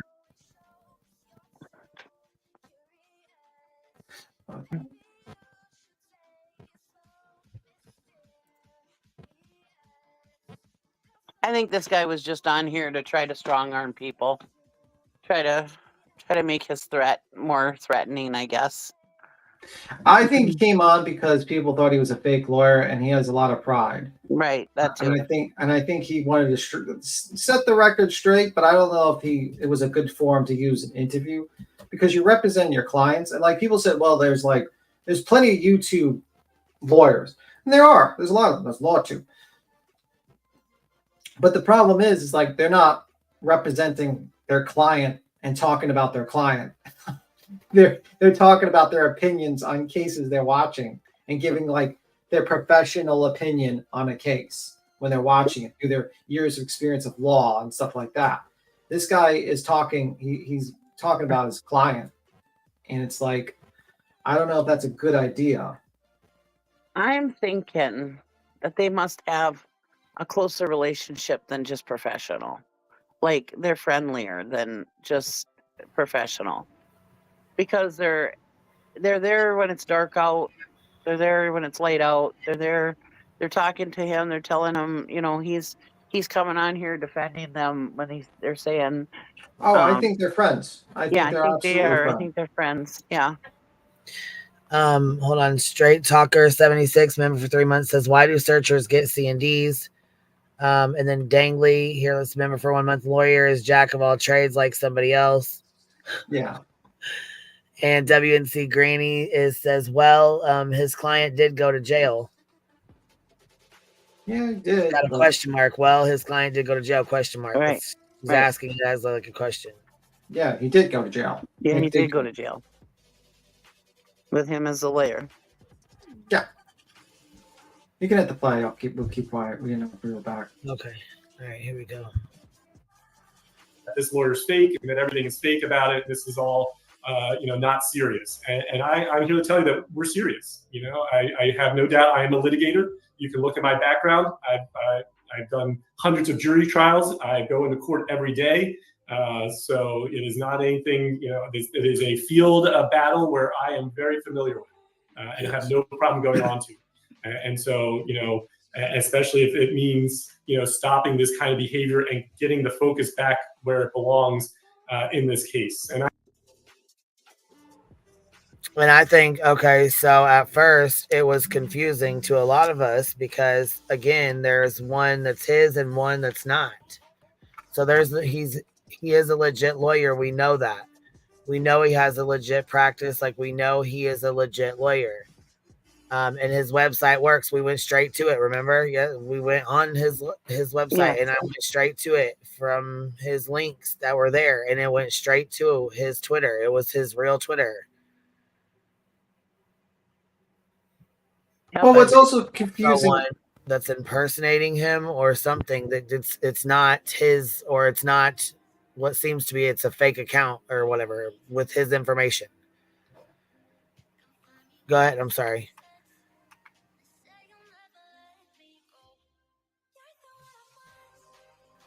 Go ahead, B-Thug. No, it's good. It's good. You can keep on going. All right. I know that my words are going to be turned around and misconstrued. I know coming on here, there are people who are going to use this. That's fine. Sure. They've already used my videos that I have. The videos where I talk about caring about my clients and all this stuff, and I just kind of smile because it is what I believe. There are a lot of people who don't listen to their clients. They kind of railroad people. I know those lawyers. I've represented some of those former lawyers, unfortunately. I'm not that person. I do care about my clients and their daily lives. And I understand, as I think one video was shown, people come in, it's the worst day of their life when they're accused of a crime. It's the worst day of their life when this comes in. And, people's lives are like a bowl of fish hooks. And so we want to take this one fish hook, which is the criminal accusation, and try and deal with it. But you can't pick up one fish hook. Try and put 500 fish hooks into a bowl and try and pick them up. You're going to get at least 10 other fish hooks with it. And so I try to understand that there are other parts and components to these situations. It's not just the specific defamation or lying or things like that. There's other components going on. And as a lawyer, I recognize that. And I try to have compassion and empathy. How about when your client is basically accusing Chris and Katie of multiple crimes? Where's their compassion? Where's their, taking the push? This serious criminal accusation your client is basically lodging against innocent people that haven't been arrested or charged. Well, I mean, Dog came on and said there was a horrendous, this is the most horrendous case he's ever seen. Yeah. Yeah. So where's your client's compassion? You know what I mean? Like it's kind of rich coming from a criminal attorney a little bit. Your client is accusing people who are innocent of crimes and spreading misinformation about a case for publicity, in my opinion. Just really crazy. But I want to know what was said to Nick that he had to stop talking. I don't know. I don't know how I never heard anyone send him a cease and desist or anything. I didn't hear of anything either. Did you? No. I was gonna say, did we fucking miss? I did. I know I was gone for a couple days, but gosh dang, did I miss some shit or what? Y'all didn't fill me in another. No, I was right around where I was gone too. I don't remember anything like that. I'm like, when was that ever? Because I mean, he's acting like he's muzzled or whatever. That's their new word, muzzled. And like he has no right to speak. He's wearing tape over his mouth and shit. Like, I don't understand where the fuck did that who told him he couldn't speak on this? I don't know. I think it's more for the show, kind of like the death threats. Listen, what's Dolly saying about this? Good Lord.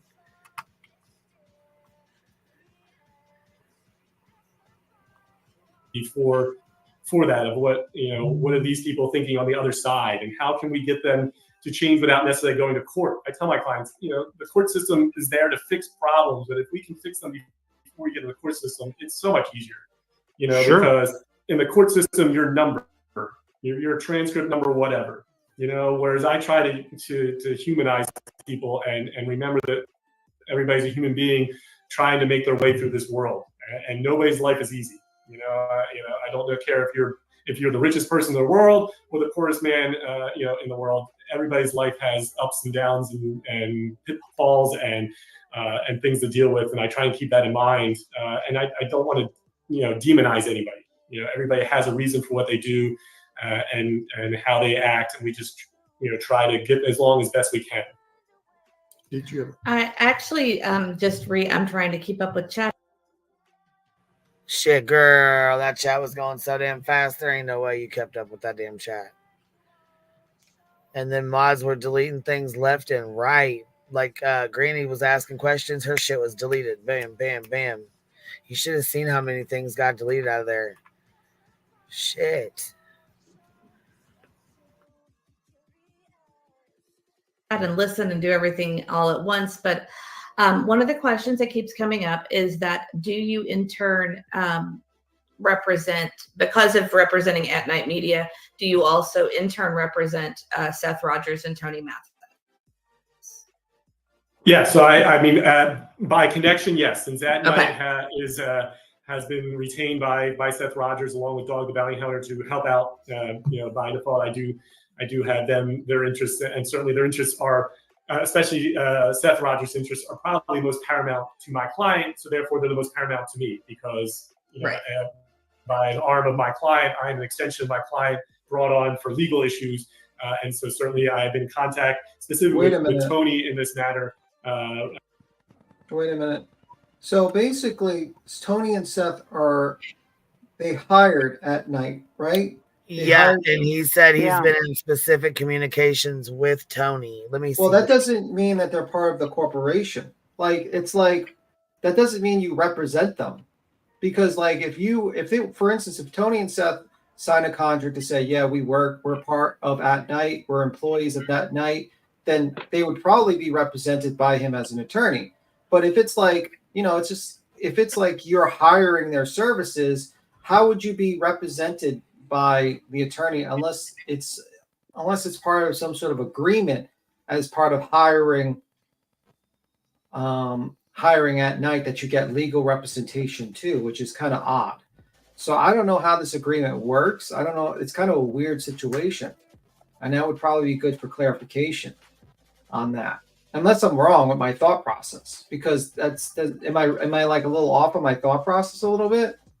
Well, it's just that it's just what he said it was. They're Seth and Tony are At Night's clients, so that means they must have signed a contract, and then he's extending his arm and using but it would have to be specified in the contract that you are giving legal representation to represent them. And I don't know if that's, you know what I mean? Like, that would have to be specified in the contract, in my understanding. And you don't I don't think every single person is just simply represented by people that you hire.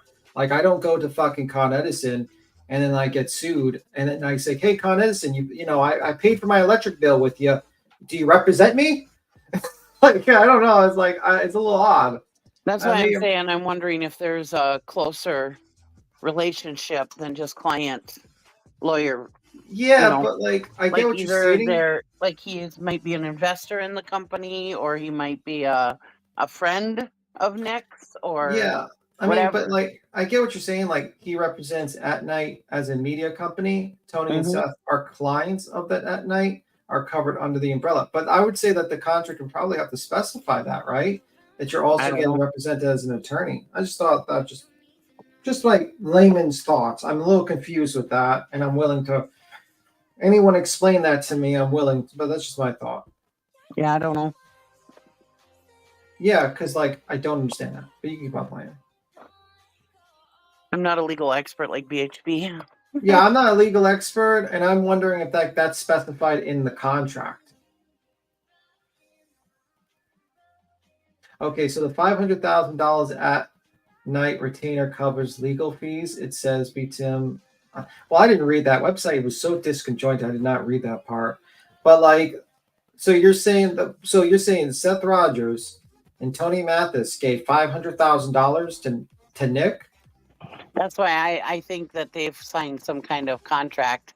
And I agree with Body when she said that I think he signed away Sebastian's rights. I honestly believe that. Yeah. But how could he do that without Katie? I don't think you can. I don't think you can. That's what I'm saying. I don't. I mean, But if Katie doesn't know, she won't fight it. And I don't know, man. I don't know. I don't think he'd even be able to do that legally. it sounds like a bunch of shit to me, is what it sounds like. Yeah, and I don't think you'd make a lot of money on this story. Like Netflix, you're not going to pay you a ton of money, to be honest with you. And there's been no ending to this yet. Like, we have no idea. He might be alive somewhere. He might not be. We don't know. We don't. Well, yeah, but Dog was trying to get that one show to keep going that he was in. I don't remember when Beth was dying, and rest in peace, Beth. And he's been having financial troubles ever since. So he's probably trying to get a show going again. Who knows? And this is a great opportunity for him to start, because this is a well-known case.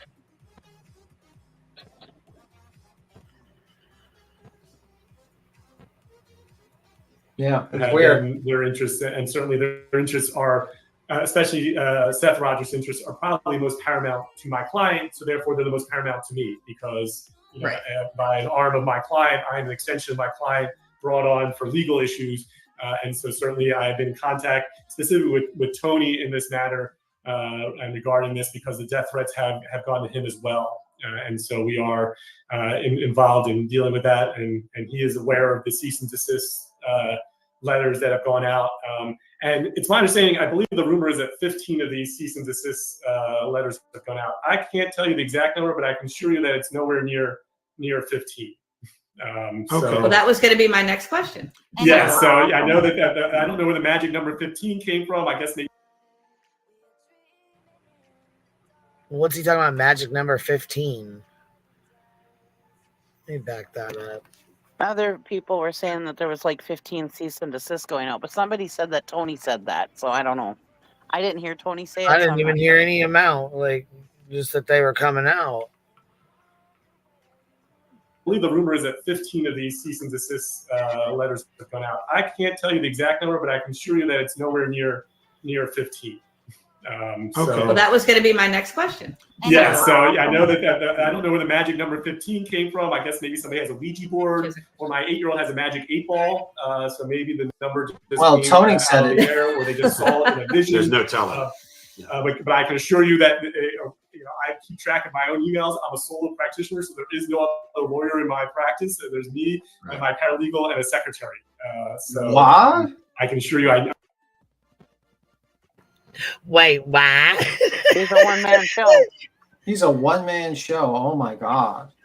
Oh, Lantis. Here, let's see. That's what I'm saying. Yeah, so I know that I don't know what. Yeah, he said, Tony said 15, and he said more were coming out. That came from Tony. Your new clients, by the way. Your new clients that you should have probably talked to about, who goes on TikTok and stated 15. Tony said that. Right. Yeah, that's Hell, what people- Sebastian will be 16 soon. Yeah, so I think Mr. Lazniak, if I'm mispronouncing your name, my apologies. You should probably talk to your clients and actually, tell them they shouldn't be going on TikTok and YouTube spreading information that they, bullshit information. I don't know if Tony said it or not. I just heard that he He did. said it on TikTok. He said it on TikTok live. And he said more coming. Yeah, I remember that. He said it. I mean, anyhow. Yeah, he did. Yeah, he did. Where the magic number 15 came from, I guess maybe somebody has a Ouija board, or my 8-year-old has a magic 8-ball. So maybe the number just came out of the air, or they just saw it in a vision. There's no telling. But I can assure you that I keep track of my own emails. I'm a solo practitioner, so there is no other lawyer in my practice. So there's me and my paralegal and a secretary. So I can assure you I'm aware of what's going out and how it's going out, and there have not been anywhere near double digits in letters that have gone out. So I believe Auntie, she's been very quiet this morning. She has a question. Yes, you have. I You're speechless. I mean, it happens to people around me. I understand. My honesty always comes through very well. Well, my question, I guess, is what happens to these creators that have received this the cease and desist, but they choose not to follow the cease and desist? What's the next step that you, as an attorney, have to follow to get more done to stop this stuff from happening? Absolutely. So you remember, as an attorney, I'm an arm of a client. So my clients will make decisions. With the cease and desist order, we sent what we would file a proposed preliminary injunction with the federal court. So, and we basically showed them what we would be filing. My client was skeptical about whether we should show that or whether we should do that. I told him, I was like, why not? I mean, they're going to have to get a chance to respond to it anyway. Why not show them what we developed? Maybe that might help them in understanding what it is we're asking them to stop doing, and what we're going to provide to the court. So we provided what we would file if my client so chose to take that next step, with the court. And we did that because I try to be an open book. I'm not one to hide things. I don't believe. Well, I mean, I guess is that a matter? Did you say he wrote a book? Is this where he's going into his book? He says he's an open book. Is this where he starts promoting his book? I'm not going to jump out and be like, aha, and things like that. I don't feel that solves anything. We're all supposedly mature adults. We can hopefully have some decorum and understand, where we are. So, the plan was for this to be discreet, and that they would just kind of stop, continue with their creating and their information that they get and gather. So the plan was to be discreet, not say anything at all, and just immediately stop talking about everything. Is that what you thought was going to happen, or you wanted to happen, or what? I'm not getting it. Yeah, they weren't gonna put out that they got the C&Ds, but they thought the clients wouldn't, or the people that got the C&Ds wouldn't say anything, but.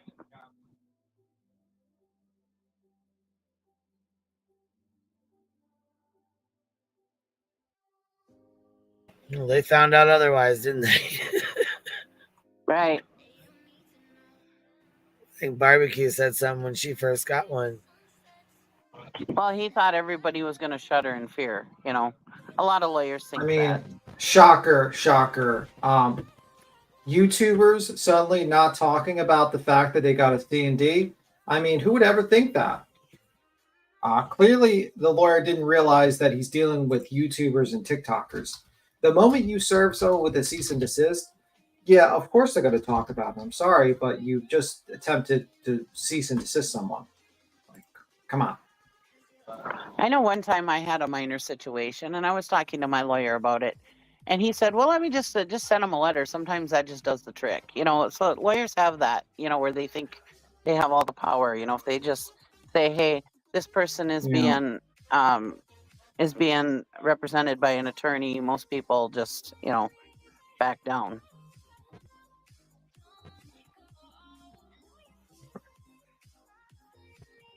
Gather and talk about this case, because I believe that the creators and this group are helping the situation in keeping this in the forefront.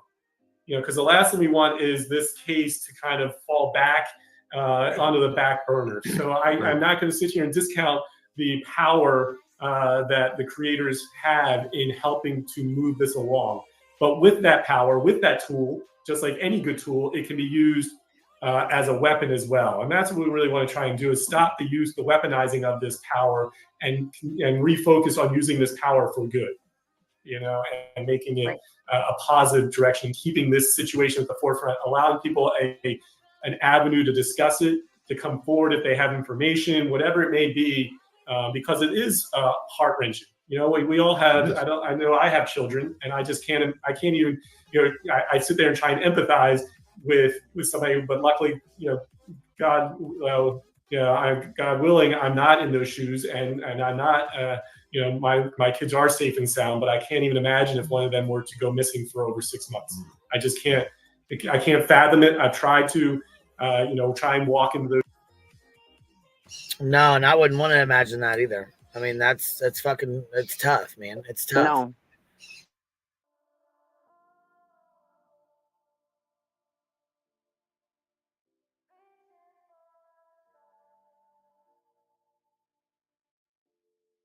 It ain't just tough on Seth though. Sean, Seth, whatever you want to say.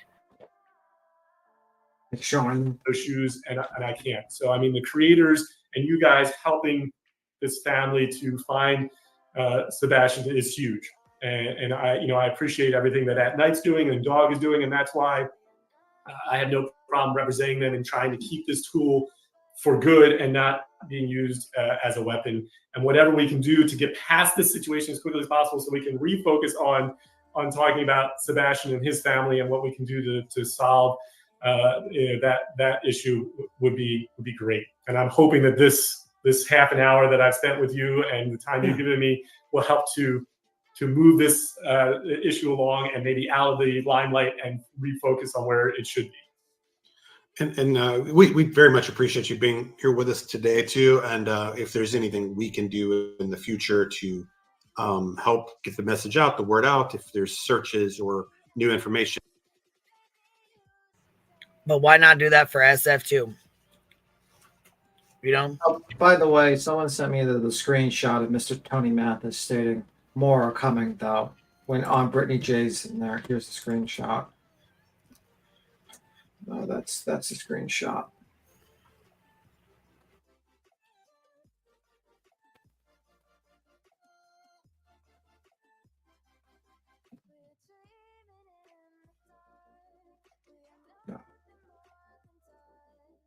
I put it in the back chat just in case you look at it. Yeah, I'm going to look.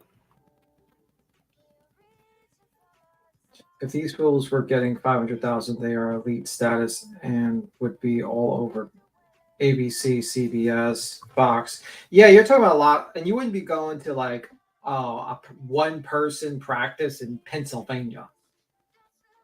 I'm telling you, if you have that kind of serious money, you're getting a Manhattan law firm. That's just my opinion. You know, I'm sure you can get a nice Manhattan law firm that freaking represents you. You got to scroll up. It's with the thing that's yeah. She's got it pinned, but it's right here. Yeah. More are coming though. Yeah. Fourth one up from the bottom. She's got it highlighted and pinned on the top there too, though. Mm-hmm.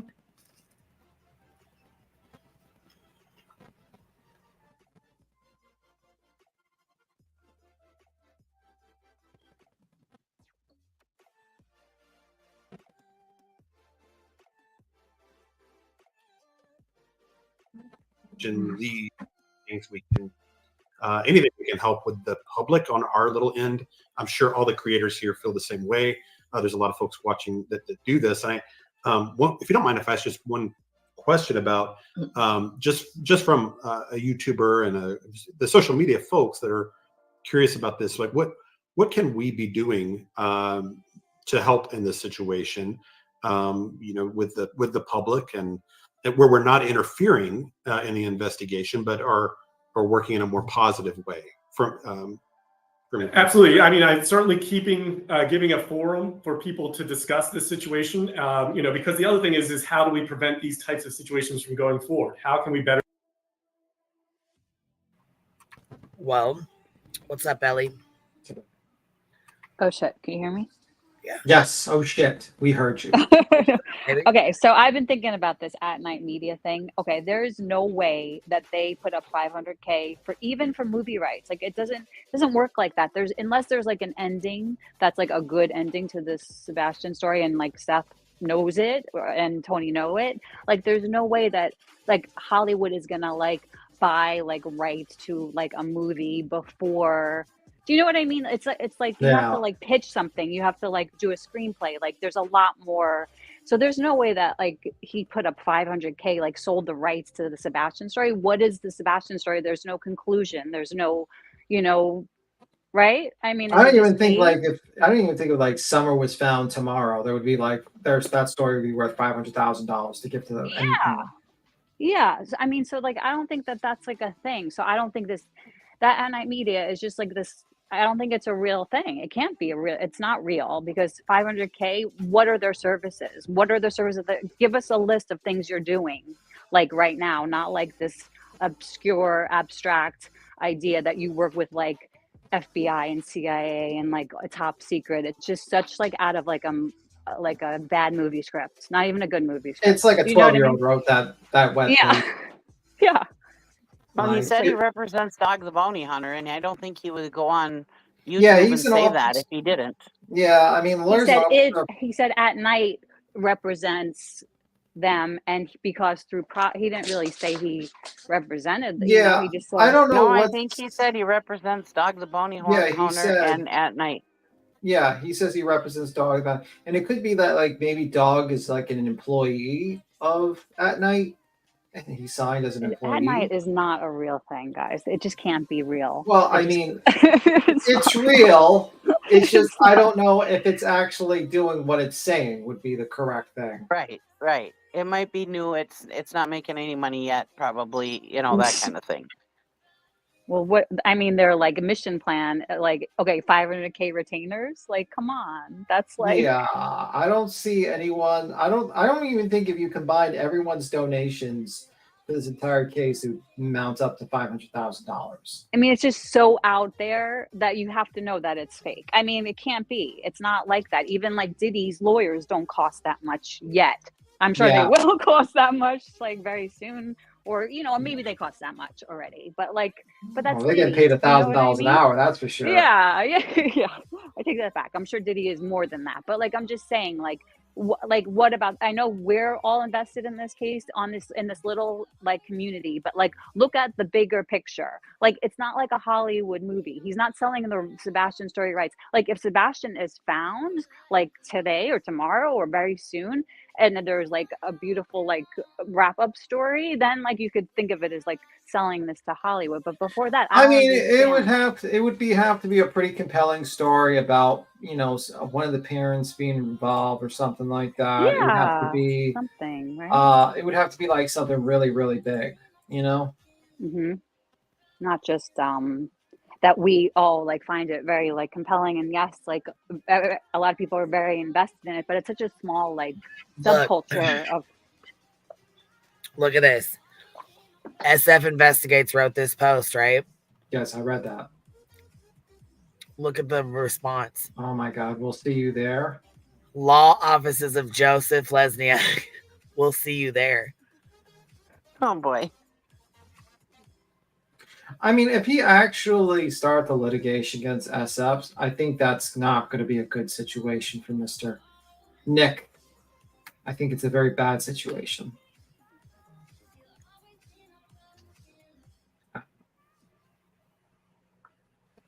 it's bizarro. I don't know, like, how much does Yeah, Netflix make for documentaries?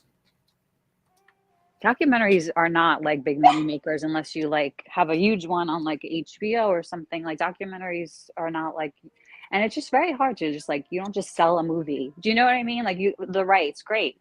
It has to have like a monetary value in Hollywood. You know what I mean? I'm just being like thinking Well, what I'm logically saying here. is it might be a TV show of them searching or whatever, kind of like Dog the Where? Bounty Hunter. You know what I mean? So, I mean, but why would they use like, what are they going to search for Sebastian where?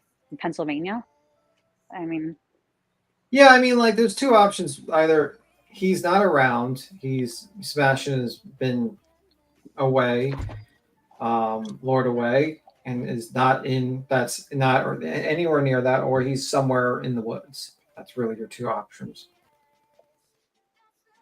I mean, the only way that they sold the stories is they know the ending and they're part of it, and it's going to come out that it's like this crazy story. You know what I mean? That's the only way that this is like, because there's no resolution.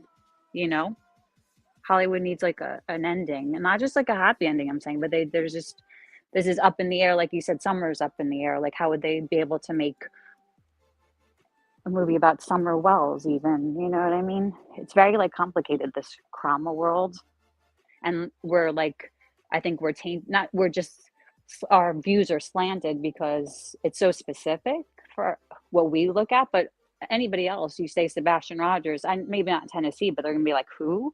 I know other media has picked it up, but ultimately, it's not like a huge, like thing that would have value for Hollywood or But have I'm just value saying that for. they might have obtained the rights for future, even though it hasn't been I don't think concluded that's a yet, thing. it I might really be don't for think that's a future. thing. I don't think that's a thing, though. I mean, like Truthfully. they say here, like pay Anna Delvey, the thing with Yeah. inventing they inventing Anna. Inventing Anna. I She watched got that. Yeah. she got paid. That got $320,000 for that rights. Okay, but that was like a huge, story too. Yeah, you're not coming anywhere near that type of money for this case. Like Seth and most is probably like 50,000, maybe 100,000. But then the problem lies is like these are two parents, and I don't know if you can just one parent sign off the filming rights while the other parent is. You don't just sign off filming rights, though. You know what I mean? You don't just sign off rights to like a person's life. Like the person is, we don't know if they're alive or. You can in like certain circumstances, but it's not like a thing. Do you know what I mean? It's not like Hollywood wants to know about, like they'll do a documentary about it. It's not like I know like Sebastian has value, and I'm just saying to Hollywood, this story does not have value worth. No, it doesn't. 500K. I know what you're saying. It's like so far, really, the only thing that makes this story interesting is the wackadoo people are surrounding it, because there's not much to the actual true crime story. There's And that the doesn't only translate to Hollywood Yeah. unless there They is may a not be- Hollywood ending. But you're But shooting they're not down. going to Hollywood. They're doing. It may be an independent thing. I mean, look at independent films. Look at independent documentaries. Yeah, but You know, then they it's an may not independent be trying to pitch documentary, it to and then there's Hollywood. no money behind that. So there's no. I'm just saying about the 500K retainer.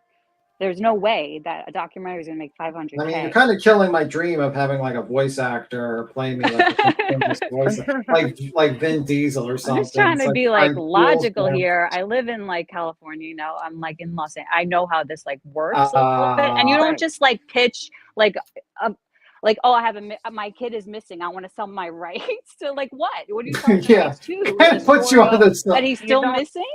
You don't tell people you're going to drug them with illegal drugs either on live. And this is YouTube, not but- exactly helping Mr. Seth's like people look at him as innocent when you're like, I gotta sell my child's rights to the movies. It's like, sir, it's only I know it's a long time to some people, but it's like 7 months. Kids have been found for years afterwards. I've never seen a situation where a parent is like, let me sell the movie rights to my child. Yeah, but we know Seth is, in our opinion, has all been about the money and about the fame and about the everybody feels sorry for me. Look at this. I know, that was funny. Nick responded, and then somebody says, me waiting for SF's reply. I know. Is that a boxing glove?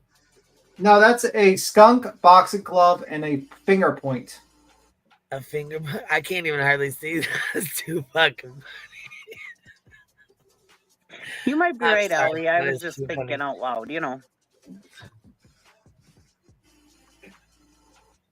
I just think it's a little bit of a stretch to think that they like put up like they sold the rights so that they could have a 500K retainer like for this random company that whatever kind of company Yeah, that it has doesn't make sense. But then private make sense. investigation. So weird. But then why else would they have retained them as a client, though? For They're what other not. reason? They are at night. Nick is at night. It's a bullshit. I understand, Nothing. They but made all they- that up. I understand, but this lawyer is saying In your opinion. that they Yeah, in are my saying opinion. this. This is just my This opinion. lawyer is saying that At Night and Seth Rogers and Tony Mathis are clients of At Night, and if At Night is a company, which it says it is, It is a company. Yeah. I'm sure then it is. they are clients of theirs. So why would they be clients of theirs? For what reason, other than something that they could make off of them? That now we know Seth doesn't have any money, so where are they getting the money from? Other than he could sell them the right, or he thinks he can sell them the rights. But I would think Katie could step in and not let them do that. Yeah. Or unless if Katie goes to jail, I mean, that would be the way that you can't profit from your own crime. Well, yeah, if they think he's going to jail, yeah. It's just this is all like I mean, it's not real. This at night media is not I know real. it seems all far fetched. I know. And Yeah, Nick is a troll. yeah, it just can't be. It would Yeah, be I know. nice if Nick would unblock me and come over here so we could talk to him and ask him these questions. Yeah, Nick, we let you up here. We won't block you. It's an open panel, Nick. You can just hit the link and you are welcome to come up here, Mr. Nick. Anybody can start an LLC. I mean, I'm just and kind call of it- curious. Like, this is serious. Like, I'm kind of serious. What? We'll even all step down if you just want to talk to Queen Bee. Exactly. And apparently, that not only did he, loyal officers of Joseph, put that response, "We'll see you," he also posted a GIF of Dog the Bounty Hunter walking through. We'll even just talk to your lawyer, too. I mean, but I've never seen a lawyer act like this to actually try to, troll a person that he plans on bringing litigation to. That's so somebody weird. just commented and said it's part at night media is part of One World Company, Yeah. which is made up of private investors, attorneys, and something else. I don't even know what else they said. And I was like, what? Yes. Where? Who are the? Yeah. Well, we saw that One World Media, but yeah, but I'm just saying, what other reason would they have client or Seth and Tony as a client for? Other than, that's the only thing I can think of that they would have them as a client for. Yeah, well, I they think are a it's client little of their.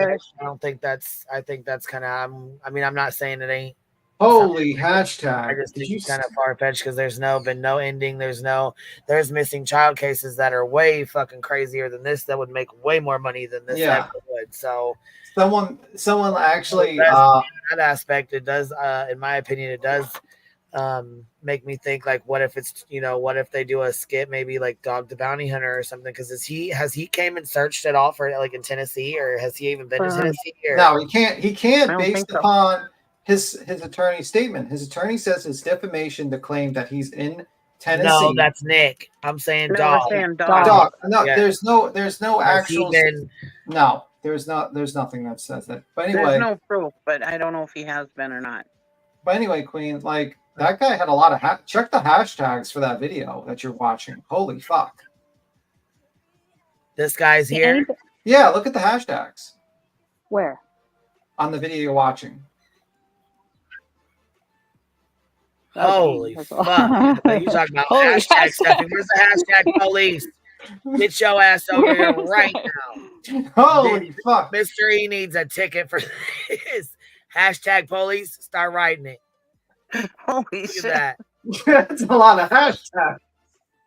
Dog And the Bounty sadly- Hunter, Sebastian Rogers, Joseph Lesniak, Missing Teen, True Crime, Hendersonville, Eyewitness, Live Coverage, True Crime Community, True Crime Podcast, Justice for Sebastian, Tennessee Mystery, Find Sebastian, Neighbors Speak Out, Hope for Sebastian, Seth Rogers, Missing Child, Hendersonville, Tennessee, Missing Boy, Autism, Sebastian Rogers Missing, Sebastian Rogers Updates, Sebastian Rogers Army, Sebastian Rogers Missing Updates, Missing, Unsolved Mysteries, Sebastian Rogers Update, Oh, by the way, he Sebastian also, Rogers Parents. the lawyer actually posted this on 724. I'm looking at Twitter because people are looking into this guy. And one of his advertisements for his firm says, "Are you a misunderstood criminal mastermind in need of legal representation? ? I'm here to help you navigate the treacherous waters of justice system. Whether you're a master of disguise, a pickpocket extraordinaire, or just a misunderstood by the law, I've got your back. Available around the clock. Match the tireless efforts of law enforcement. I'm here." And it says 24/7, 365. Call me at this number. Better call Saul, kind of These lawyer. guys are That is- easy, Saul.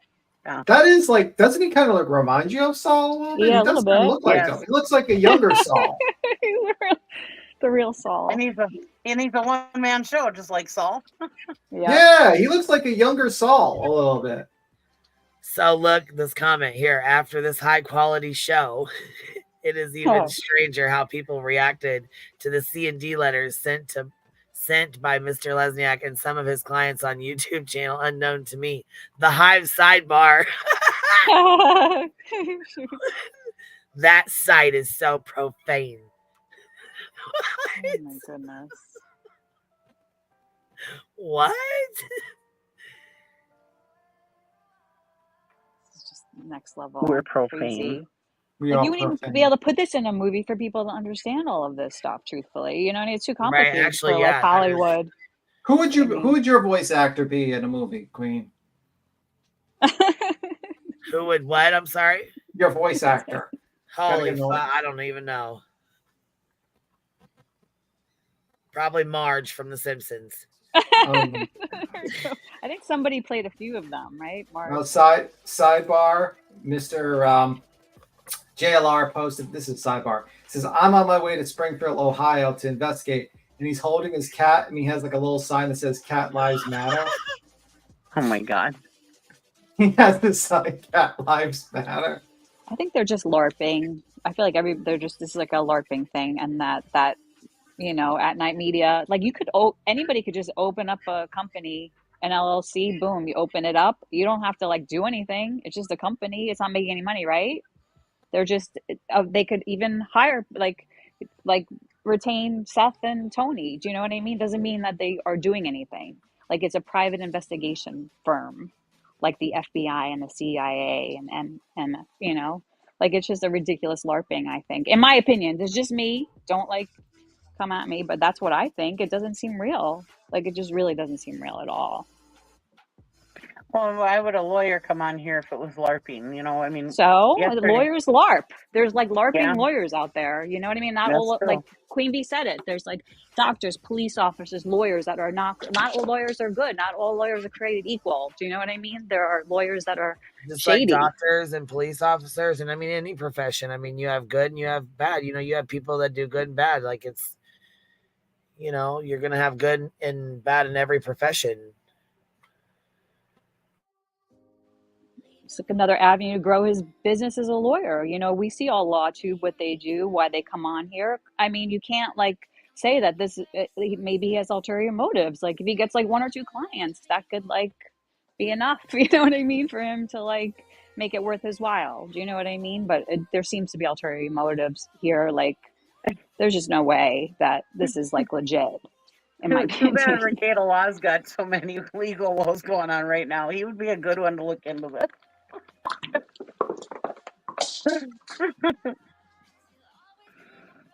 Who, Ricada? Ricada. This would be right up his alley. Leaping LARPing lawyers, yes. LARPing lawyers. I mean, it's a possibility. I mean, like, whatever. Like, Nick is his client, friends, whatever. Like, you know, they're buddies, whatever. They could be friends, and this could be something I don't know. I don't want to say too much. I mean, I don't want to get like sued for defamation or anything, but it's just my opinion that there's something really like shady going on here. And if nobody, I don't know. Well, I agree with that. There's something shady going on. I agree with that. And like, you know, Dog, he came in for the Brian laundry. He found like some old gun, and then he was gone. He like broke his ankle and he was out. Like, that's what he does. He doesn't like do anything on like cases. And that at least was like, there was somebody that they were looking for that was like an adult. And that kind of goes along more with like Dog the Bounty Hunter's like repertoire, you know, like that's what he does. He does like, he doesn't really look for missing children, right? So I don't know all of a sudden why he's looking for a missing kid, unless he's looking for who took the missing kid. You know what I mean? I believe that this was just publicity for him to sell his book. Yeah. Yeah.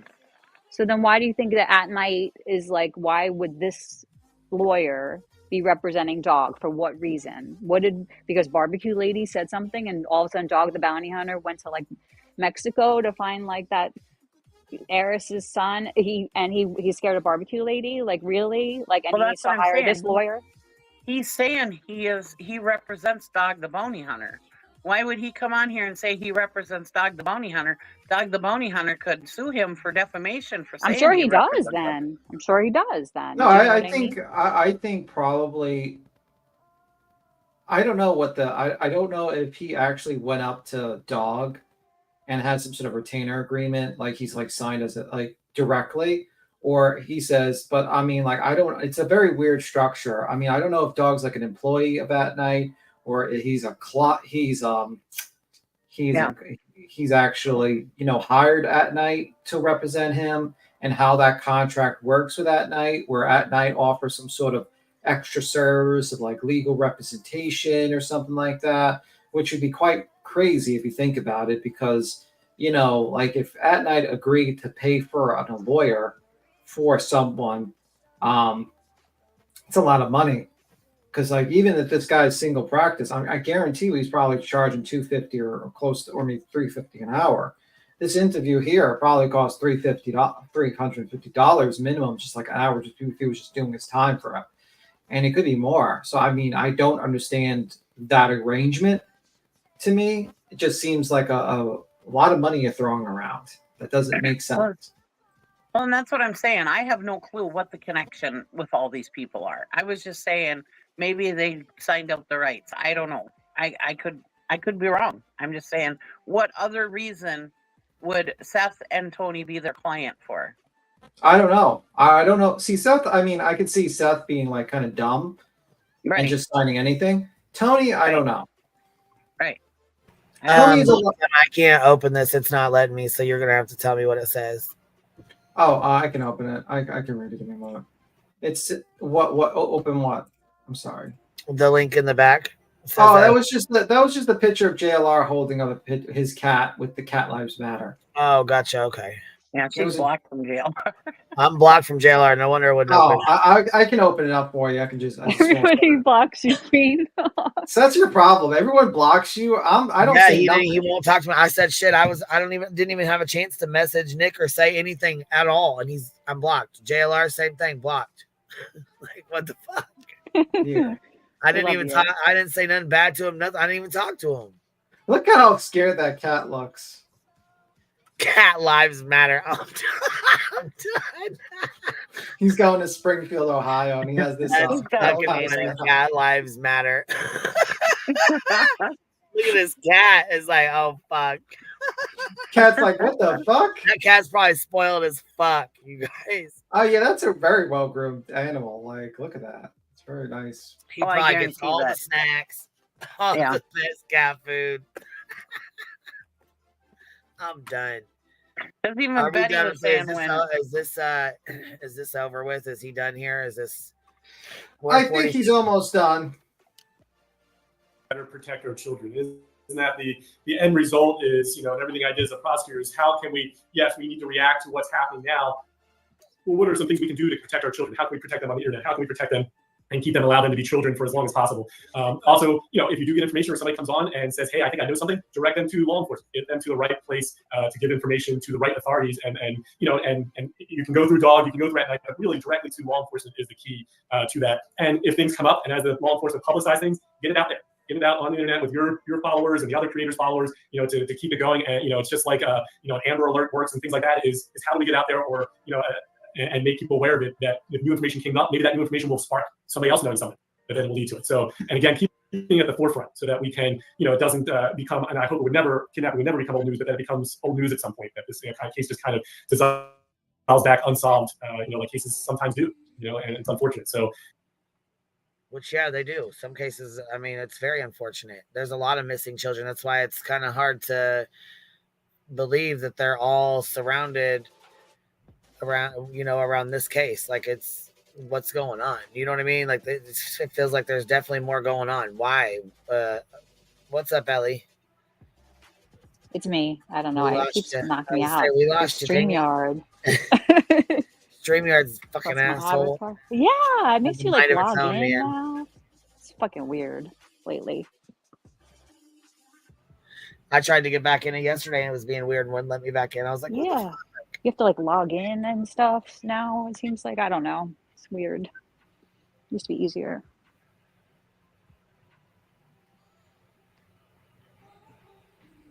Yeah, I don't know. It's just, it's all kind of odd. It's just, this whole thing is odd. There's something going on. Something if you're doing what you're doing, is really, yeah, something's very off. It's is really the key. And like I said, I do appreciate all the creators who are helping to make that happen, because keeping the situation at the forefront, and on behalf of my clients and Seth and Tony, it is appreciated when this tool is used in a positive way and making a positive impact on this case.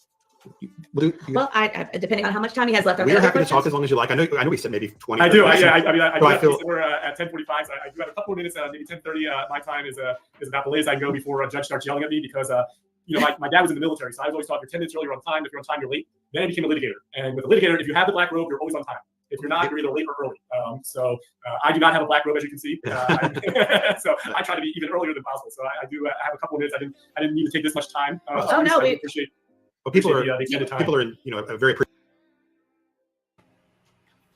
Yeah, I was kind of surprised that he was giving him that much. Time that he was able to give him that as much time as he gave him. Right. Honestly, appreciative of what you've done. So being here and answering, the transparency is great. Normal lawyers cost $350, $400, $500 an hour. Yeah, I'm pretty sure your lawyer wouldn't cost about $500 to sit here and do an hour. Yeah, I'm pretty sure your lawyer wouldn't have time to do an interview on YouTube. No. Great. People have questions about all this. There's so much rumor speculation, and having you come forward and dispel dozens of rumors. Yeah, I am glad, though. I will say that much. I am glad that he came on and was able to answer some questions and put some rumors to rest, because that'll help a lot with the bullshit, and the rumor mill going on. I have more questions, though, I feel like, since he's come on. Oh, yeah, definitely more questions, too. Yeah, for sure. Yeah. Rumors is wonderful. Maybe we do a question or two, and then whatever you'd like to say to finish. Well, a few things. If you could speak on, people are very worried about the truth serum. And all that, and then also another question I thought was really interesting is the censorship, or the social media versus defamation and censorship. If you could speak on that a little bit as well. Absolutely. So, it's a fine line. Certainly, my clients have been skirted that line as well, and I've been on the other side of this, receiving cease and desist letters on behalf of my clients, not specifically this situation, but another one. So I understand. I've been on both sides of this as to where that line is, and I think most of us have a common sense. So if you're about to spout something off that is negative, or might lead to somebody having a financial or harm to them, like death threats, or possibly getting a probation or parole revoked, that should set off that maybe this is not something I should be saying. Or if I'm just spouting off, like 15 cease and desist letters have gone out. I don't know how they got that letter, or where maybe it was emailed around 15 times. But those kinds of stats. And if you speak with authority, it better be authoritative. Otherwise, I tell my clients, in my opinion, I believe that maybe 15 were out. I'm not sure. Well, that protects you a little bit, in the sense that, hey, I'm just giving my opinion. So that when people listen, they go, oh, okay, that's their opinion. Whether or not I find that opinion credible is my decision as a human being. But when somebody gets on and makes authoritative statements and says, I know for a fact that this happened, or I know for. And to reiterate, none of this should be taken as fact. You need to always, always, always do your own research. Always. I say everything on here is for entertainment purposes only. You need to make sure you check with whatever you feel is not true, or whatever you want to search up or look up. You need to make sure you do your own research. Don't just believe everything you hear, because I'll tell you right now, there's a lot of motherfucking folks on here that'll lie just to lie. Right. So always make sure you check into it. If it's too good to be true, it probably is. Probably. I'll tell you what, I've had a lot of people email me and come to me and ask me stuff, and I'm open and honest with them. And we don't state anything on here as fact unless it's from Ellie and themselves. Don't take nothing from me as fact. Nothing at all. Not Ellie, L-E. Oh. Law enforcement. Law enforcement, Yeah. like L-E. I know when people say LE a lot, I'm like, it's not me. I know at first when I used to hear people say Ellie, I was like, who in the hell is Ellie? Yeah, it was L-E. People can't search my name. Would not be very easy, right? Probably not. They'll have LE come up a lot. Just look for the person with the dog avatar, the koala avatar. All right, here we go. For a fact that happened. Well, you know what? You better know for a fact that this or that happened. And if your information then causes somebody a fiduciary or reputation loss, then that becomes defamation. And so, it's important to understand, and it is a fine line. And I know you got, everybody in the news field and the reporting field and the social media field, they skirt that line because they want to get the most up-to-date facts out. certainly they want to give the most up-to-date information and give people the knowledge that they deserve. And we're in the age of knowledge, let's face it, and the age of communication. But you gotta dial it back, and before you say something, make sure you have your facts straight. Make sure that it's not necessarily going to harm somebody's reputation or lead to things that you can't control, because some of these things are like snowballs. And so you make a snowball, you throw it off the side of the mountain, and then it starts gaining speed, and you can't stop it. So you got to figure out where that snow. You might have to think far ahead and go, okay, where could this snowball end up? And when this snowball ends up, is it going to be the same snowball I threw off the thing, or is it going to be this huge mess that has trees and debris and dirt in it, and it's going to hit me upside the head at the other end? And if it is, then absolutely. And you know what though? There's something else too. If what's her name, barbecue lady? Does she live in Pennsylvania too? Is that what she said? She lives in the same state. I think she does live in Pennsylvania. You said that, I think. Yeah. Stating Chris knocked braces out of his daughter's mouth and they went flying. Never ever happened. Yeah. That's the thing. Like, I think like he doesn't quite understand. His client is saying things on live streams that if someone wants to pursue actual legal, defamation case against him, not a good thing. And also, your client seems to have money. If he's got money to hire or retain a lawyer and stuff like that, and he's got $25,000, that basically tells another person, like, hey, this person might have money to pay me if I sue them, and they can't claim bankruptcy. So I don't know. I mean, not a very smart move, sir. You probably should advise your client not to say stupid shit on live streams, but that's just an opinion of a non-lawyer, just a regular Joe, no clue about things. Well, that's what I said. All this stuff that was said about this side could have been said about Seth's camp too. They've all been defaming Chris and Katie and stuff left and right.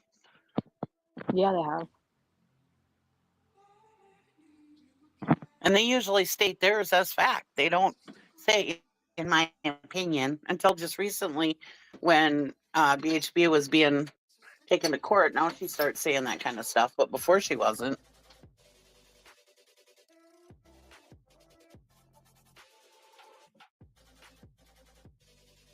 Something definitely is not right, though, here with this lawyer. I smell something not right.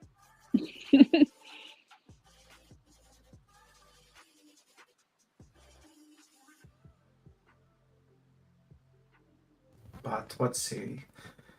What do you think he did for free? I'm sure Betty can campaign. I don't know, man. I do not know.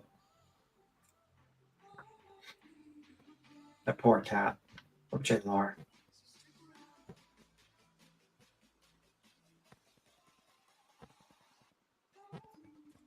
Let me see. I think he treats his cat good. I don't know. That cat looks scared. Maybe he thought he was going, he looks JLR's scared. cat? You mean? Yeah, did you not see JLR's cat? I don't see it. Well, we showed it. He says okay. I've seen them before. Isn't it OJ or something, his cat? Yeah, it's his cat's OJ. He basically said he's going to Springfield, and he was holding up his cat, and he held up a sign, "Cat Lives Matter." And his cat looked terrified. Yeah, I think he's a good cat dad too, Granny. Unless he has a cat that doesn't like to be held, maybe. I don't know. Maybe the cat just doesn't like. Maybe the cat doesn't like to be held. Be like, listen, I want to be left alone, mister. You just feed me my food, and that's it. Get the hell out of here. Probably happy to get the house by himself. I always see people on YouTube that get bit by their cats, and so why would you want a cat that bites you? Well, it depends. It depends on the cat, I guess. It's hard to know though sometimes, until when the cat's a kitten, if it's gonna be a sweet cat or a crazy cat. You know what I mean? Mm-hmm. You just never know. Just Ellie's dog. Ellie's dog's a crazy dog. She is. I'll admit that. She'll admit it. She's a crazy dog. Runs I had around. a friend. Barks. I had a friend who had a cat that would play fetch. You could Yeah, throw a stick for a it dog and it would cat. play fetch. Dog cat, I call him. Yeah, they're funny. That cat was cool as hell. Oh, the lawyer's responding to SF? Somebody Yes. said in the chat? Yeah, What? he did multiple times. He said he'll see him there Oh, dang it. in Tennessee. And he also posted a GIF of Dog the Bounty Hunter. Oh. Yeah, I mean, it depends on the case you're talking about. Like, JLR jumps to, like, multiple cases. Like, that's the thing. Like, I don't know. I mean, like, I think there's a lot of cases that actually, get good numbers, and that one was probably one of them. A lot of people were very interested in what was going on in that situation. I just find it very interesting that the lawyer and Nick and Han come in like 7 months late, and it's like, well, we've been working really hard to help find this child. It's like, sir, you made a couple of videos in Pennsylvania. You didn't do jack and you didn't do shit yet. What are you talking about? You said, I'm offering $25,000 and $50,000, like $50,000, $1 million. It's like, you didn't do shit yet. Sorry. I mean, that's pretty much it. You've done less than most YouTubers, actually. So SF is on his way to Tennessee. Mm-hmm.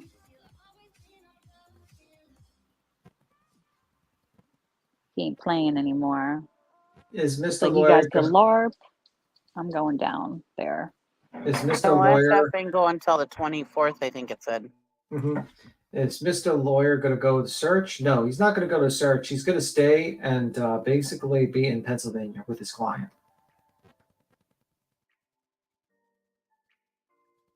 He should be giving equal advice to his client. Well, if he gave equal advice to his client, he probably would tell him to shut the fuck up with defamation and all that stuff. But, probably. I'm glad. You should go read SF's reply. It's funny. Oh, did he? Let me see. Yeah.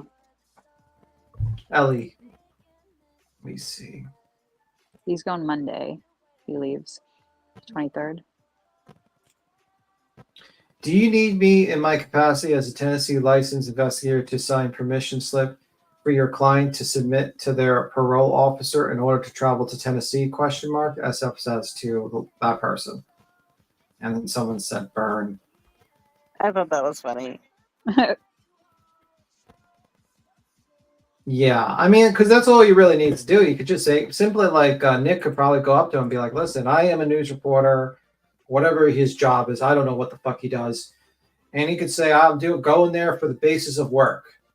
And he could probably submit that and talk to his He might have asked already. He might have gotten denied. You don't know, right? Well, he could have asked. He could have, yeah. Yeah, you don't know. Because, think about it. If he's like he was in prison for doing something similar that he would be doing now, it might have been denied, right? Yeah. Yeah, that's true. That is true. Let me see. I love how Alpha Intelligent SF. Well, SF is pretty smart, and I think he pretty much is calling their bluff. He's hoping that go to a lawsuit with him. And SF has resources, and it's not going to be a very good situation if there's an actual lawsuit with that. I don't think it's a good idea. But honestly, I feel like Nick, a lot of what he's doing is to gain publicity for his channel. He's being a troll for his channel. And that's pretty much it. Yeah. He got his lawyer friend to help. I mean, you can't think a lawyer is a god. Not every lawyer knows all the answer and is a perfect specimen, That is true. Right? We're in his local areas of expertise. He might be a great criminal attorney. Yeah. He might be someone you'd love to have as a criminal attorney, but doesn't mean he would be a great civil attorney. But I'm sure you could write a cease and desist, it's not very hard to do that. Anyone can write a cease and desist. Yeah. I can write a cease and desist. You could write one. Yeah, it's pretty easy. You just get one online, truthfully. Yeah, it doesn't take a rocket scientist to write a cease and desist. Anyone can do it. It's the fact of do you have actual stuff in the cease and desist that would, that you have a claim, and will you win in court when you go before a judge? Based upon what he said, I don't know. I don't think so. You know what? I've been wrong in the past, so I will state that much.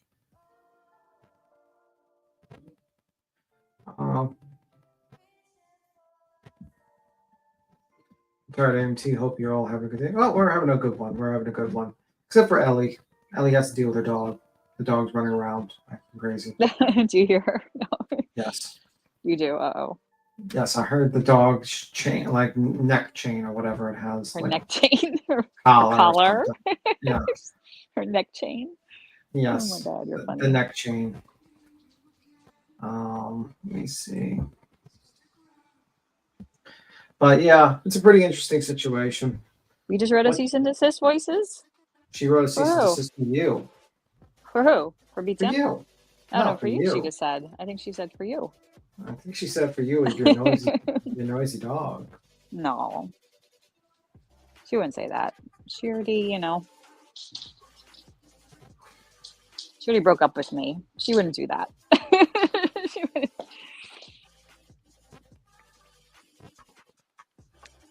Let me see.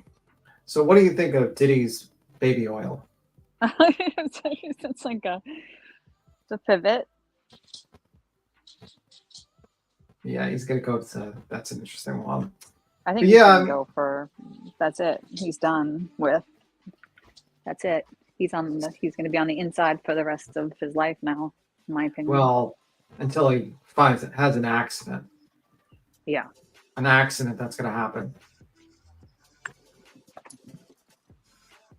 That's for sure. Let me see.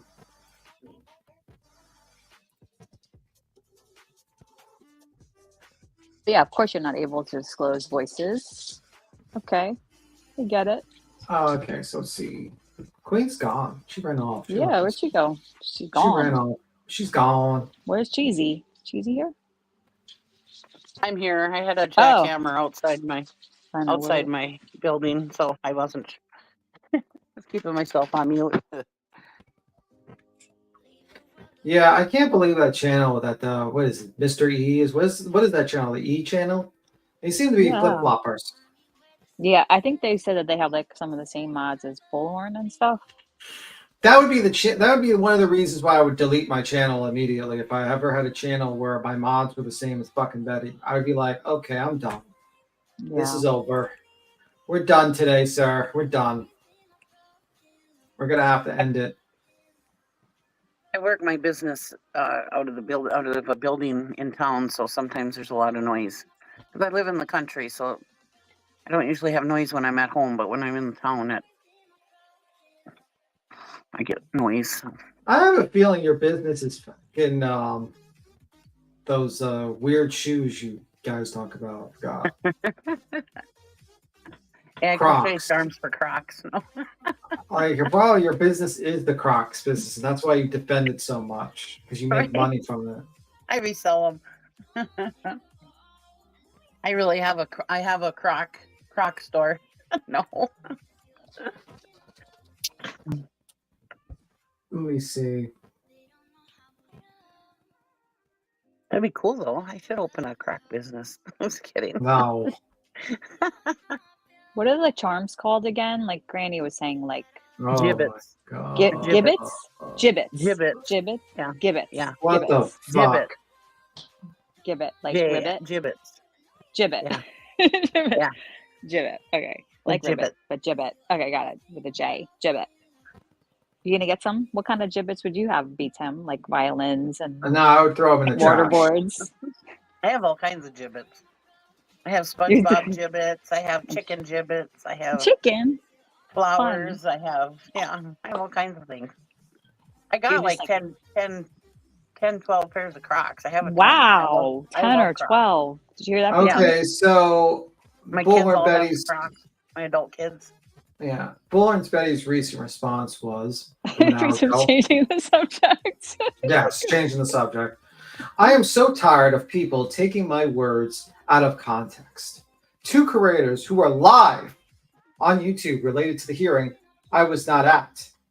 First and foremost, what in the world would you make your stupid brains think I had anything in that court? Question mark. This is what is wrong with idiots on YouTube. First and foremost, I got the information on what people said from lives right here on YouTube. Yes, I went back to see what Sebastian's mom said. People on the two shows stated what the mom said. You are a bunch of dumbass. There's no isses. It's just dumbass. Who said this? This is Betty. You could tell by the terrible grammar this person's Right. using. I should have known better. Good grief. Quit accusing an innocent family of illegally recording a courtroom. You are wrong for what you are doing to that family. At my last hearing, the only people caught recording were on the mom and father's side of the room. Our people follow the law. Always have and always will. There are criminals, but it is the hate channels you watch. Leave good families alone. For the love of God, you animals need to stop. You are always wrong about everything, and you harass someone for no reason other than your sick brains told you so. I don't know what the fuck she's talking about because the guy who was recording was that guy, the news reporter. Right. I was just gonna say, and they know that it wasn't a recording because Chris took everybody's watches and everything just to be on the safe side. And yeah, they found out that it was the news guy. Yeah, it was a news guy. First off, lady. No one accused, and like people were suspecting it was him in the beginning because we were all like, "Why is there the courtroom shutting down?" But this is kind of old news, lady. Maybe you should stop sleeping in your fucking bed. Actually, Did you see that, like, Joe, Mr. Lawyer Joe, responded to SF Investigates with a freaking GIF of, like, Dog the Bounty Hunter? yes, he did. Okay. I told you that. Oh, okay, I missed that. I guess. Sorry. I must have been spacing out for a minute. Dang it. And then Betty's showing us her diarrhea fucking chili. That looks like Ew. something I would. Ew. Yuck. It looks disgusting.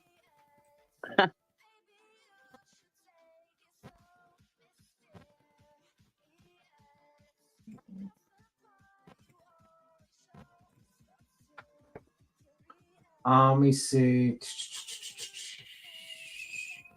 It doesn't look awful, actually. The chili, for some, it doesn't look that bad. I mean, It's not something I would. It's not the worst thing I've ever seen her cook. Actually, We don't know what's under the red. We don't know what those little pieces of meat are in there. They could be like, you never know. You know, who knows? We don't know what is under the red chilies. Stop! I'm about to eat. Well, I still eat hers over Cobb's. I don't know. I think you can make something out of the Cobb stuff. I've seen roaches in his food, so no. Well, you know, at least they're not bed bugs. Burnt Toast, hope you're enjoying. Oh, hi, Burnt Toast, by the way. No one did. It was the news station. Yeah, pretty much.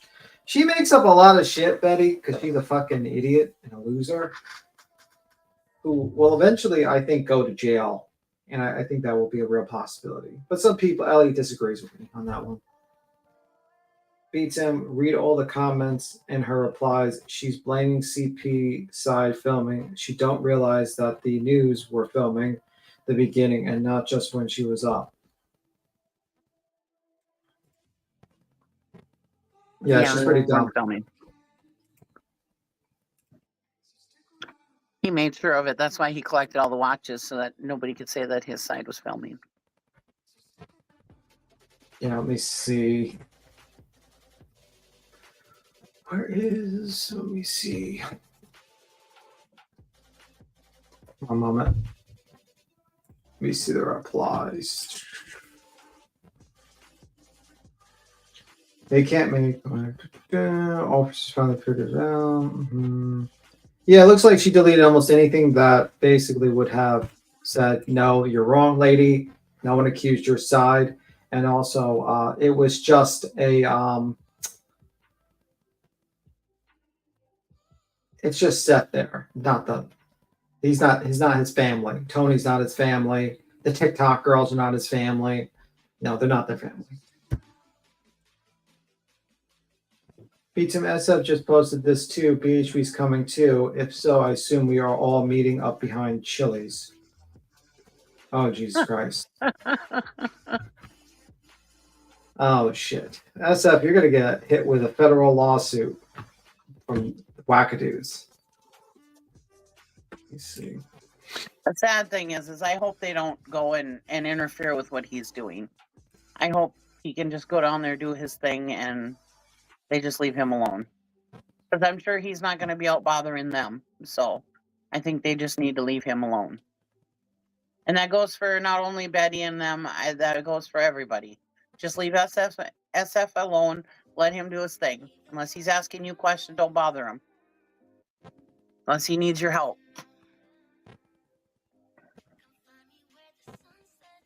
Yeah. Well, you know how it is. Have you met Sean, B. Tim? No, I've not met Sean. I wouldn't have a lot of good things to say for Sean. Let's just say that much. BHB, Nick, and JLR all knows each other for years. Yeah, pretty much. The difference is JLR actually, you know, is successful. Nick is not. I inspire to be as petty as as SF one day. Well, the thing is, SF kind of is calling his bluff, and he wants to see if they're going to actually do it. And he's already said that if he gets sued, he's going to ask for documentation for the company and stuff like that. And I don't know if that's a good thing for them because, like, you're a one-person law firm, so that means you'll have to handle that case. It means you're going to have to charge a client a bunch of money to represent them for multiple cases. And it's like, another thing is if you're sending out you're talking about sending all these documents out, cease and desist, injunctions. It's a lot of money to burn through for no goddamn reason. Because you gotta have to give notice to those people, and they would have to come in there, and there has to be arguments and hearings and stuff like that. I don't know. Doesn't seem like something I would probably do. I wouldn't be wasting my money on that. Yeah, he wants discovery. I mean, and also it's basically going to take years, and it's like it's not something you want to do. It's kind of a two-way streak, and you're kind of burning through your client's money. And like honestly, he has to probably tell his client, like, listen, the chances of you winning this case, not great. The chances of me burning through tens of thousands of dollars, fantastic. SF can ask for a lot of things, including, I don't know. I mean, it depends if they sign a contract with At Night. I don't know what the contract states. I don't know what the consideration, like what did At Night offer in the agreement? You know, I don't know. I do not know. We will see. We will see. Let's see. And who knows? There may not even be any contract. They may have just said, hey, give me $1, then you're my client or whatever. And it could be something like that too. Who knows? I don't know. I'm just throwing thoughts out there. Mm-hmm. Okay, so SF says, SF says, is BHP coming? If so, I assume we are all meeting behind the chilies. Okay. Oh my God. Oh, is that what SF said? Yes, that's what SF said. That's what SF said.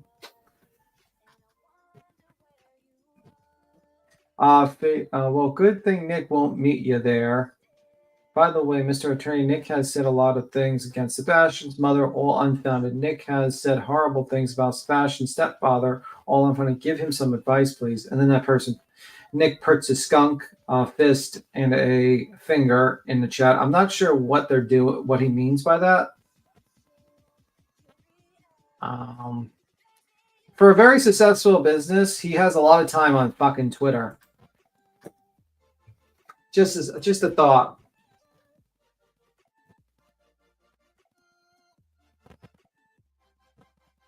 Well, Bill Cosby, Harvey Weinstein, and now Sean Combs, the cast couch was thriving. Yeah, the guys. I think they're trying to appeal the decision on P. Diddy's bail. I think it's going to get denied. I think 90% sure that motherfucker's not walking out of jail. Because you're not going to let that guy who has $1 billion walk out.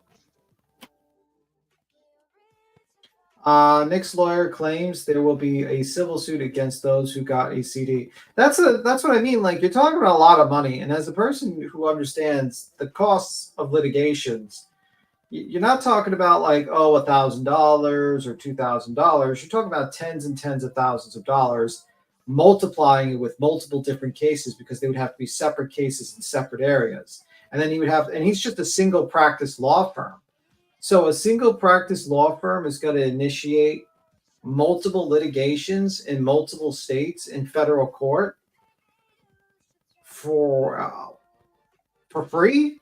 Because unless he's getting paid buco dollars, he's not doing that for free. And if you got buco dollars to pay for a civil attorney, why would you hire a guy whose specialty is criminal law and not civil?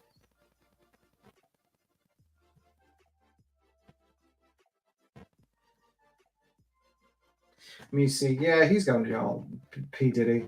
This is all just so dumb. It just, all of it is just so dumb. People are trying to, excuse me, fight each other in court and stuff. I mean, it's just ridiculous. Okay, all right, all you people that say you want to find Sebastian, put your money where your mouth is. Go there and search, you know, and show that you want to do it, you know. I mean, look at SF Investigates. He's going down there to search. He's not here suing people and trying to shut people up. He's going down there and searching.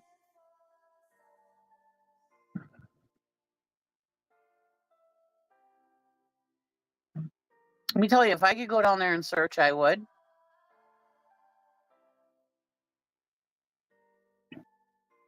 Yeah. Well, they don't really care too much about finding Sebastian. They just care about how much they're going to fucking make this into a circus. I mean, I can search the flat land of southern Minnesota, but I can't. I don't think I'd be able to make it to the woods of Tennessee. Yeah.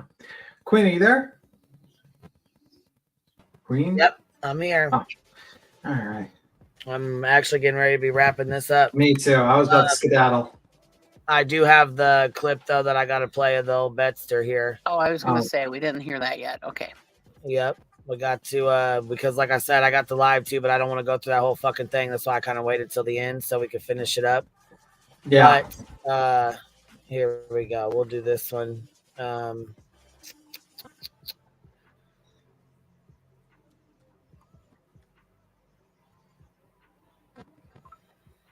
Hold on one second.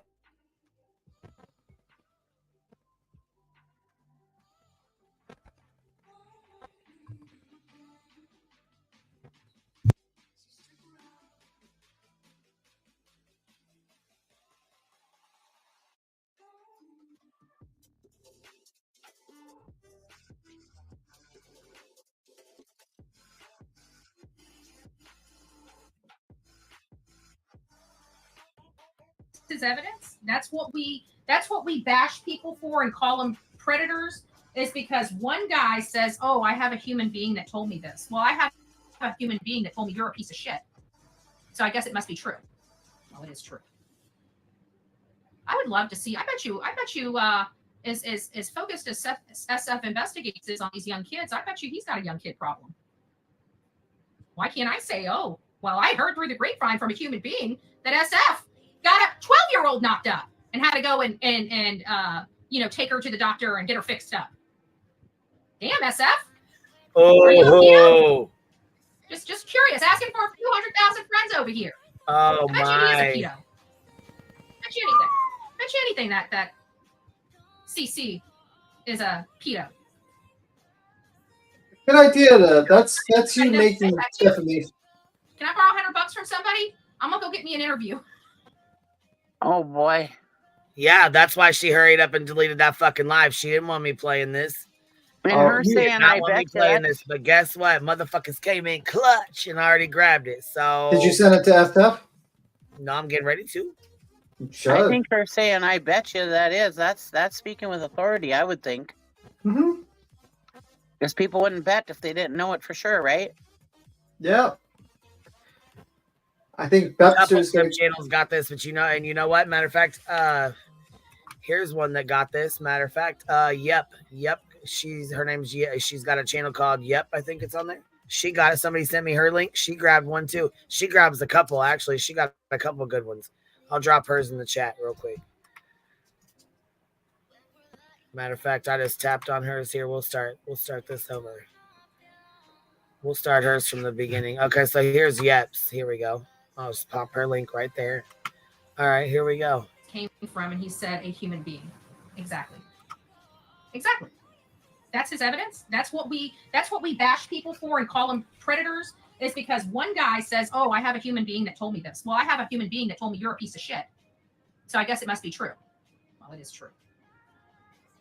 I would love to see. I bet you as focused as SF investigates is on these young kids, I bet you he's got a young kid problem.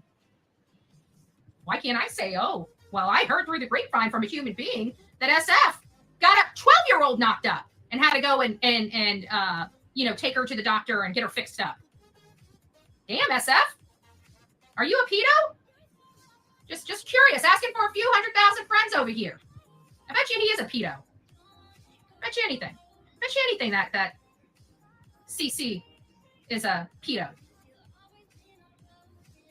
I bet you I could find somebody that will say that too. Can I borrow $100 from somebody? I'm gonna go get me an interview with a human being. Oh my God. Can somebody write me a script? Wow. And say, Wow. but talking about other parents the same way is okay. The double standard is disgusting. It absolutely is disgusting. Nobody's beating up the stepfather for knocking women around, beating them up, having them unalive their kid when they didn't want to. What about him? Nothing for the peanut gallery out there, huh? Interesting. Because I am an abused woman. So the spousal abuse, the knocking a woman unconscious and leaving her in a VA hospital really gets in my craw. And that is evident by plenty of receipts. Plenty of receipts. That's something I have receipts on. Like I could produce today. And that's about the stepfather. Literally receipts of how much of a scumbag the stepfather is with all of the other 4 wives. Yes, I have these things called receipts. Why haven't I not produced them? Because they don't go directly to the disappearance of Sebastian Rogers. I know the man's violent. I don't need to drag the 4 other wives through the mud to prove that this man is a violent man.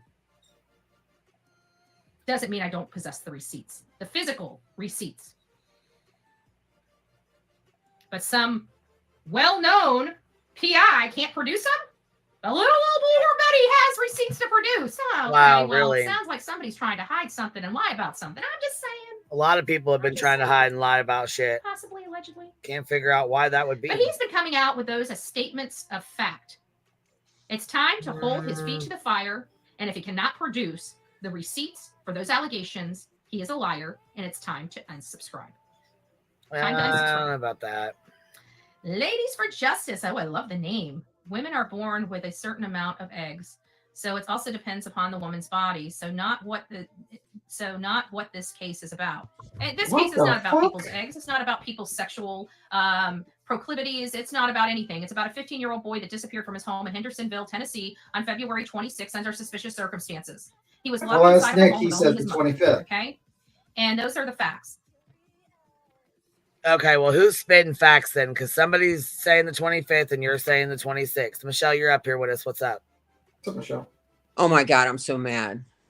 Oh, what's Are you mad at me? I am so mad at this bitch. She is poor excuse for a human, and she is not no victim of sexual abuse, because no victim of sexual abuse would ever talk this friggin' way. You know, we need to get the victims up on there and tell our stories. You know, somebody needs to start a channel like that. This woman is a piece of shit. I am so mad. I was impregnated at 13 by my mother's husband / adopted father. She has no fucking idea what she's doing to victims. She has no fucking idea saying, keep your legs closed. She has no idea putting out numbers like 12-year-olds. Like, she is a piece of fucking shit. And I just want everyone to know that. I'm sorry that. Yeah, I'm sorry. There's so many of us. There's so many of us. And people protect so many women stay with the man. So many women turn their head or stay with the woman because, you know, I have been to the refuge down in Ocklawaha, Florida. And you know how many victims are also men? How many men get raped? How many men get abused? Like, this is no fucking joke, Betty. This isn't a joke.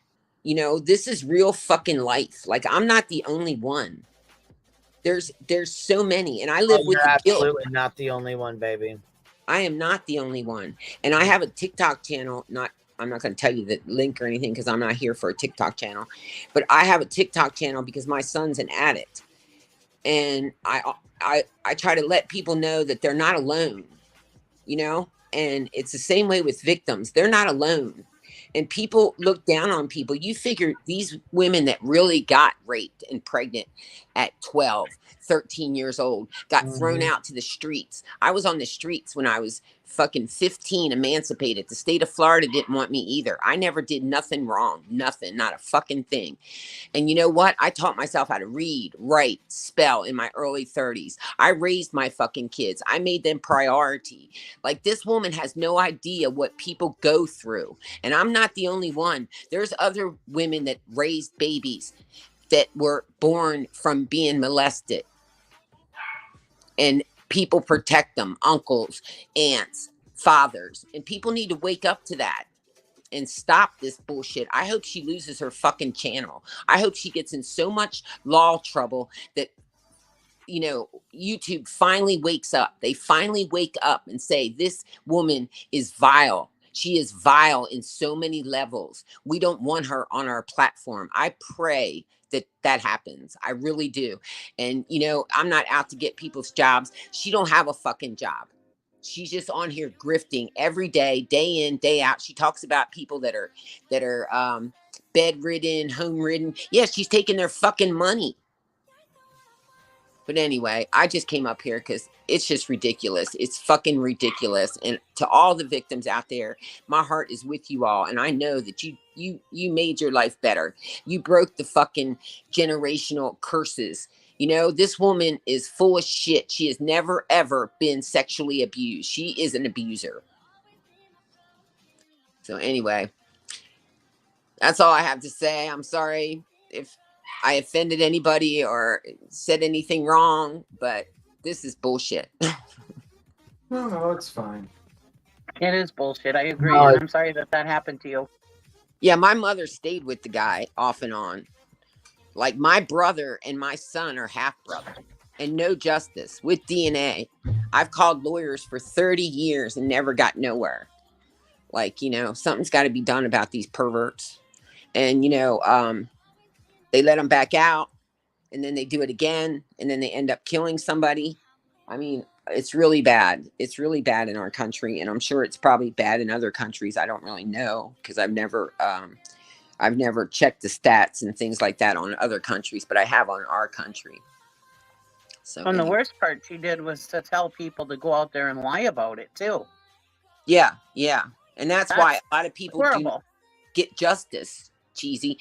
A lot of people don't get justice because people cry rape or people lie. You know, they hate their parents, or, you know, and I'm not judging anybody. I'm not trying to shame people in any kind of way, I'm just saying it's very, very wrong, terribly wrong to lie about those kind of situations because it hurts the real victims. And that's why so many victims don't get justice or don't want to come forward because maybe their skirt was too short. That's bullshit. These people are sick. No 8-year-old, no 11-year-old, no 9-year-old turn on a 28-year-old man, a 30-year-old man, a 25-year-old man, unless they're fucking sick in the head. So anyway, and I'm a survivor. You know, I spent my life, you know, not being bitter and, you know, caring about others. And, you know, good. my children know that I love them no matter what, you know. That means you won. So anyways, all right. Well, have a great day. And I'm going to get off here. All right. You have a good one. Take care. Yeah, I was going to say, and I appreciate you coming up here. Okay. God bless everybody. Sure, yes. God bless you, Michelle. My mic sound okay? Yeah. Anyway, Queen, I gotta skedaddle. I got something came up. I'll talk to you later, Queen. I'm not going to stay for very long, Queen. Bye, BTM. Bye. I took a late lunch and I'm shaking. Victims' stories are not for sale. Victims' stories are not for exploitation. Victims' stories are not fucking funny. So why are you laughing? And why are you offering people $100 to lie and say they're a victim when they're not? Just because you cannot stand the fact that SF Investigates is 10,000 times the man that your woman ass will ever be. I am ashamed to share a gender with you. I have never spoken directly to you, bullhorn fucking Betty, but fuck you. I am shaking. She thinks it's funny. She thinks it's funny that her new bestie did that to children.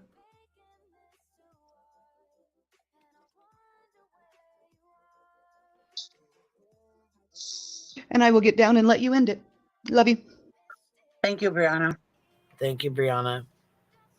Hey, Keith, Yeah, good you're looking out, Brianna. Hey, what's up, Queen Bee? What's up, y'all? What's up, man? I'm doing good, man. Yeah, well, that stuff she was saying, that was some bullshit right there. It's like straight up. Excuse my language, y'all, but yo, that's messed up what she said, man, for real. All right, come on, man. I knew there was a reason why she privated it right in the middle of it, because I've played all her streams and she on private shit. You hear me? This is the motherfucking reason why she privated this, because she knows the backlash she gonna get from that. Yeah, exactly. Yep. You know how they say that some things are better left unsaid? Yeah, you know, this is one of those. You know what I'm saying? Like, no woman deserves to go through that type of experience ever. No one, like no woman. And it's sad that happens. You know what I'm saying? I don't get why, man. I don't get why, you know what I'm saying, people be doing that to women. It's just messed up. It's not right. And that comment she made about giving somebody $100 to make up a story, that shows that she will make up a story if somebody pisses her off. Yeah, did you just see what Snazzy Trinket said? Snazzy Trinket's Jewelry said, perfect example of how BHP is willing to pay for fake evidence or testimony. $100 for an interview with someone willing to say X, Y, and Z. Shameful. Right. It's shame. Straight up. That's just shame right there, you know? And it's crazy because it's support that shit. There's no fucking way. There's no fucking way. And that's proof in the pudding there, BHB. Yep. It's proof in the pudding, that's man. You in your own motherfucking words, baby. That's proof in the pudding right there. No wonder you wanted to shut that fucking live down and private it real quick. You wasn't having it. No. It was already clip. Yeah,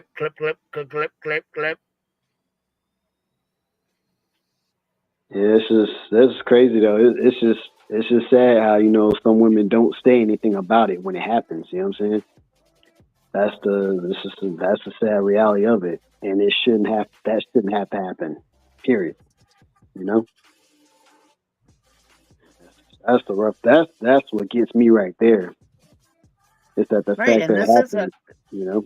And this is a prime example why some people are like, hey, can we believe you? I'm not sure if we can because of things like this, you know? I mean, I want to believe everybody, but then things like this happen, you know, and you know, people are out there who are like, oh yeah, I could do that for her, no problem. I'd do it for free, you know? I mean, her followers would do that for her. Yeah. And that's even sicker than what she said. Yeah, the fact that she thought that was funny, man, that's just messed up, man. That's just messed up, period. Like that type of situation, that's not funny. It's not funny and at that all. should piss you off as a man because, yeah. I mean, because nowadays, if a man even looks at a woman wrong, he could get brought up on charges, you know? So, yeah, this should piss you off as a man also. Yeah, it does piss me off. You know what I'm saying? The fact that, you know, even like even men that are innocent that don't even do it. And they're like, you know what I'm saying? There was a situation I saw on an episode of Big Brother where this guy was like, I guess he was like play fighting with this woman. She's like, you know, I guess she's like yelling out, "Oh, woman beater," and this and that. Then she goes around saying, "Well, this is why women don't say anything about it." And then like she almost got the guy arrested, basically. The whole situation was messed up because of They don't that. realize how this can ruin somebody's life. Exactly. It almost ruined the man's life. He basically almost went to jail because of what she did, or because of what she said that he didn't even do. That's what got me right there. I'm looking like, yo, come on, man. Like, he didn't even do anything. You know what I'm saying? It's just crazy how, you know, it's crazy how, like, you know, some men fall into that trap, and it's not right at all. This is not right.